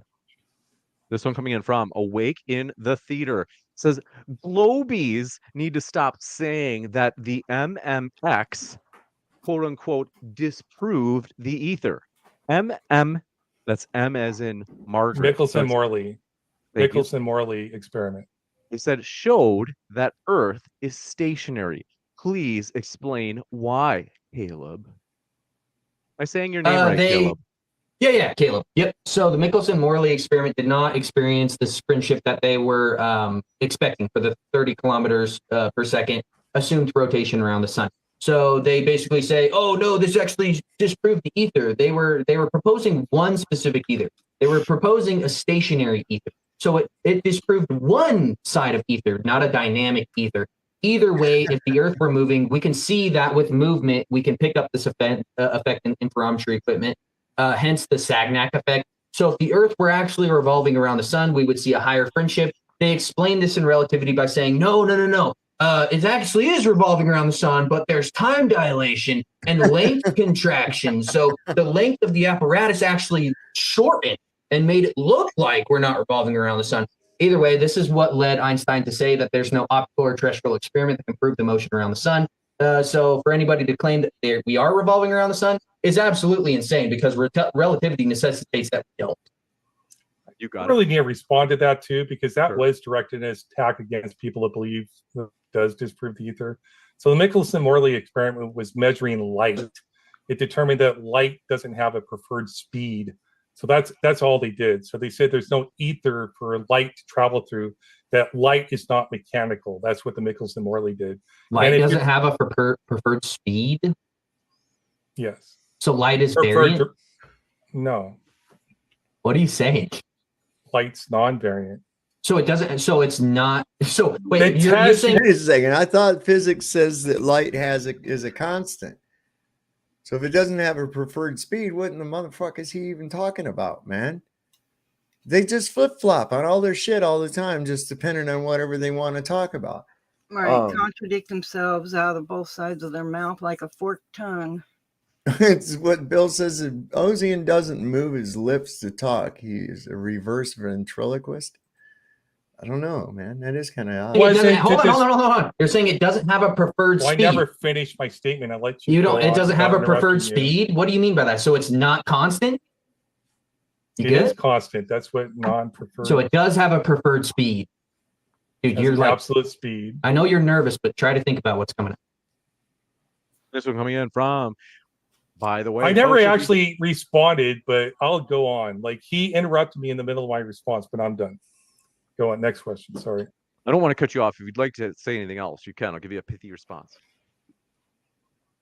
Yeah. So a lot of people do say it disproves the ether, but what they were trying to measure was the speed of light through the ether. That was it. This one from King144. Thanks very much. Says Caleb, why did they account of the curvature of water in tow tanks used to test boat hulls? You might not know about that, as it's not flat Earth meme. That's hilarious. So they might have done math and done a coordinate transform or a mathematical transform to assume the radius or circumference of the Earth. That doesn't in any way substantiate that they're actually accounting for curvature. So you can do measurements on the Earth and it be flat, and then transform those observations into a mathematical equation that assumes the radius or circumference. It's called a begging the question fallacy, Kango. Next question. Beautifully handled. Beautifully handled. I have to say. Yeah. Indeed. This one coming in from, do want to say, folks, if you haven't yet, hit that subscribe button. We have many more debates coming up. Maybe you're like, James, I already did hit the subscribe button. Duh. Got to tell you this. We just made a new channel membership offer. If you go into the live chat and you're like, man, they have this slow mode on. What's going on? I don't want this slow mode. I want to be able to say as much as I want, as fast as I want. It is a 99-cent membership. If you didn't know this, your membership makes you immune to slow mode. So if you want to go and chat and you want to, as fast as you can, just rapidly, please send me feed pics. Please send me feed pics. You can do that as fast as you want, and slow mode will not affect you. And that, like I said, it's 99 cents for that brand new membership level. We just added 99 cents. So what is that? With that, thanks very much for your question. Awake in the ether, says Ozien. Can you demonstrate a ball having 3 different wobbles simultaneously? It's impossible, yet science claims the Earth wobbles 3 different ways. I'm pretty sure when we take a measurement, we only measure one vector at a time. So I don't know if it'd be possible because you'd have to measure that vector in one instantaneous given moment or not within a moment period of time. So I don't know if there's a way to measure all 3 at once. So What? You got it. This one coming in from, thanks very much. Huh? King044 says, Vector? Caleb, please. Does he know what that word means? Please call Mr. Beast. What's that? I said he said vector. Does he know what that word means? I hope he does. If he doesn't, It then- didn't. It wasn't put in any kind of context I've ever heard it. No, he just says shit. It was man. like just a word that he threw in there. Well, that seems to be their A liar, live their whole on this go-to. stream. I don't know what they have Yeah, against Mr. Beast. in my opinion, Mr. Beast might be controlled opposition. Definitely a liar as far as saying there's a 24-hour sun.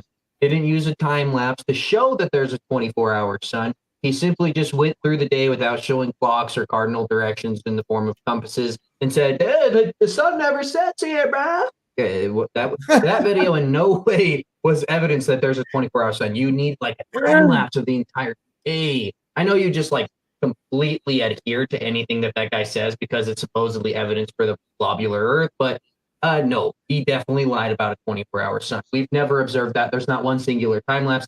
The ones that are purported to be true have been easily debunked. You got it. Thank you very much for this question coming in from Megan Marie. Says glass of wine and flat earth nonsense debates. Great way to end the week. Always good to see James modding. Let's go. Ozien. You have a fan out there, Ozien. This one coming in from, do appreciate it. Tango44 says, Kaleb, have fun in court with Mr. Beast for defamation of character. Yeah, tell him sue me. Tell him to sue me. Yeah, sue me, Mr. Beast. I just got to ask real quick. Wesley Curry, is that character that came up here with the fucking fire and brimstone, everybody's going to hell bullshit that last time? He all says we're going to be all put into hell here soon. Oh, yeah. That guy, yeah. What's the moon phase tonight? That might explain things. What's the moon phase? Yeah. I don't know. We have a lot of clouds. I ain't even seen the thing. I don't know, man. The lunatics come out late at night, baby. They come out late at night. The freaks come out at night. Yeah, the freaks come out at night. That is funny. Lunatics, juicy, lunar. to say the least. Yeah, that's where it comes from. Saka says, Kaleb, stop with the generic flurf keywords and stop hiding behind that petty burden of proof cardboard wall to avoid providing evidence of your own. Yeah, I guess I'll use less logic next time, guys. Sorry about that. This one coming in from Dean Traveler says, Ozien, how do you explain the first transatlantic radio transmissions going 2,500 miles? Oh, fuck. I love this explanation. This is fucking badass as shit. This is like, okay, so there's this ping pong game going on with radio signals. Fuck off, dude. In the year 1910. If refraction, why didn't he put that in his diary? They didn't understand refraction like we do now. I think that's what's his name? It doesn't matter. Marconi. So nobody ever wondered why they had telescopes and things, right? Long before Marconi, apparently, right?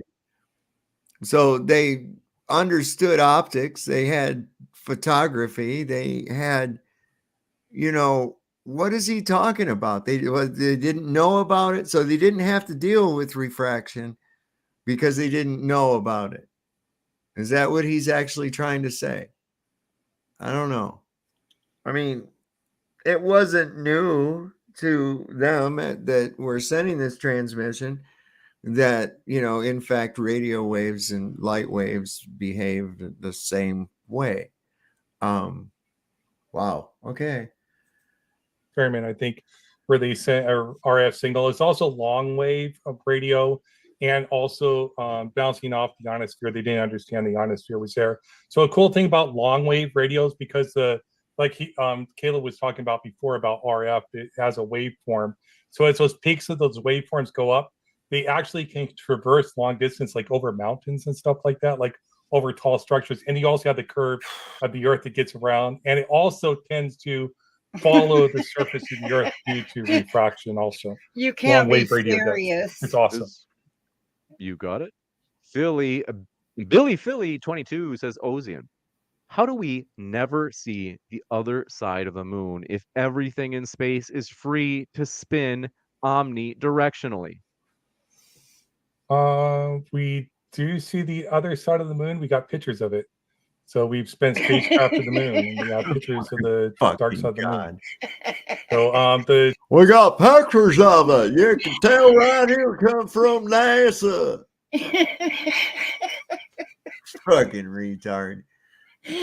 Oh my gosh. The moon is in tidal lock with the Earth. So the face of the moon is in tidal lock, so it's always going to be facing the Earth. But we can't do the other side of the moon and seeing it. Where does how do they know this? How do they know this? You see, sometimes there's tides and you don't see the moon. I mean, it's like when the moon's not present. What the fuck is he talking about? Yeah, I pictures. don't know. Robin Webster says, opinion I love Robin.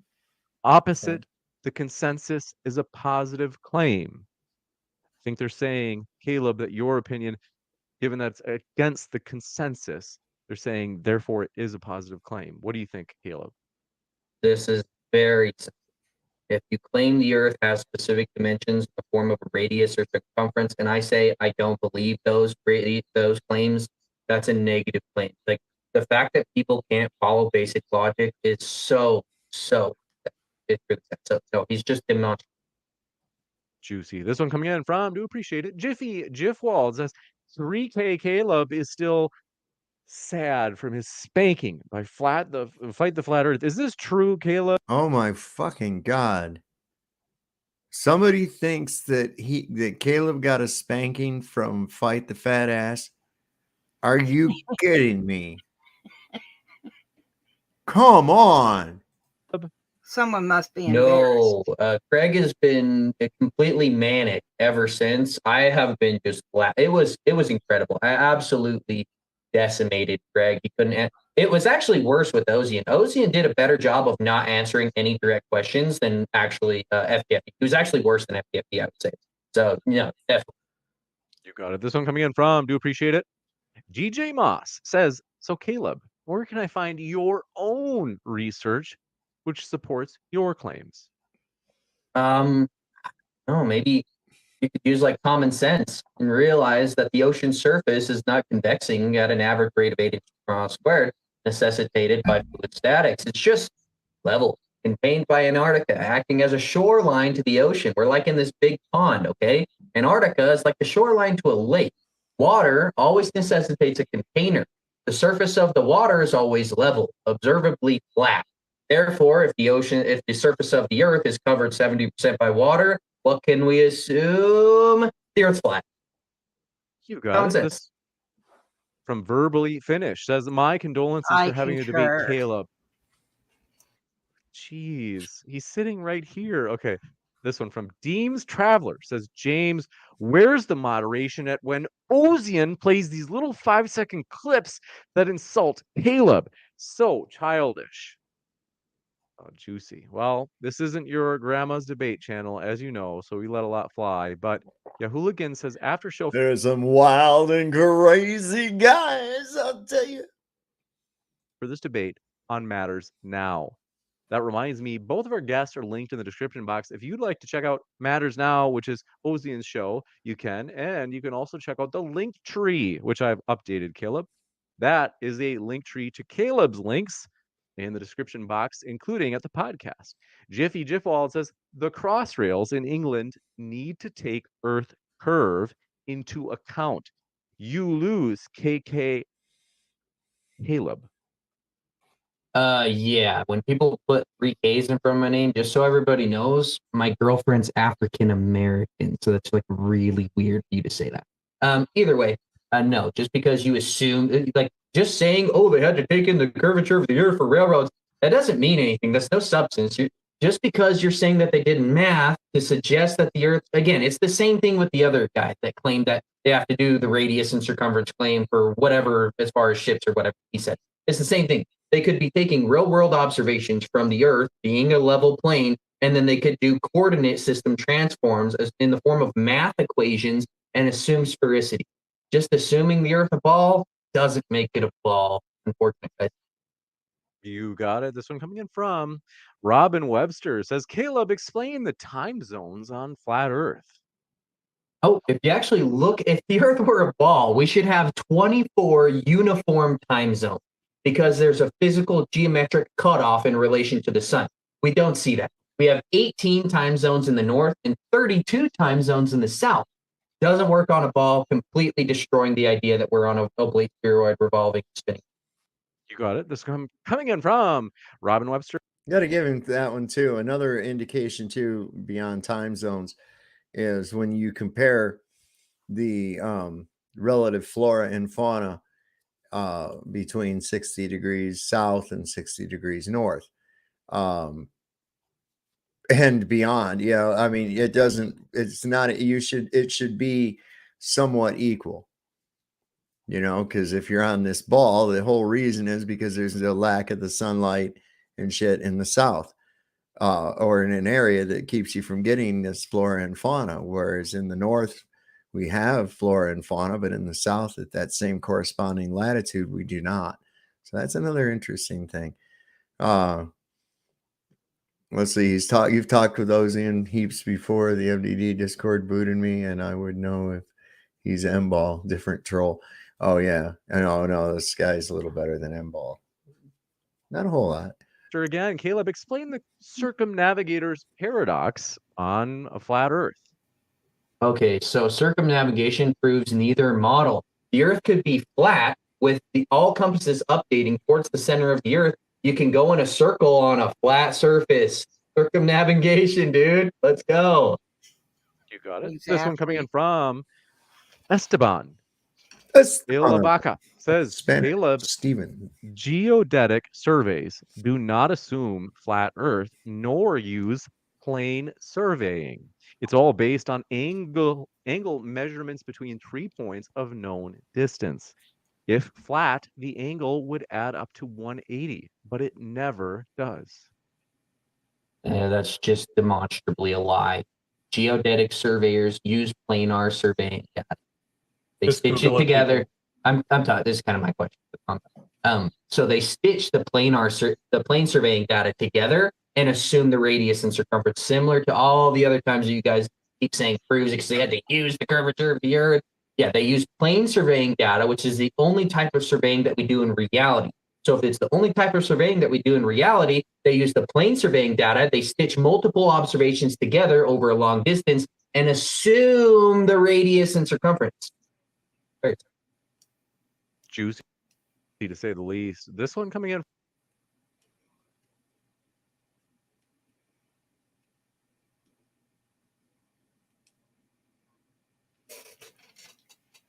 You're muted, Soph. So I think this is a good stopping point right now. We'll do a part 2 tomorrow night, and we'll finish this one up. And neutered. No, it's muted, Iron Horse. God, don't even speak that shit into the universe. So we'll do this again tomorrow night, I think, and finish this debate. I don't know. What do you think so far? Who do you think's got the better arguments? Oh, Caleb, of course. Yeah, I have to say as well. There's a lot of appeal to authority. Yeah, he's saying right on exactly with my thoughts. Yeah. Yeah. So, I mean, not necessarily every little thing, but I mean, the basics are all there firm. And yeah, you can't, say that shore to shore isn't sea level, right? Right. Absolutely. That's ridiculous. There's too much there is too much in our face, like horizon and, what optical illusions and things like that we actually know exist. A mirage is just an optical illusion. Yeah. But it's just, I don't know. You have to have some kind of common sense. Yeah, if you have to throw that out the window, and there again, holding to the standards of Occam's razor, you can see why this is such a problem, So these guys are bugging the shit out of me. They must have to go out. So it's a good time for me to go ahead and sign off. You want to leave us with anything? We'll be back with a part 2 tomorrow night, everybody. You got anything, Dreamy? Well, just have a good night. All right. Well, we intend to. Be happy, be safe, be warm. Yes. Oh yeah, it's cold. It's a little chilly out there. I don't know. These guys are 4 degrees here. Oh Lord, no, it ain't that bad here. I think what do we got here? It's 31, but it's clear, so we're in good shape. But like I said, tomorrow night we'll continue this again at the same bat channel, same bat station. And like we always say, Lord loves the working man. Don't trust Whitey, and don't put up with any bahooey or twiddle twaddle. We'll see you tomorrow night, guys.